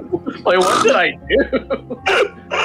I know, and it's like, because I was telling Magna about it, it's like, I fully came to that realization that Hell of a Boss was bad because when she and I were talking about when I had broken up with her, it's just like, you really don't know these things until, like, you go through a toxic relationship that you see, like, when you live through something like that and you watch a show where you go through that same thing, the pieces kind of make sense. Yep. Everything kind of makes sense. Like, you start to see, you're like, because I've told Magma this. Everything that she said about I've told Max. Magma has one either laughed her ass off or number 2 said, "I want to punch her and then give you a hug." You know what? Not in that order. I'm not gonna speak about this in the actual live stream, but I'm gonna type something in the voice chat that I'm sure y'all are gonna relate to, because this is very. I've told Magma about this person. I've told Magma the thing that made Magma. I'm pretty sure I have the one thing I said about her that made Magma's skin crawl, and I do mean crawl, and I am not exaggerating. Was told that she lived in her own film. That Magma, I could hear Magma actively want to shut down. I'm not kidding, dude. Imagine the I'm smell. not exaggerating. If Magma told you what I told her, you'd be like, how? I'm going to say this, and you have every right to be disgusted by me and her. She lived in a room with gnats flying in her room. What the fuck? And she didn't care. Jesus. Magma's like, you need to be disinfected. I'm like, I feel like it. Desanitization process, please. I don't think And it's like, there's the thing is, enough. she was I don't one of think those there's people enough that, Clorox cleaner that would ever make me feel clean. No, because I told her, my ex was one of the people, she had movies, and she was, I'm going to say this, she was a massive fan of Disney Star Wars. Specifically the trilogy. Oh, no. Force Awakens, Last Jedi, and the problem is, if you tell that person these are bad, they'll just say, I don't care. They won't. Let me guess, was she also a massive Reylo shipper? And Not she's even a that. massive fan of General Hux. I mean, at least she's not a Tony Goldmark, but oof. I don't understand that, so that's going to be lost on me, Chief. Long story short, this is according to the C, but Tony Goldmark, you know who Tony Goldmark is, right? Not really. You need to film some jerk with a camera, the Disney fan guy. I don't follow what C talks about that much. This is not Okay, that's fair. I'm not up to date with his stuff all the time. That's fine. I'll just leave it that Tony Goldmark was a popular animation Disney YouTuber, and he's basically the kind of guy who was just I block anyone who hates The Last Jedi, and I'm like, really, dude? Really? Oh no! You're a loser. Oh, for the love. Yep. She was a massive Adam Driver fan because she had 65 on DVD. And I've been told the movie's not that great. Adam Driver is saying of course she did. I'm like, no fucking shit. Adam Driver is fine. He's a fine actor. It's not his fault that he got attached to a shit movie. Well, yeah. What's the one movie he was in where he actually did good in, and he was dealing with a divorce? What was that movie? Oh, Marriage Story? Yeah, the one where he throws some shit at the wall or some shit. Yeah. The one movie where he's actually not dog tier dog shit. Yeah, that was. No, she was just and it's like. So me and another person, Kiwi, were talking about movies that she liked. Yeah. And one of her favorite musicals and movies she watched was, and I'm saying this as a person who knows the joke about Shea Frillis, Dear Evan Hansen. Yeah. I know about it. I vaguely know about it. I know anybody who likes the main character being a total loser, a total ass, ew. She told me this was when I'm talking about Kiwi. We're talking about she actively fucking hated Dear Evan Hansen because our main character, we're supposed to root for that. It's we're rooting for that thing. It's one thing if you're making if the thing you're making for you're deliberately not supposed to root for them and just view them as a cautionary tale. But if it's root for this guy, it's no. You fucked up. Who made a lie about a guy that killed himself. Yeah, because I want to root for that. Fuck you. Not you, but No, like the guy that's going against it. Oh, here's a good one. We were talking about this earlier. Me and Key were talking about this earlier. She liked when this came out, the 2024. She was a big musical person, and one of her musicals she listened to recently was the 2024 redo of Starlight Express. Oh no! And as a Thomas fan, that is an active kick in the balls. Because is Starlight Express really? Wait, Starlight Express isn't based on Thomas, is it? Actually, it is, because according to some stories, Andrew Lloyd Webber was one of the people that was planning to adapt the Railway series into a show of some kind back in the 70s. But that never fell through, and instead, obviously everyone knows the story, Britt Allcroft picked up the series in 1983, and obviously the show aired in 84. But Lloyd Webber wanted to make a musical based off of anthropomorphic trains. And Thomas was an idea he had back in the 70s, but that never got picked up. It never got picked up. So basically, there is more common, but anybody who knows Andrew Lloyd Webber, he's a dickhead. So, he's a dickhead. He's a total cunt. Also, it doesn't help that one of her musicals she likes was Cats. I rest my case. God. The new one or the old one? I don't know. It's the musical. It's the movie. Okay, I will not the movie. I don't think it was the movie. I will say this. I do. Before you continue, Jackson, I actually do have a friend who's gotten me into Cats and has said that it's actually way better than people gave it credit for. That being said, everything you've told me about your ex, I'm like, that is a red flag. Oh God! Oh no! Oh, it's absolutely a red flag. I didn't know it because I was a dumb guy that dated her for 2.5 years. I didn't know anything. It's okay. Dude, like, you don't know these things until afterwards. It's like, what the fuck? Yep. It's okay. It's like, no, and she's like, it's like, and people like, there's a thing about trained media that you can only do a certain way. With musicals, it does not work. No. Now, that being said, I understand that there are Thomas exhibitions that are musicals, but that works because the characters are the character models. They're not humans. That medium works because they are, of course you need a live action player to play the Fat Controller. That speaks for itself. But for the characters, as long as you have model props doing things on stage, that's fine. The medium works for that because Thomas is a medium that works for trained kids because it works within its limitations. With Starlight, it's trying to give more humanistic features to trains, and there's nothing wrong with that, but trying to make it a musical makes it arguably more cheesy than Thomas itself, and that is saying something, because Thomas has a charm to it that not a lot of things can capture, even this late in 2025. But hearing Starlight Express's music, I'm just like, this is so cheesy, I don't know whether I hate it or I love it. And it's just this is stupid. Me with the 2019 Cats movie. I hate this, but I love this. You don't actively love Cats 2019. You don't actively like it. That is. You'd be surprised. No, I don't want to. No. It's not a good movie, but I kind of recommend people watch it. It's so bad. It's so bad you gotta watch it at least one time. Basically. To be fair, I give her this though.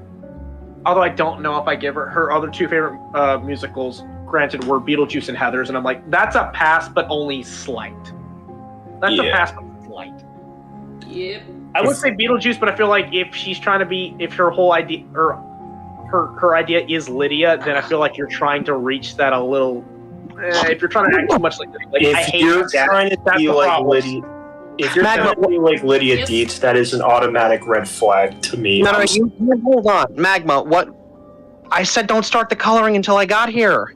Sorry. At least I didn't start coloring Jack. His Mad pants Jack. aren't supposed to be... I forget if I don't think his pants were supposed to be brown. I think his pants were also supposed to be green. That's what I had in mind. I forget. What color? His pants were supposed to be green, same as his coat. Watch this. Also, hi, C. Hello. Hey! Hey, Havoc, watch this. I'm an EP guy. I'm an EP guy too.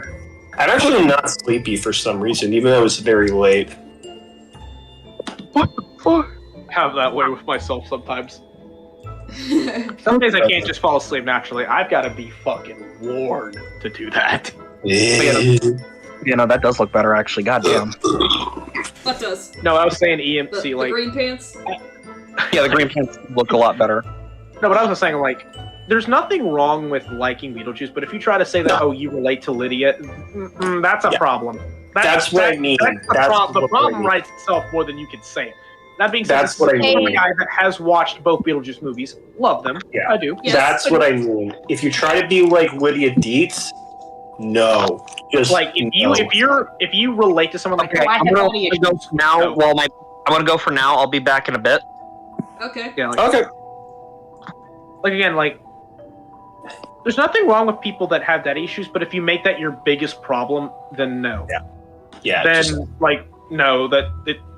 I'm like, just no. like again, like there's nothing wrong with liking the character. It's a problem of trying to relate or be like the character. Yep. Do There's not the, there's the disconnect. do not be like Lydia Dietz. That is an automatic no. That bit. We've come for your daughter, Chuck. Come for your daughter. Fucking Black Doom, but he's We've come for your daughter, Shadow. Beetlejuice, but he's voiced by Black Doom. I want someone to recut. Can I? I want to hear Black Doom go. Nice fucking model.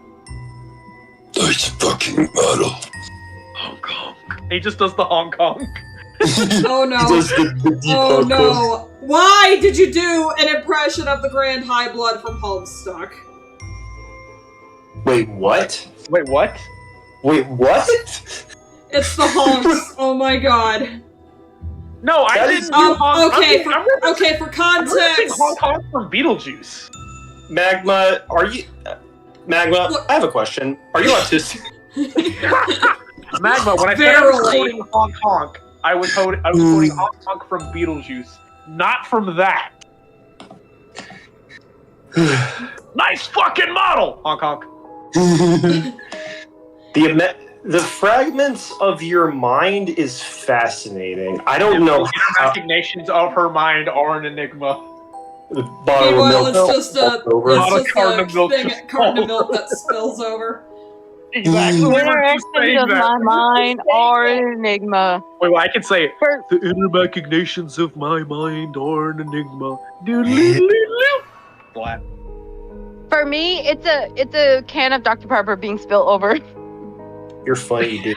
It's a Dr. Pepper can, but it's got Mentos and it just shoots up. Fuck.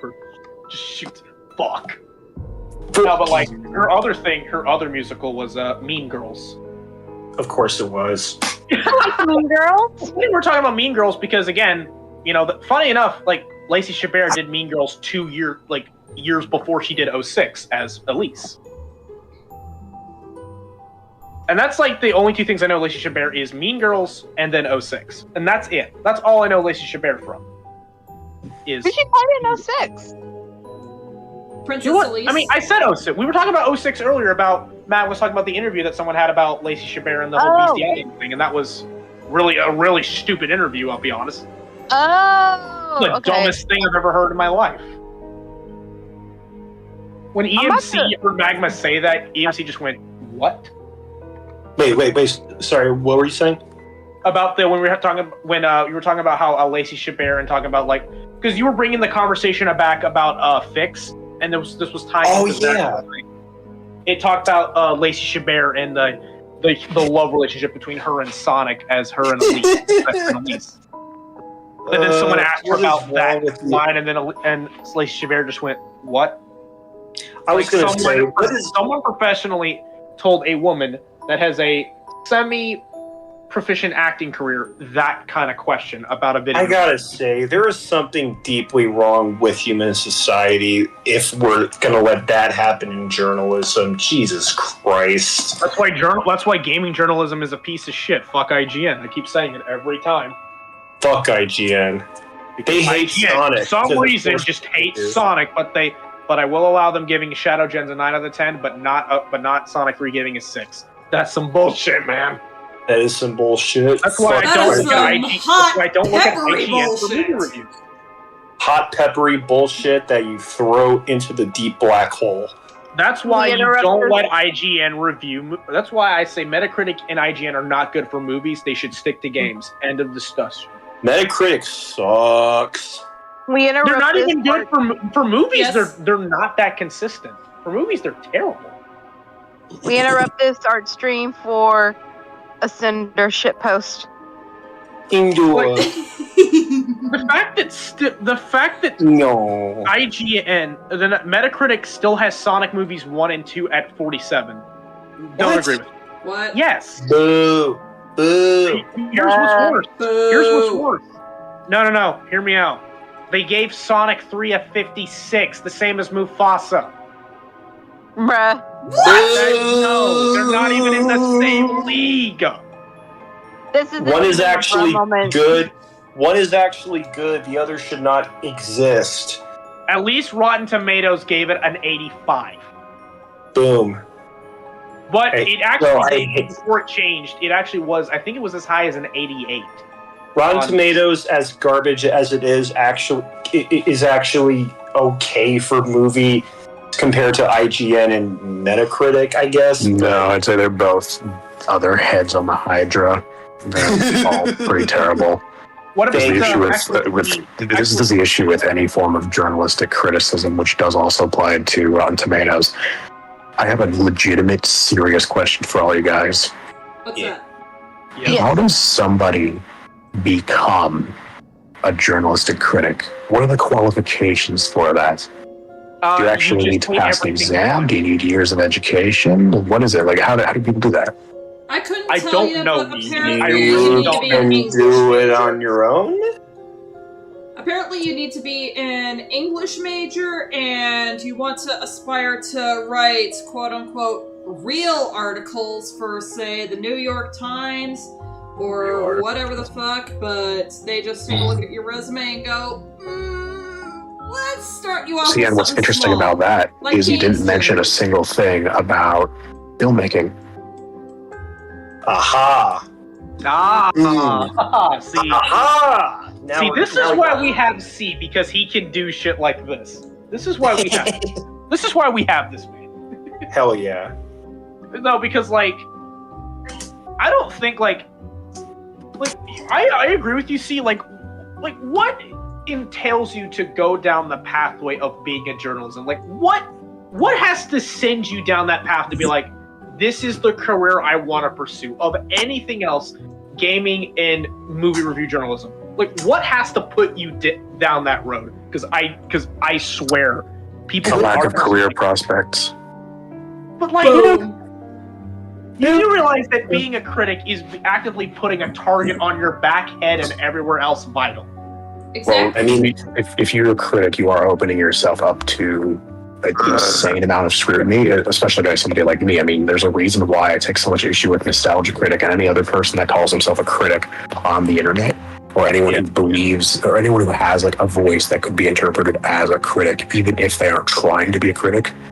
And this is why, even for myself, even as someone who just makes random videos and whatever the fuck I want, I still try to carry like a level of professionalism and objectivity to it.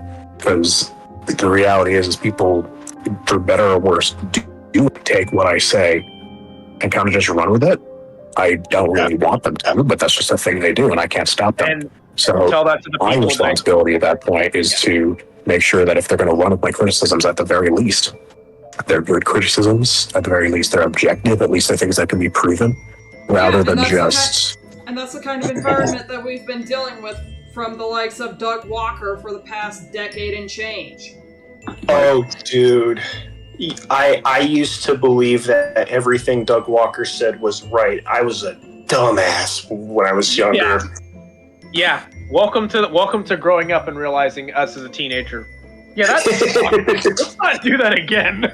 Yeah. I mean, that's just sort of the thing with a lot of critics online is people will look to them and say, oh, they're right about these things. And then you get older and you realize, oh, they're all fucking wrong. Like, I've known people over the years who think Roger Ebert and Gene Siskel were like the peak of film criticism. And then I watch one episode of their show and I'm like, this is garbage. You actually like this? Yeah, DC's garbage. DC's garbage. Do you actually like this? Literally the thing. You know what's funny? I have a friend that actually got me thinking, but like people who absolutely love, this doesn't have to do with like film critics, but I'm just thinking of people who like, because funny enough, I have a really funny story. So Doug Walker explicitly loves the Disney afternoon shows, like loves them. And I'm like, okay, that's cool. But what's funny is a friend of mine actually watched some of those shows, like not all of them, like a few of them, and he just couldn't get into them because of the writing and other stuff. And I remember him telling me, was Doug Walker fucking with me? Well, it's not that he's fucking with them, it's that Doug Walker, just like any one of us, is a very, it's in his fucking name. He's prone to nostalgia. He'll look at something from when he was younger and think, oh man, this is so awesome, even if it doesn't necessarily hold up now. I loved Disney Afternoon. I loved Disney cartoons as a kid. I still love Disney cartoons, but I'm not going to pretend they're all great. There are some that are great, but looking back, I love a lot of them. Yeah.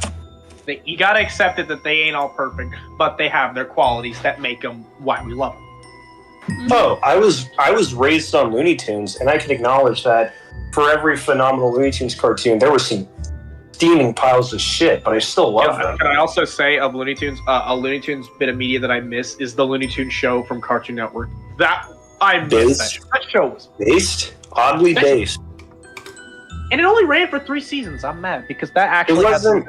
See, I'm not gonna lie. Even that show, I'm not gonna call good, like not even remotely. But there is an odd charm to it that I kind of. Oh no, it's an odd charm. Like I'm not gonna outright say it's like good, but there's some funny humor where you're like, okay, that was actually kind of funny. Yeah.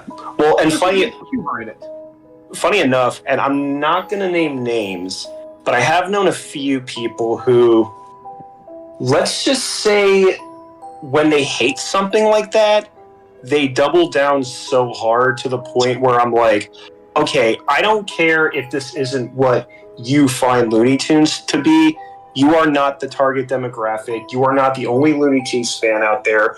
Looney Tunes still exists in spite of that, and you are actively going out of your way to be a complete asshole for no other reason than you're a whiny bitch. Oh, yeah. You have. Yeah, I went there. No, but like, but like, I was also gonna ask, like, all right, the thing about it is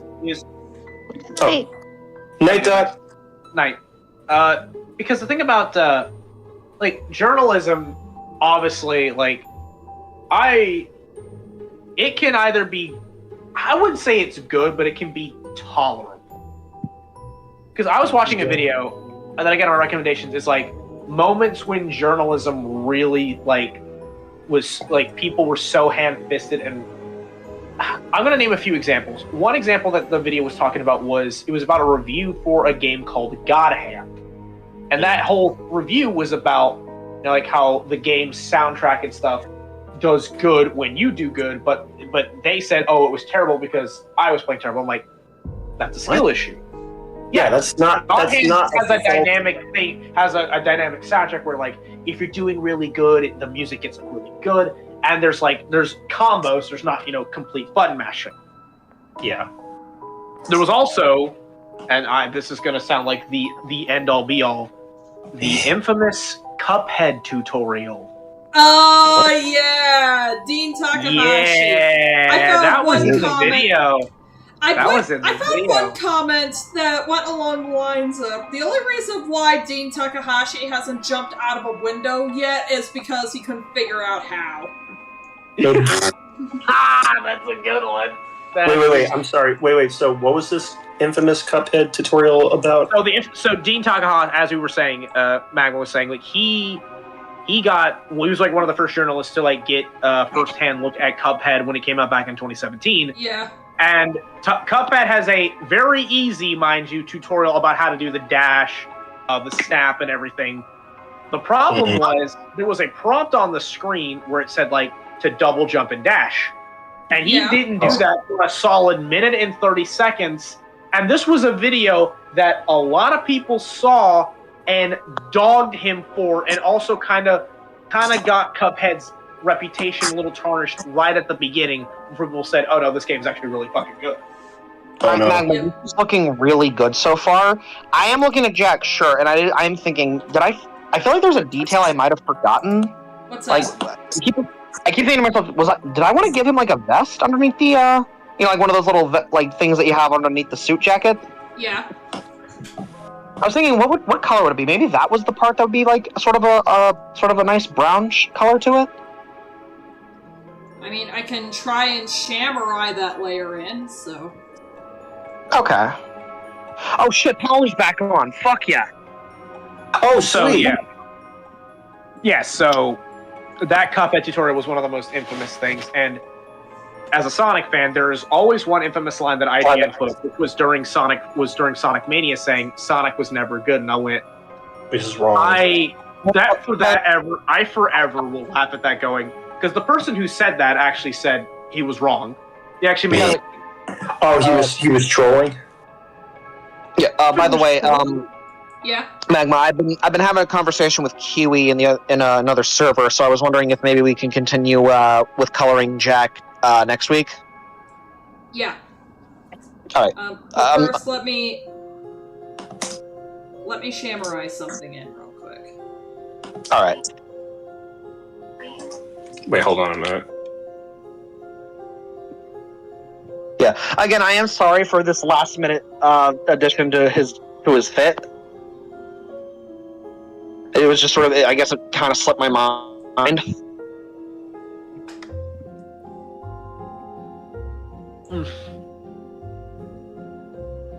Oh, but what was the other journalism thing? Oh yeah, there was a journal. I don't know if anyone remembers the journalism about Smash Bros. Ultimate and them giving shade to Joker's theme because it had a slur because the person that was singing the song was not English. What? It's very weird, but someone was making an article about how one of the theme songs to Persona that was in Smash Bros. Ultimate said, like, because this girl's the girl's Japanese, so obviously she doesn't speak English that well. Like, it's that's just straight up. Okay, we're getting into those. I'm curious if we're about. Here's what they thought she said. They thought she said the word retarded, which was let's get started. Because they couldn't understand, that's I hate journalism. For fuck's sake, it's not hard to fact check. Welcome to all of our servers where we all collectively say journalism is the biggest piece of shit.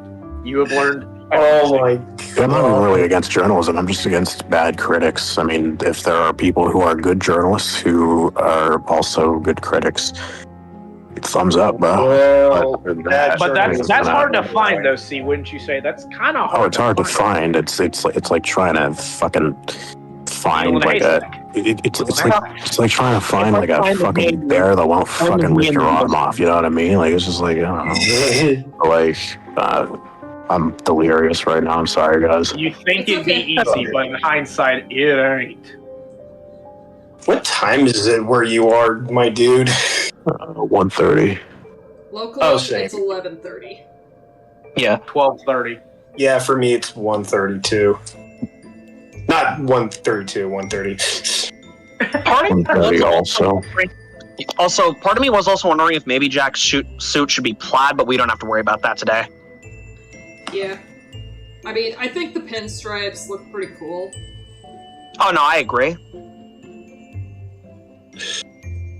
But yeah, no, I mean, it's like I don't know how to describe it fully, but it's just like a lot of the types of people who become journalists are not the kinds of people who also make movies. So you're basically only going to get like a really well-rounded view on movies from people who've worked on movies themselves, and even then, it's kind of tricky considering how tainted the industry is with a bunch of fucking nepo babies and morons these days. So you get people like fucking Dave Filoni who don't know how to write goddamn anything. You know what's funny about Dave Filoni? I looked up the other day. That the hat is the source of his power. No, bro. I mean, it's true. Bro directed a number of episodes of Avatar: The Last Airbender, and I'm like, wait, he actually had talent once upon a time? I didn't know.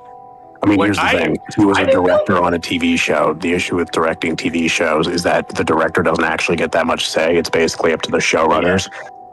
So he was basically just a rubber stamp on the show. Right. He's just like, okay, I did this. Boom. You know, he has no talent. Actually, no, he has talent as a character designer. Every show he's worked on as a character designer, the characters all look really fucking cool. That's been the best thing he's been able to bring to Star Wars as well with storyboarding. If you look at any storyboard for Star Wars Rebels, they're fucking awesome. He's a Star really Wars Rebels good character design is fucking beautiful.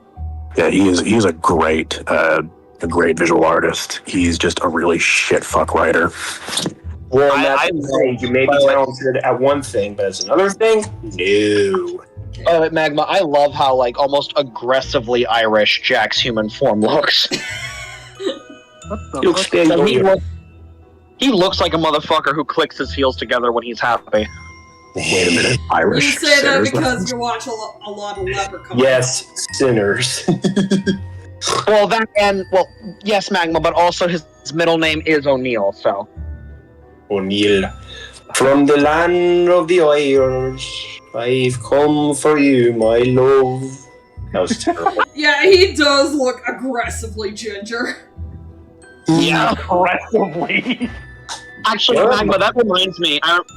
The first time I told someone about like my idea for like Jack and Clara, they actually thought the relationship made perfect sense because their logic was goth girls are heathens and gingers have no souls. He's like, yeah, no, that pairing makes sense. Like, well, shit. I didn't think about that.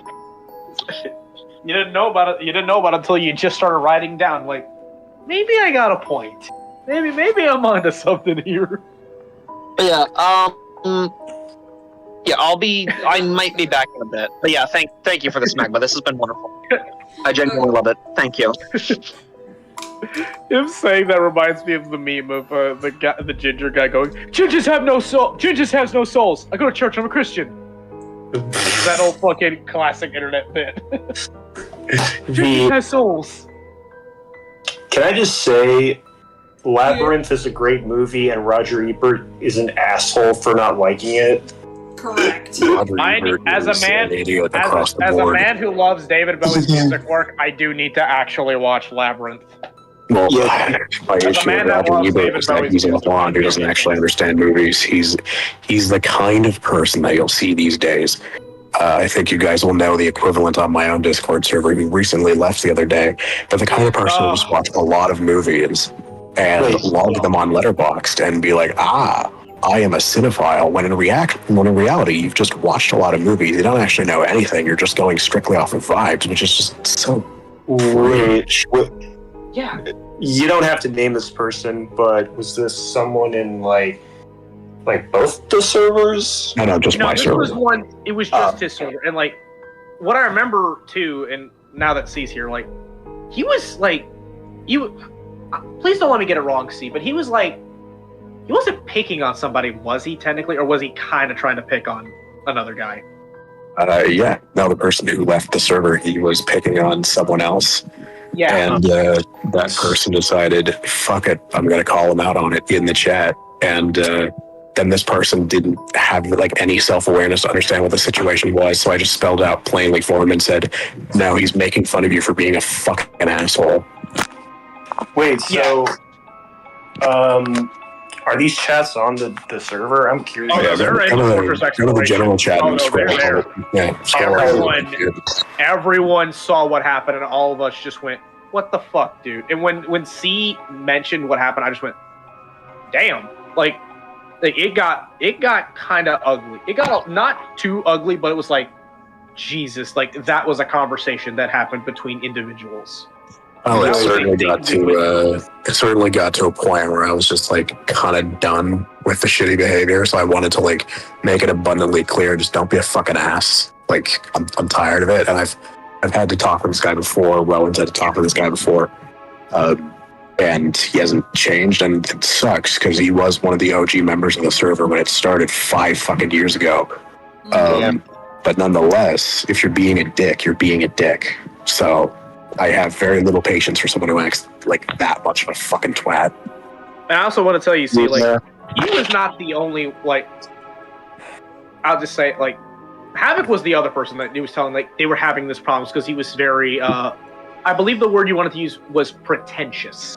Yep. Oh, Extremely God. pretentious. Yeah. No, like, was extremely Havoc has, pretentious, like, Havoc has reached out to Rowan, I believe, before, and we've oh yeah, all Havoc talked about and it before. Rowan. I think Havoc and Rowan were talking about like this individual. Like, oh no, Rowan knew that he was being extremely pretentious about like, because the thing about this individual EMC was like, he like, if you didn't watch the movies that he watched, he didn't give a shit.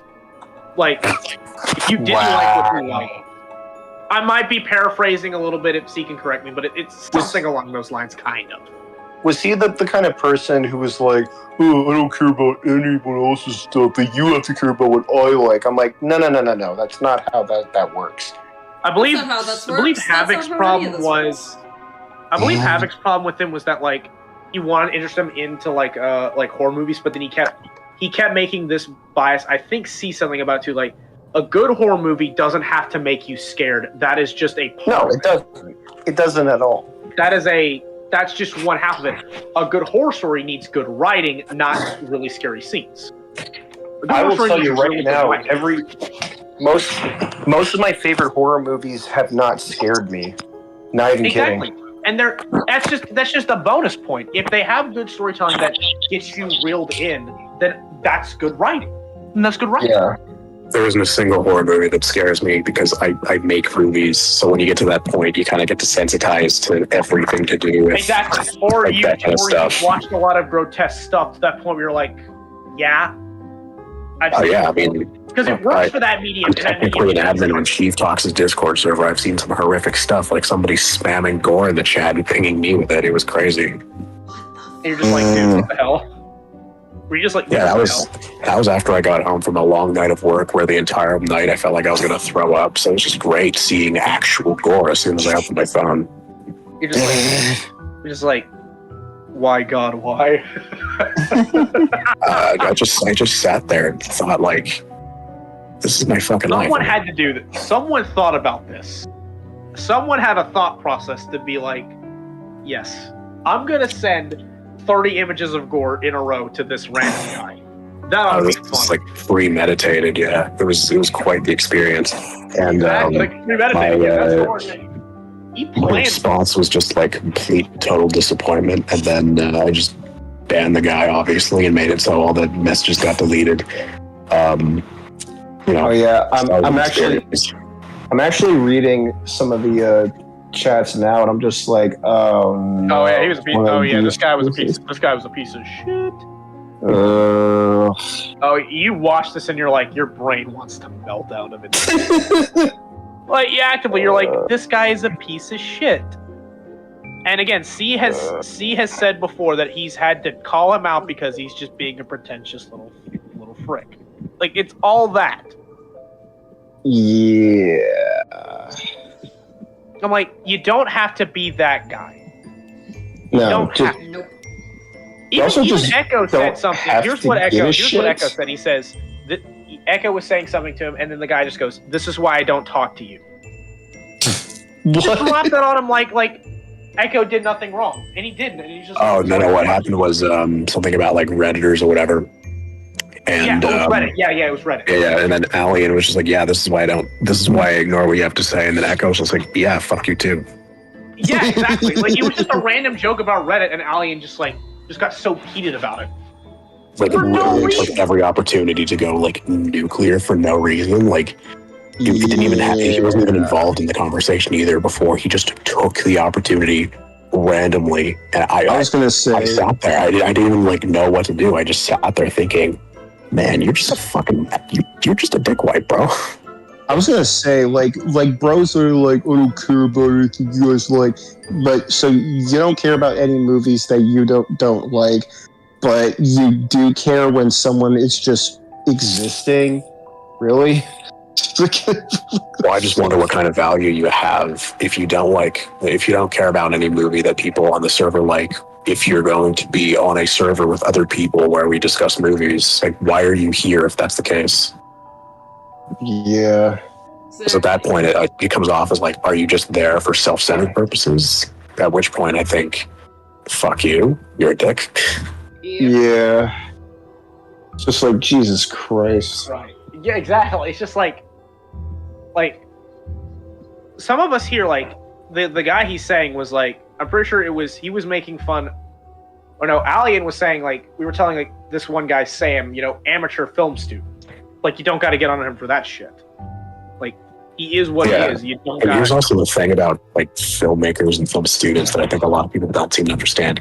People seem to think that being a filmmaker or being a film student or whatever means that, oh, you must watch a lot of movies, and if you don't watch a lot of movies, you're not a true cinephile. It's like, no, we're actually too busy making them. Yeah, I was gonna say, like, people who think like one way about like what film students and cinephiles are is actually a stereotype, if anything. And it's really frustrating when you say like for me, like, I like watching the occasional art house film, and I like watching the occasional blockbuster. Like, for fuck's sake, I watched Jaws a few hours ago with a friend because it was the 50th anniversary and it was great. But in other cases, I'll watch something completely different just to like shake up the variety, but that doesn't mean I'm going to stick to one thing only. And even then, I don't care. I genuinely do not care if somebody likes anything else. Like, they can like whatever they want, and I don't care. Like, I don't get why it's so hard to just be like, you know what? That's not my thing, but I respect that people like this, and I'm just going to live my life. Like, why is that so fundamentally complicated?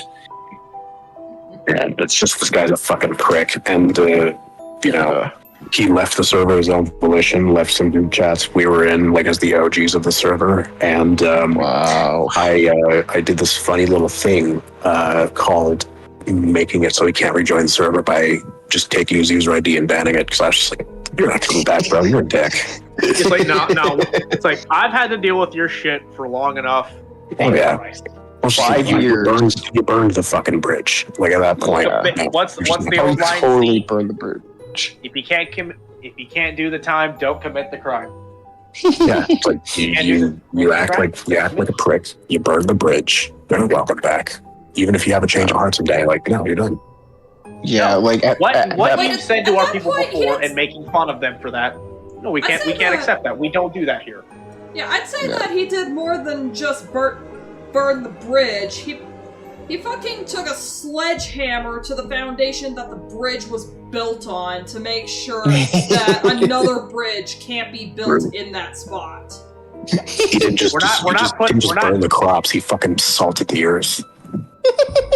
It's the scene. He did the thing in Far Cry 3. He just burns all the weed plants. That's what you've done. Which also, as well too, he also was saying as well, like, if Sam is a film student and yada yada yada only watches certain movies, then he should have to specify that stuff. And I'm like, this is some random guy on the internet that you don't personally know. No, and he's not even a YouTuber. He's not a critic. He's not like. He's just a guy that you share this culture with. He's just some random English guy doing what he likes. He's a random English guy doing what he loves. Which, by the way, I hang out with Sam like all the time. Like, when that was going on, I was in a call with him. We were just like shooting the shit.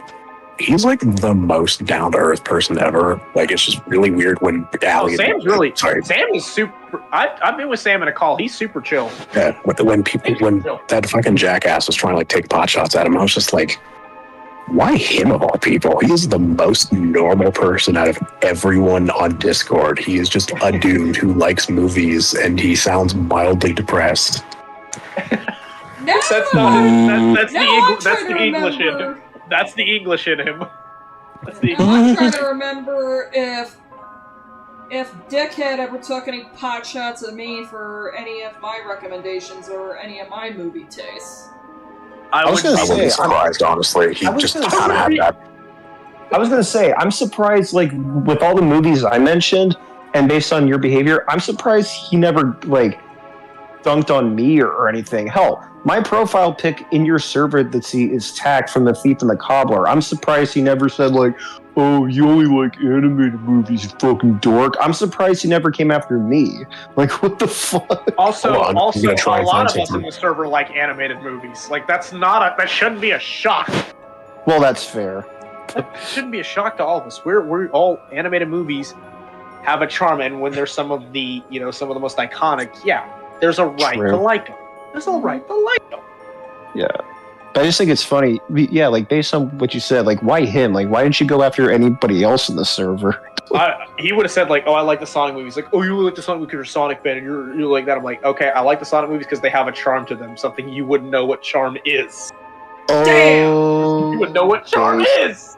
You don't know what I'm charm gonna is. find an instance of this person being a prick to me, and me kind of just being like, I what? I'm trying to find it. Yeah, people are so weird. With that mentality, like, oh, you guys are babies and you're the ones being bad. No, dude, we didn't say anything. You're the only one being an asshole.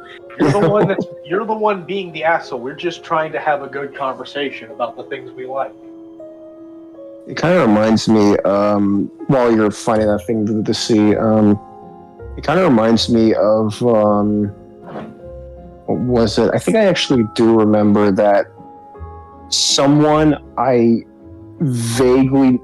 Okay, so a good friend, some friends of mine and I, like, we've known people who their taste in animation was... I wouldn't even call elitist, but it was the kind of shit where if they did not like something and someone said, oh, I actually like this, they threw a shit fit because they were a terminally online turbo dork, in the words of Magma. They were funny enough. I do remember they crashed out on somebody because they didn't like Animaniacs. Let that sink in. Wait, so they got mad because they didn't like Animaniacs. Pretty much. And this was somebody they knew for, like, years. It's just like, what the fuck, dude? It's one thing if you don't get the humor of Animaniacs. I mean, that was the thing of its time, was its humor. Mm-hmm. Yeah. But just no. Let me clarify. Like, someone who he knew, this person in particular, like this former friend of his, like, didn't like Animaniacs or something, and he got so pissed off of that. Like, you don't like Animaniacs? It's like, what? Like, dude, calm the hell down. I'm like, dude, not everybody loves. Alright, so here's an instance of when in my Marvel video, when at the end I said, support original stories, and this person thought that was like an exceptional thing and sent a gif of The Rock saying finally, as if I had never promoted that concept before, which is a very funny thing to say. Anyways, here was my response. Wait, hold on, where is it? Hold on. Fucking Wolverine. Wolverine strapped to a nuke. That is fucking funny. Oh, that is hilarious. Also, that thing of him saying, when C mentions supporting stories, that makes me cringe so hard. Because I'm thinking, like, that is so parasocial. Good I lord. swear, I have not promoted the concept of supporting original movies. Like, I want more original movies out there. Like, obviously I would. The difference is that I don't make that my entire personality. Well, yeah, that too. I have seen C with, if it weren't for the screenshots, I would have not known that C's I don't know what it is about when C makes these videos, but his videos bring out the worst people. the absolute bottom of the barrel. They do. Like, I still remember. I still remember the Megatron video with the worshipping villains thing got people riled. Oh yeah, I got an EFAP stuck in radar, which is really funny because they tried and failed to criticize that video, and their fans, of course, hyped them up and said, "Oh my God, you got him!" And it's like, no, you didn't. Actually, even worse. I was going to say, I'll be waiting for when they actually do criticize one of my videos properly. I'll give them a pat on the back. No, but like I still remember many of those comments on your Mufasa video where people say, "Fuck you, I'm a Disney fan." Win. It's like you're a Disney adult. You like anything trash. Well, I think I know why my videos bring out the worst in people. Yeah, it's because this is the thing with my personality is like I'm a very abrasive person and I say things very bluntly and I kind of like pissing people off a little bit. There's like a sort of a sick satisfaction I get from it. There's also see as I've known you, you don't sugarcoat things at all. There's no sugarcoat. Not sugarcoating French. I still remember that the comment that I left on the Mufasa video that went along the lines of, and this is why Mufasa got completely bodied by Sonic 3 at the box office, along with my sentiment of, Frozen being the first instance where Disney got a taste of, oh hey, we don't have to try anymore, and the live-action remakes are where it's so blatantly obvious it's insulting to one's intelligence. How many people tried to get after you about saying, oh, well, Mufasa beat Sonic 3? Not initially. Yeah. Yeah, it had $700 million, but here's the thing, though. People were investigating Disney whether or not to inflate those numbers. There was an investigation, kind of. Yeah. It wasn't an investigation. People were trying to say, no, we didn't do that. I'm like, yes, you did. People didn't want to see your movie while watching Sonic 3. There had to be some shenanigans involved in that shit. I would not believe otherwise. Yeah. Yeah. Like Disney was so desperate to say, they really were. And like it's like take the fucking L. Literally C's video on Mufasa is literally called The Downfall. What was it? The Downfall of Modern what was it? It's the death of Western culture. Yeah, death of Western Mufasa's culture. the death Downfall of Western culture. I kept saying the decline of Western civilization and realized that's a Megadeth reference. It's close but not quite. Well, now this is where I get a little bit political, and I'm going to say this really quickly, and I don't want this to turn into anything bigger.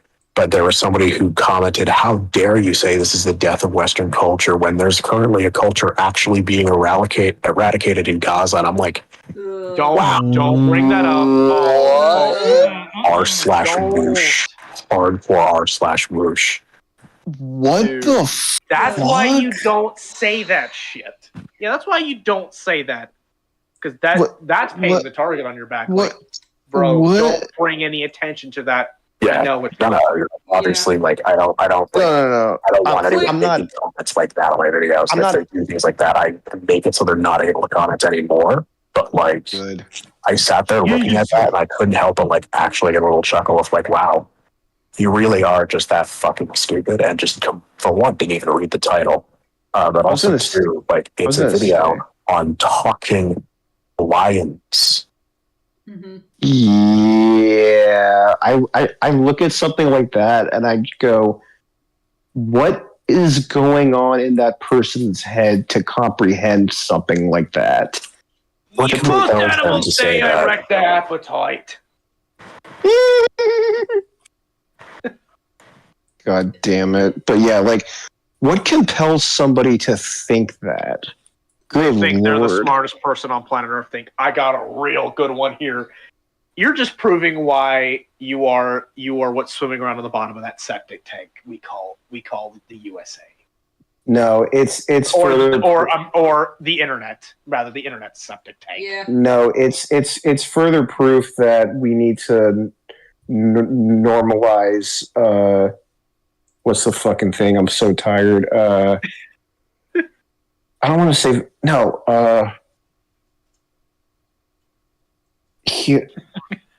Fuck it. We need to normalize giving people vasectomies, because if this is the level of stupidity that human beings nowadays have, maybe it's time we should do natural selection a lot more. That's the thing. Those are the words of a Nazi. Wait, what? I'm busting your balls, bro. I mean, Fucking I'm a Wyoming resident. We could just go ahead and remove all the signs telling you, "Hey, don't pet the fluffy cows." No, you can't swim in a thermal pool. It's at that point you just go, you know what? Let's take the signs down and let's clean out the gene pool. We could do that, but I think there's a simpler solution. What's that? Normalize shaming idiots. Just normalize being mean to people who are dumb. Like, I think people think it's mean to be, it's bad to be mean to people who are not that intelligent. It's like, no, be mean to them. Be mean to them. Put them in a position where they actually have to sit down and think, fuck, maybe I'm wrong. And like, just force them into that situation, force them to confront their ideologies and their views and stuff. And then, I just dropped my phone on my face. Hopefully, they change their ways and they stop acting stupid. Maybe they actually put effort into thinking and understanding basic reason. But yeah, no, stop being fucking nice to people if they're being stupid. If they're being dumb and they're saying something that doesn't make any sense, call them out on it, and don't be afraid of them saying, "Oh, don't be mean to me." No, be mean. Be mean, and if they can't take it, that's their fault. Yeah, we had that in the 30s, 40s, 50s. I'm not sure where don't be mean to this person for being dumb. They're probably just ignorant. I'm just over here like, they tried to go up to a buffalo and put their child on it as if it were a pony ride. See, at that point, I would throw a firecracker at the feet of the buffalo. Leave the bison alone. Leave them alone, man. It makes me think of Dot's story with the stupid woman who went to the movie theater with her 3-year-old who puked because she didn't like the small popcorn. I'm like, you are dumb, and you should not be taking your child to a movie theater. That was Dot's story. Yeah, and I think of that, and I'm just like, if you stoop to that, you have automatically failed as a parent, and I hate you. Parents need to parent and not let the internet parent. Not the internet parent their children. Yeah, and I keep on advocating that children should be nowhere near the sodding internet, period. No, they should not.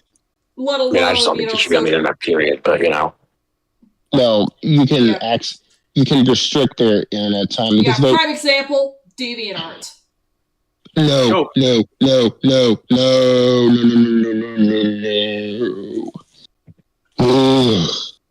No, thank you. Again, it's like, think of the children. Why are you thinking of children? Ooh.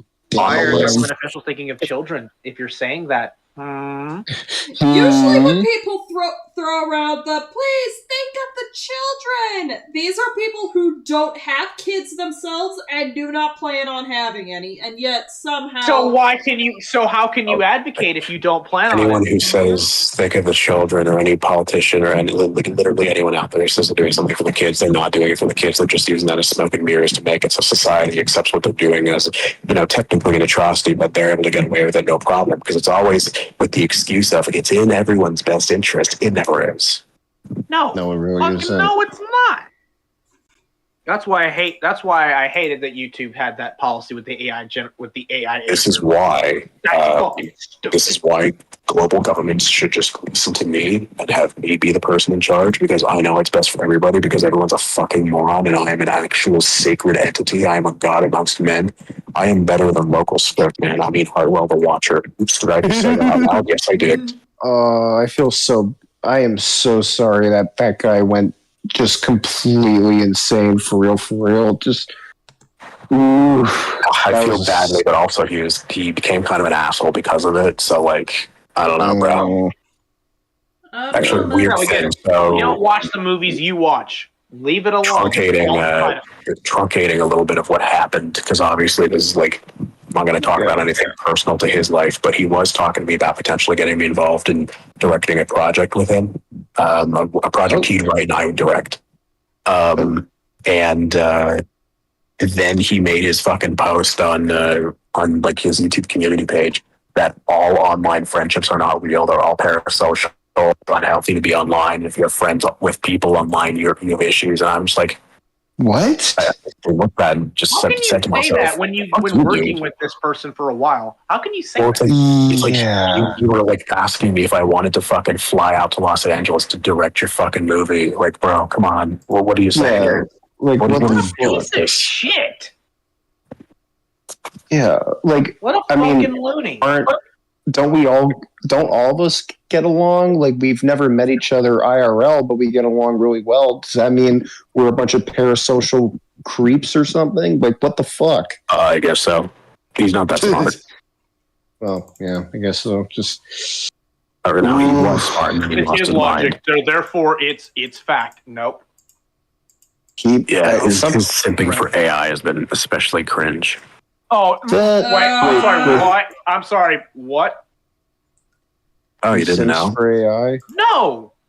I did That not was know. like the beginning of the insanity on YouTube. He made a video simping for AI and he completely gave up on making videos on script writing and decided to dedicate himself to become a rapper. This feels like the plot of a horror movie. Doesn't sound like the plot of a horror movie. It sounds like the plot of a Simpsons episode. It does.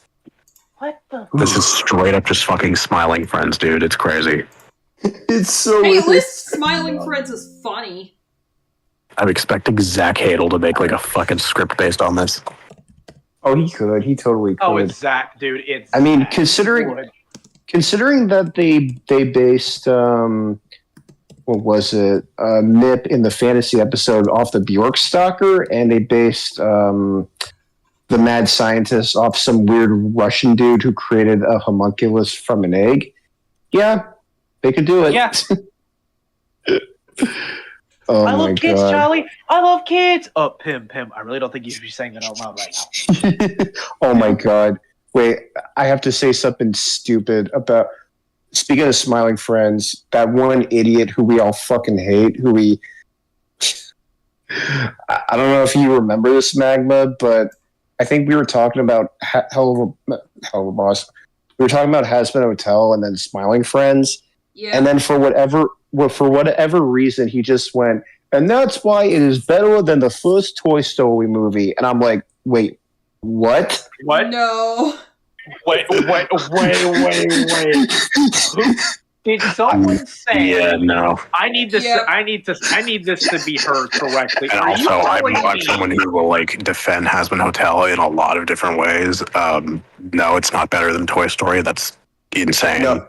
Well, I was talking That about is Smiling just Friends. that is just I was Smiling Friends. factually wrong. Yeah. I know, like they're okay.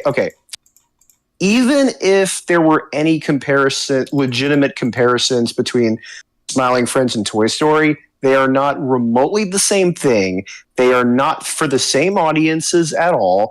They not even the same media. It's not the same content. Name one reason why Toy Story is objectively, subjectively, whatever, quantifiably, like not as good as Smiling Friends. Give me one Was he saying reason. Smiling Friends or has been? Smiling Friends. Okay. But I think he said like that's what people are saying, and I'm like, who is saying that? Saying that. Name Also, one person it who's doesn't matter if people are saying that. That is just wrong. It's just wrong. It's not just wrong. There's like no brain. There's no brain to that at all. Like what the fuck? Toy Story is a movie that, yes, wow, Magma, I can't believe it, 30 years old. Finally, Oh my God. still holds up. I will still say it holds up. It is going to continue to hold up because it is it's one of those movies that's also one of the greatest, but also it is probably one of the most important films when it comes to computer technology. Oh yeah. It's very important. Like there would not be computer animated movies if it weren't for Toy Story. I would say I would say a little bit of that. I don't know if I would say that is the bottom line, but I think it's a blueprint. It would come a lot later. Toy Story was the first movie to push the technology as hard as it did, and basically, like, it's one of those things where, like, it was a medium that kind of needed someone to sort of take the first shot to prove it as commercially viable, sort of similar to Walt Disney with feature animation in 1937. 1995. You have to also think 1995. Like that was at that time, like that kind of computer generated for like an entire movie. That was big for 1995. Oh yeah. It was. And you that got was important. Well, and the thing too is like, okay, so like I've dunked on John Lasseter a lot, and I still maintain my shit. What I will say though, he did have the right mentality to bring traditional animation principles into computer animation, and at the time the technology wasn't sophisticated enough to fully replicate that. But the fact that he and the team at Pixar were willing to push it to that medium, if it wasn't for people like that, there would not have been a further push to continue stuff, not just within Pixar, but also just other companies like DreamWorks followed not long after, Blue Sky, Sony, all that stuff. So in many ways, it did kind of prove that, like, because if Toy Story failed, who knows what the animated feature market Also, as I'm like. looking it up on the Google right now, like people forget, like there was another significant person that was involved that helped with the animation stuff, and that was Steve Jobs. True. Well, helping with the as it says, he was working with Lucasfilms, with Lucasfilms animation department in the 80s, so that kind of helped a little bit. Because think about that. At the time, Pixar, during the 80s when they were doing their shorts, were running using Apple products. Because showing what Apple's hardware could do for stuff like that. Like, this is what you could do with animation styles. And that is an important thing, too. Like, while Jobs was not directly involved, his technology had a hand in helping out and furthermore making it, before we understand the cult that became Apple. But that's getting that's getting in neither. Yeah. Well, I mean, argue that like his hand in with Lucasfilm and the animation department is important too, and helping Pixar become what they would become in the late 80s. Into the I would say the technology aspect was what he was involved with, the actual animation, because this is something that a lot of people tend to forget. Technology and animation, no matter how succinct they are just not the same thing. They're not the same thing. The technology is the tools. The animation is the execution. That makes any sense. Yes, the technology is the tools. The animation is the hardware needed for set to use. Well, that's also why Toy Story was such an important movie, because Toy Story was the first real movie where there were computer engineers whose jobs were to create programs that could be easily accessible for animators to use. So the people who actually had this skill set of making characters come to life could do so while not needing to know computer programming. Because before that, computer animation, quite literally, was just a form of really advanced mathematics. Like, you can technically do computer animation on a piece of paper with a pen. The issue is that it's like insanely fucking complex. Yeah. People tend to forget, like, we are so spoiled nowadays. Computer animation back in the day was not even remotely what it is now. No, not even a scenes video for Terminator 2, and then you realize, holy shit, to make one character was so much more difficult than making like the entire cast of like Dead Man's Chest of the Dutchman. Like, actually insane how much they had to do just to make one smooth-skinned, silvery man. Well, also too, like we also don't have the fault that like we were talking about it too, like a long time ago we were talking about Pirates, about how even that still you gotta commend how much effort like how they got away with doing Davy Jones. I was gonna say, like, no matter how like crude some CG looks, it always blows my mind every time I see it, because I'm like, every cynical piece of shit who's just like, ooh, CGI, blah blah. If you even knew a fraction of the work that goes into it, you would have a mental breakdown. Because he said it before. What was the technique that they used? Subsurface scattering? Yeah, That was one of many techniques they used for Davy Jones. That was one of them specifically for making his skin look very realistic.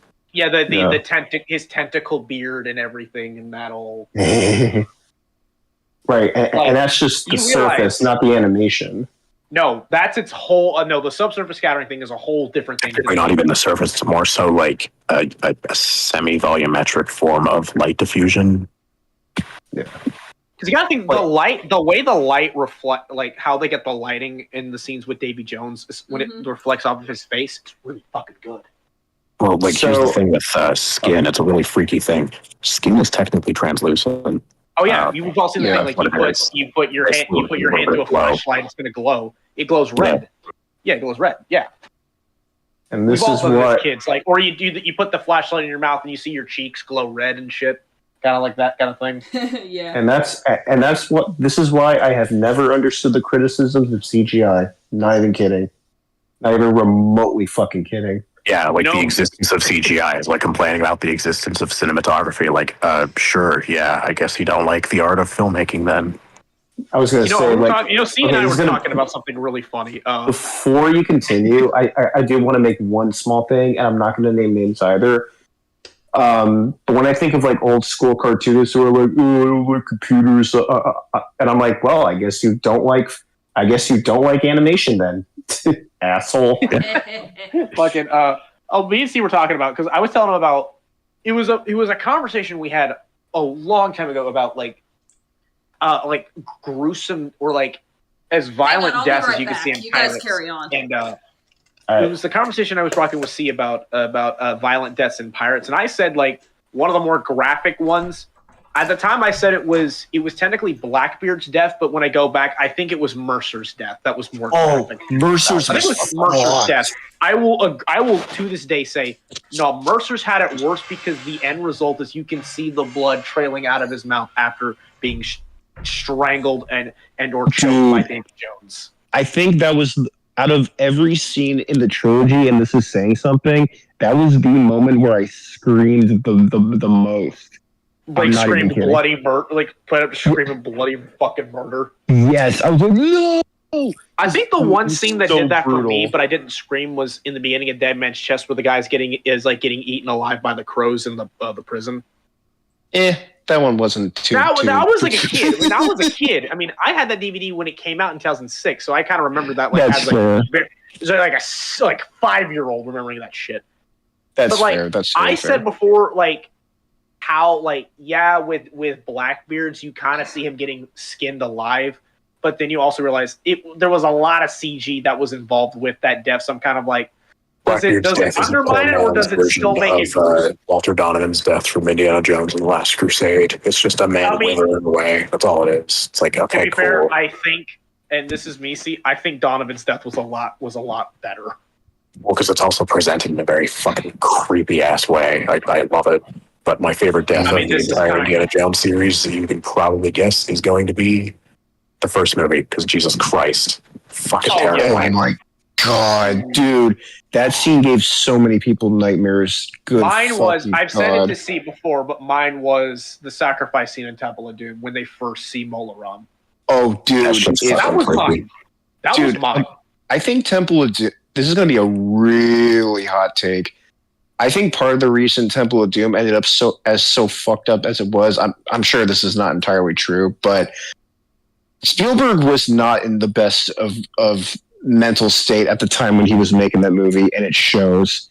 Neither was Lucas. Both of them were. Both of them were kind of in, because they were both in.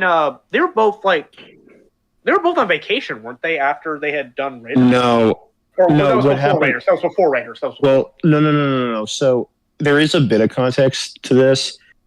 You guys know the Twilight Zone movie? Kind of. Like the old one. Let me finish. So the Twilight Zone movie was a film based on the Twilight Zone show.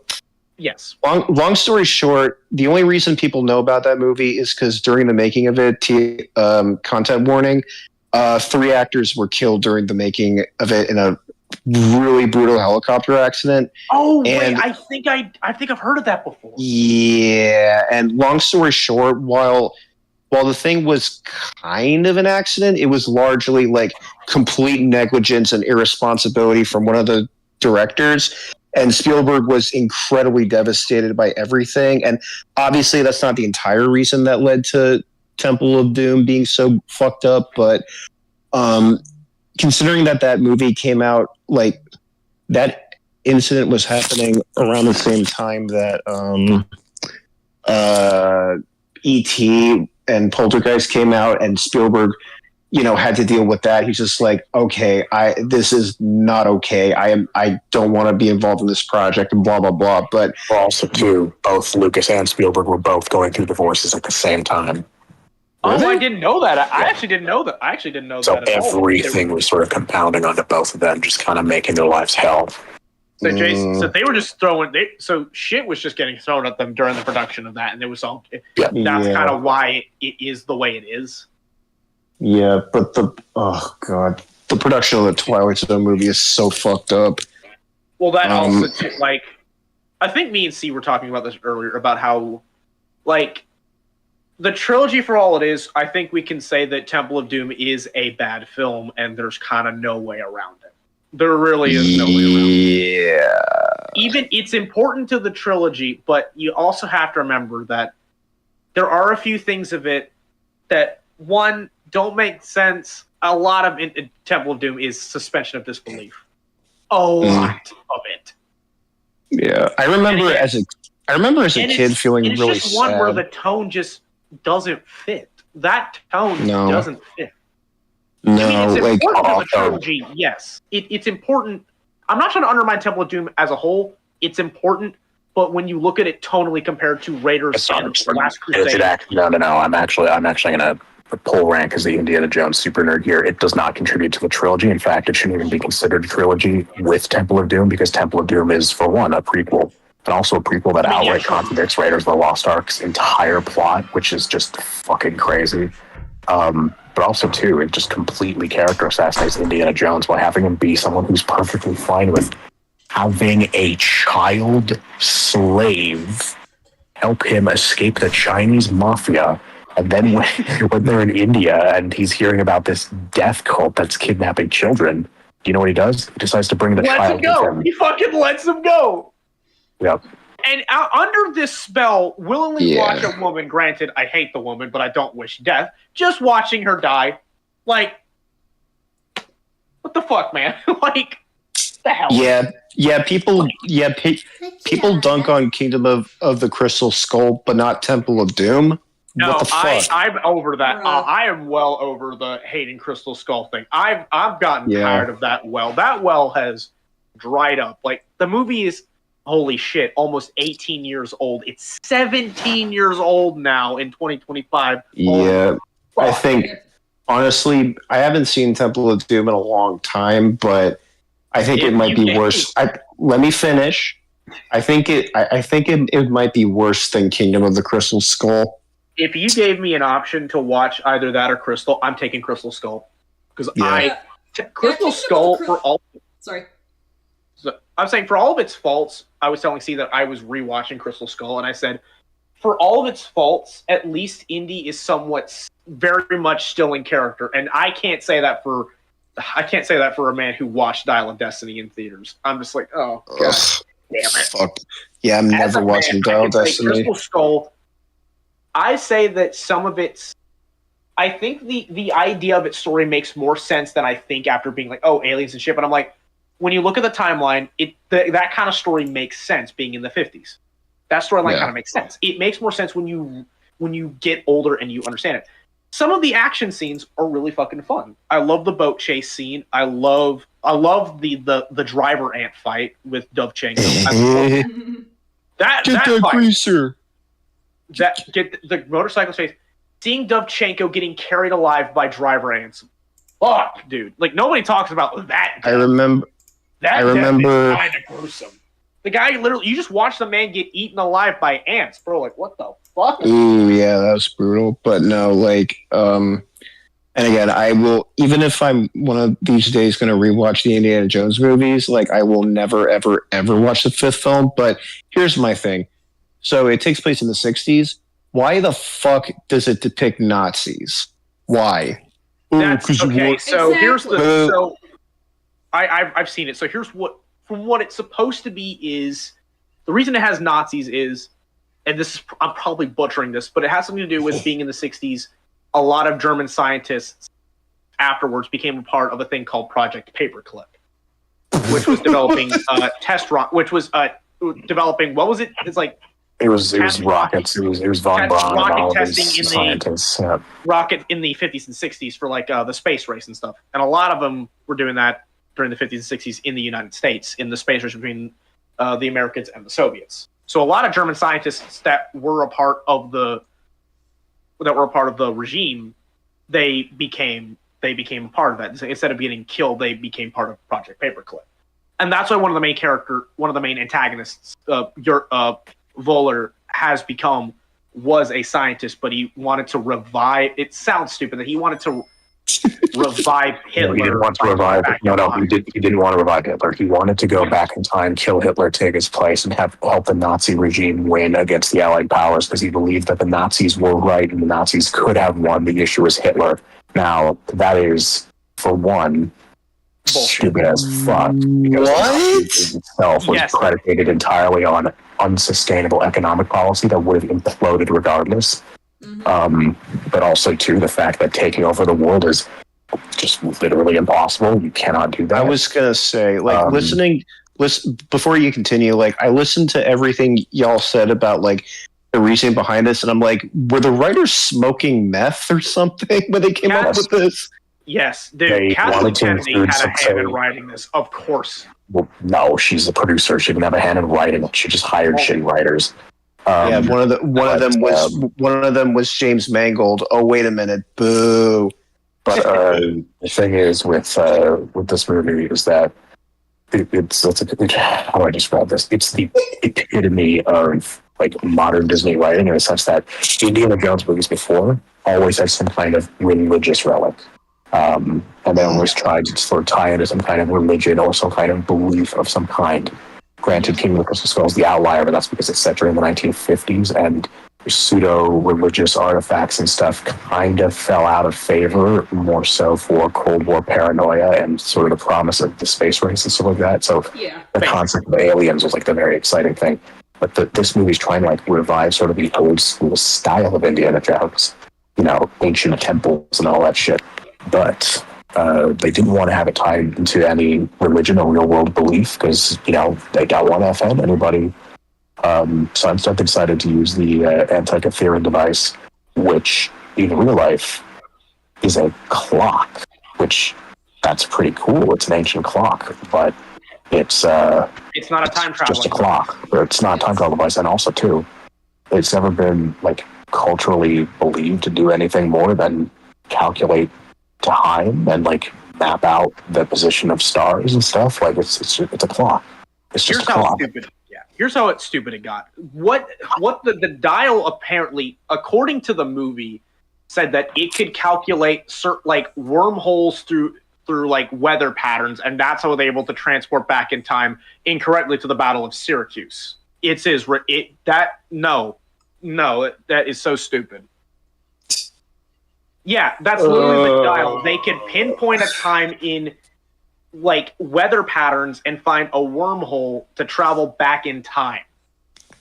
And they did so. They not only missed 1939, but went to 214 BC in the Battle of Syracuse while Archimedes was making said dial. What? Yes. Yeah. It's as dumb as that. I have watched it's like a bootstrap paradox thing. Literally. I hear this shit and I'm like, is James Mangold a narcissistic asshole? Yes. Yeah. This being the only movie I've seen of James Mangold, probably. Yeah.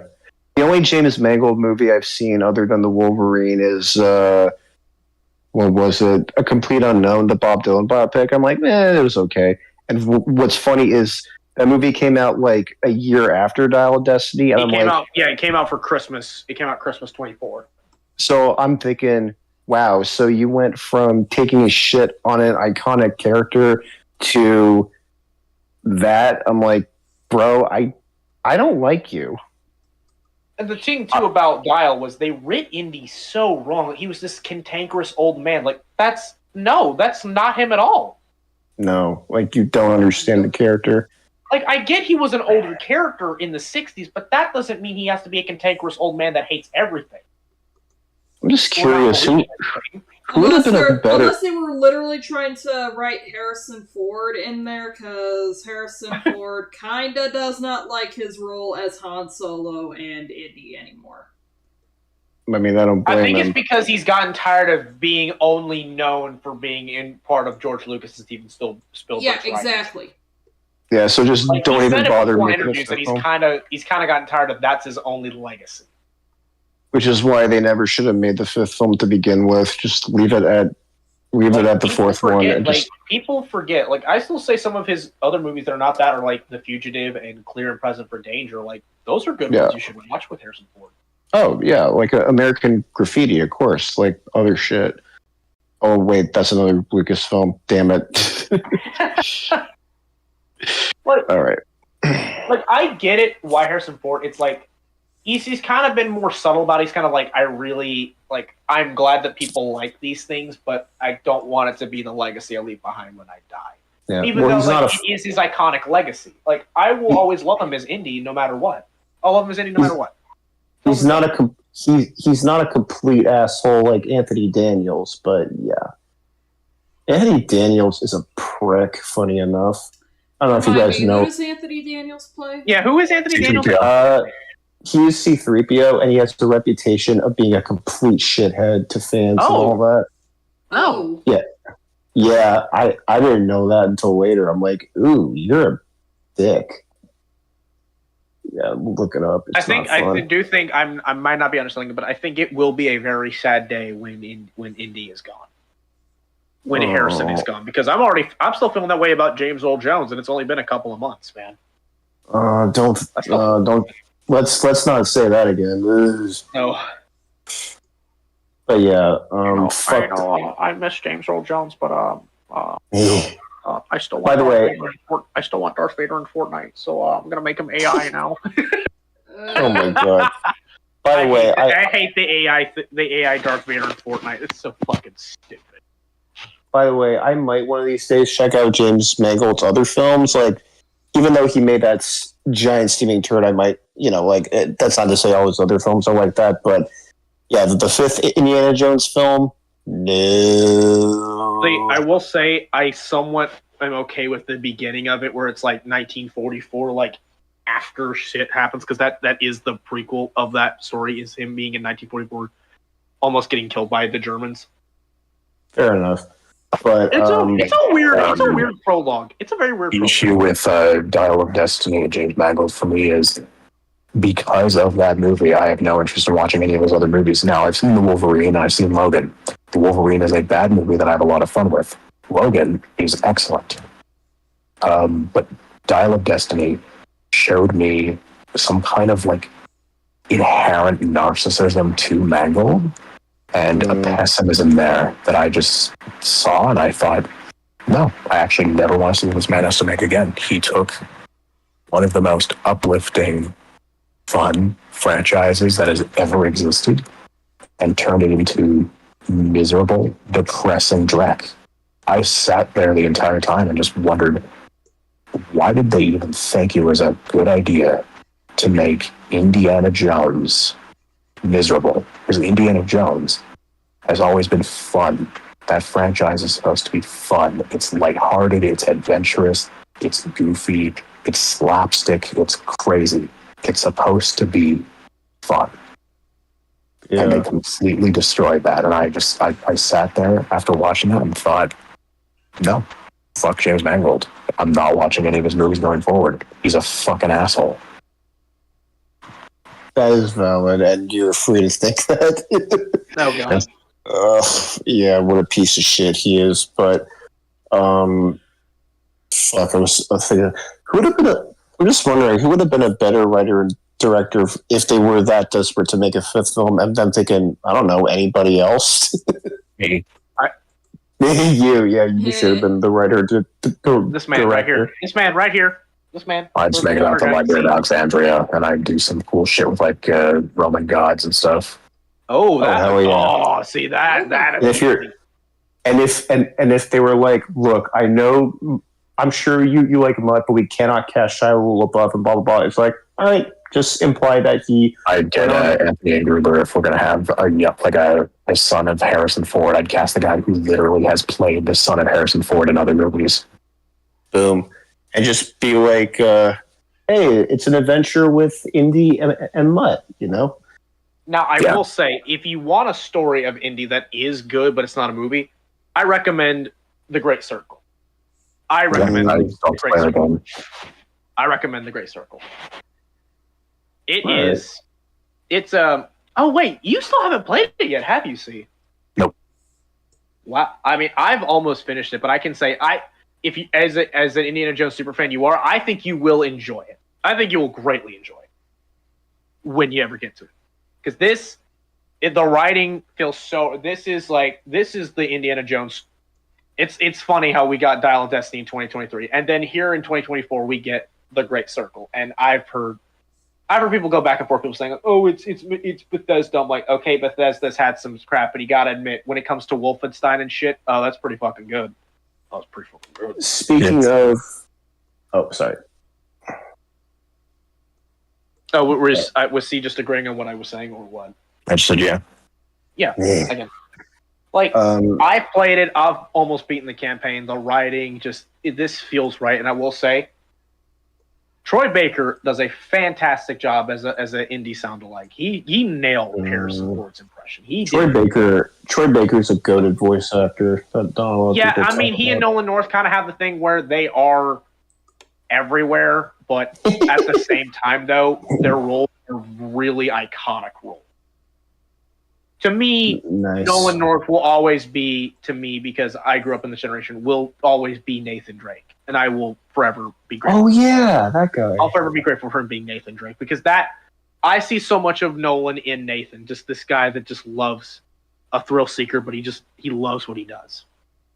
Speaking of, you know what? Speaking of perfect trilogies that had unnecessary sequels, even though I loved the Pirates of the Caribbean trilogy, so the only Pirates movie I've ever seen in theaters was on Stranger Tides. There is a part of me that is curious to rewatch it one of these days, even though I don't really have a desire to watch it. But I will never, ever even lay my hands on Dead Man Tell No Tales. Fuck that. You're a smart man. Thank you. I hate the fact that FX and some movie stations that I watch still post Dead Man Tell No Tales. I'm like, I do not fucking care. I will sit through Stranger Tides because at least it's mildly interesting enough. Whereas that it's just like, at least what were we saying? See that while Stranger Tides is bad, at least Jack is still somewhat in character, even though it's not that. It's still not great, mind you.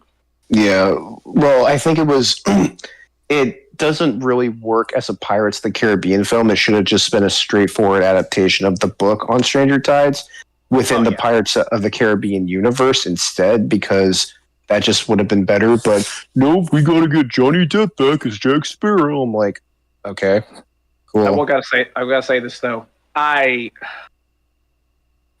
hate the characterization of Barbossa in Stranger Tides. I hate that. That characterization does not work for him. Mm-hmm. That goes everything against what Hector was about. And being of the British Navy, like that. No, that destroys everything. I remember some of the movie. I don't remember Barbossa being in the movie, which probably tells you everything. That explains he wasn't that much of a fucking importance. He wasn't. I don't even remember. Even the main antagonist, Blackbeard, didn't do that much. Didn't even do that much. Yeah. The only scene from I love Ian McShane as an actor, but I feel like Blackbeard could have been a lot better for him. The only scene from that movie I remember are the mermaids. That's about it. Yeah, the mermaids were hot.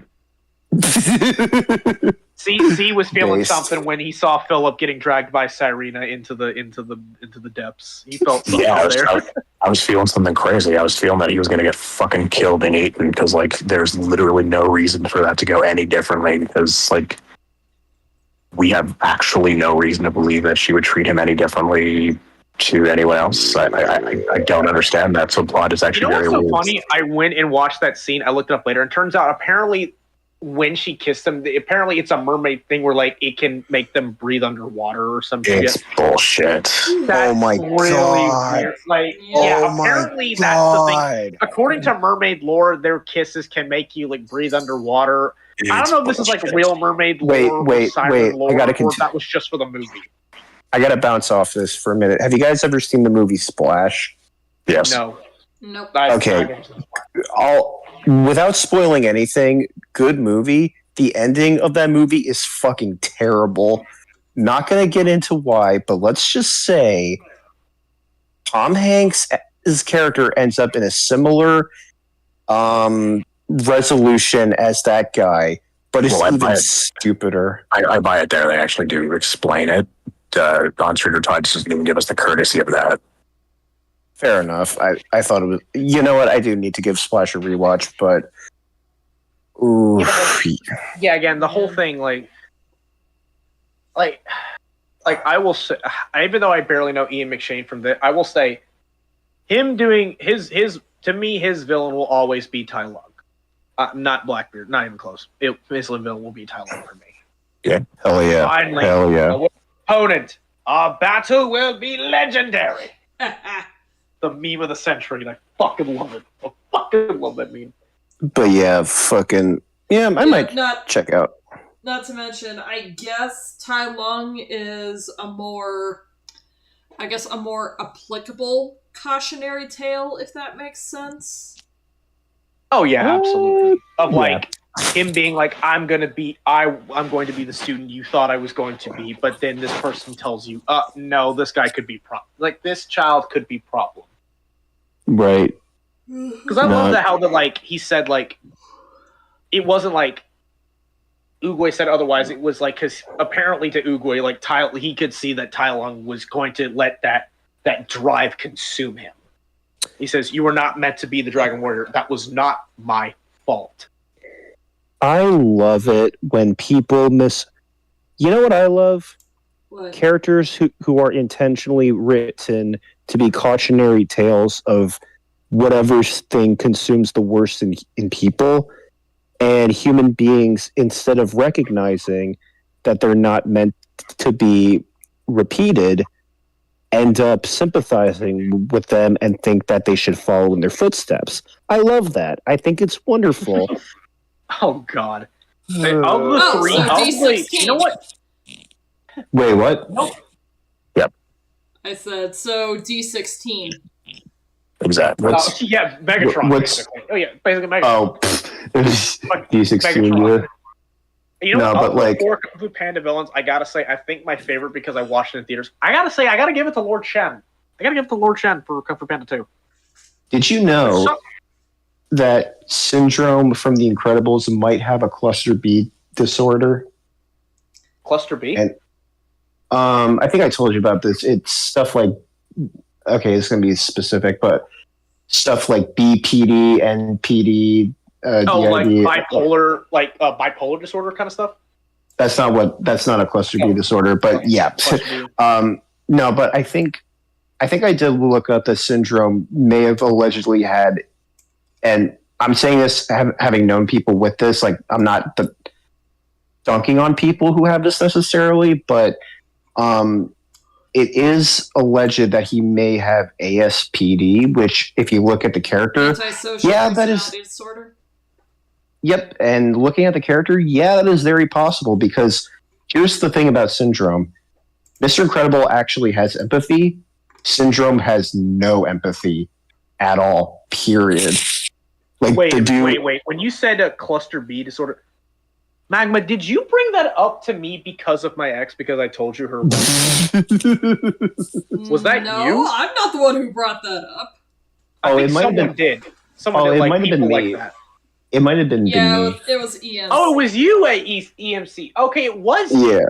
Because that's why But no- some people were like, didn't you talk to me about like I was telling you Yeah. about her? Yeah. But Now it makes I was sense. no, but like I was just thinking about Syndrome, and I don't think anyone has. But if somebody out there sympathizes with Syndrome, get away from them and call the fucking cops. No, don't even call the cops. Call in the fucking army. Yep. Put him in No, put Alcatraz back in business. Put him in it. Get Alcatraz back in business, bro. You're going in there with the Dementors. Put him in an actual electric vault prison like he did to Mission Incredible. Put him in Arkham Asylum. Put him in Blackgate. Or break his back and throw him in a hole in Tibet. Oh my god. I'd love to continue talking, but the cat is demanding that I go to bed. It's 1:40. I think we all. I should go to bed. It's late. We all Good need night, to nerds. go to bed. Holy shit. Good night, y'all. Good night, y'all. Alrighty. Thanks for tuning in. Time to bounce.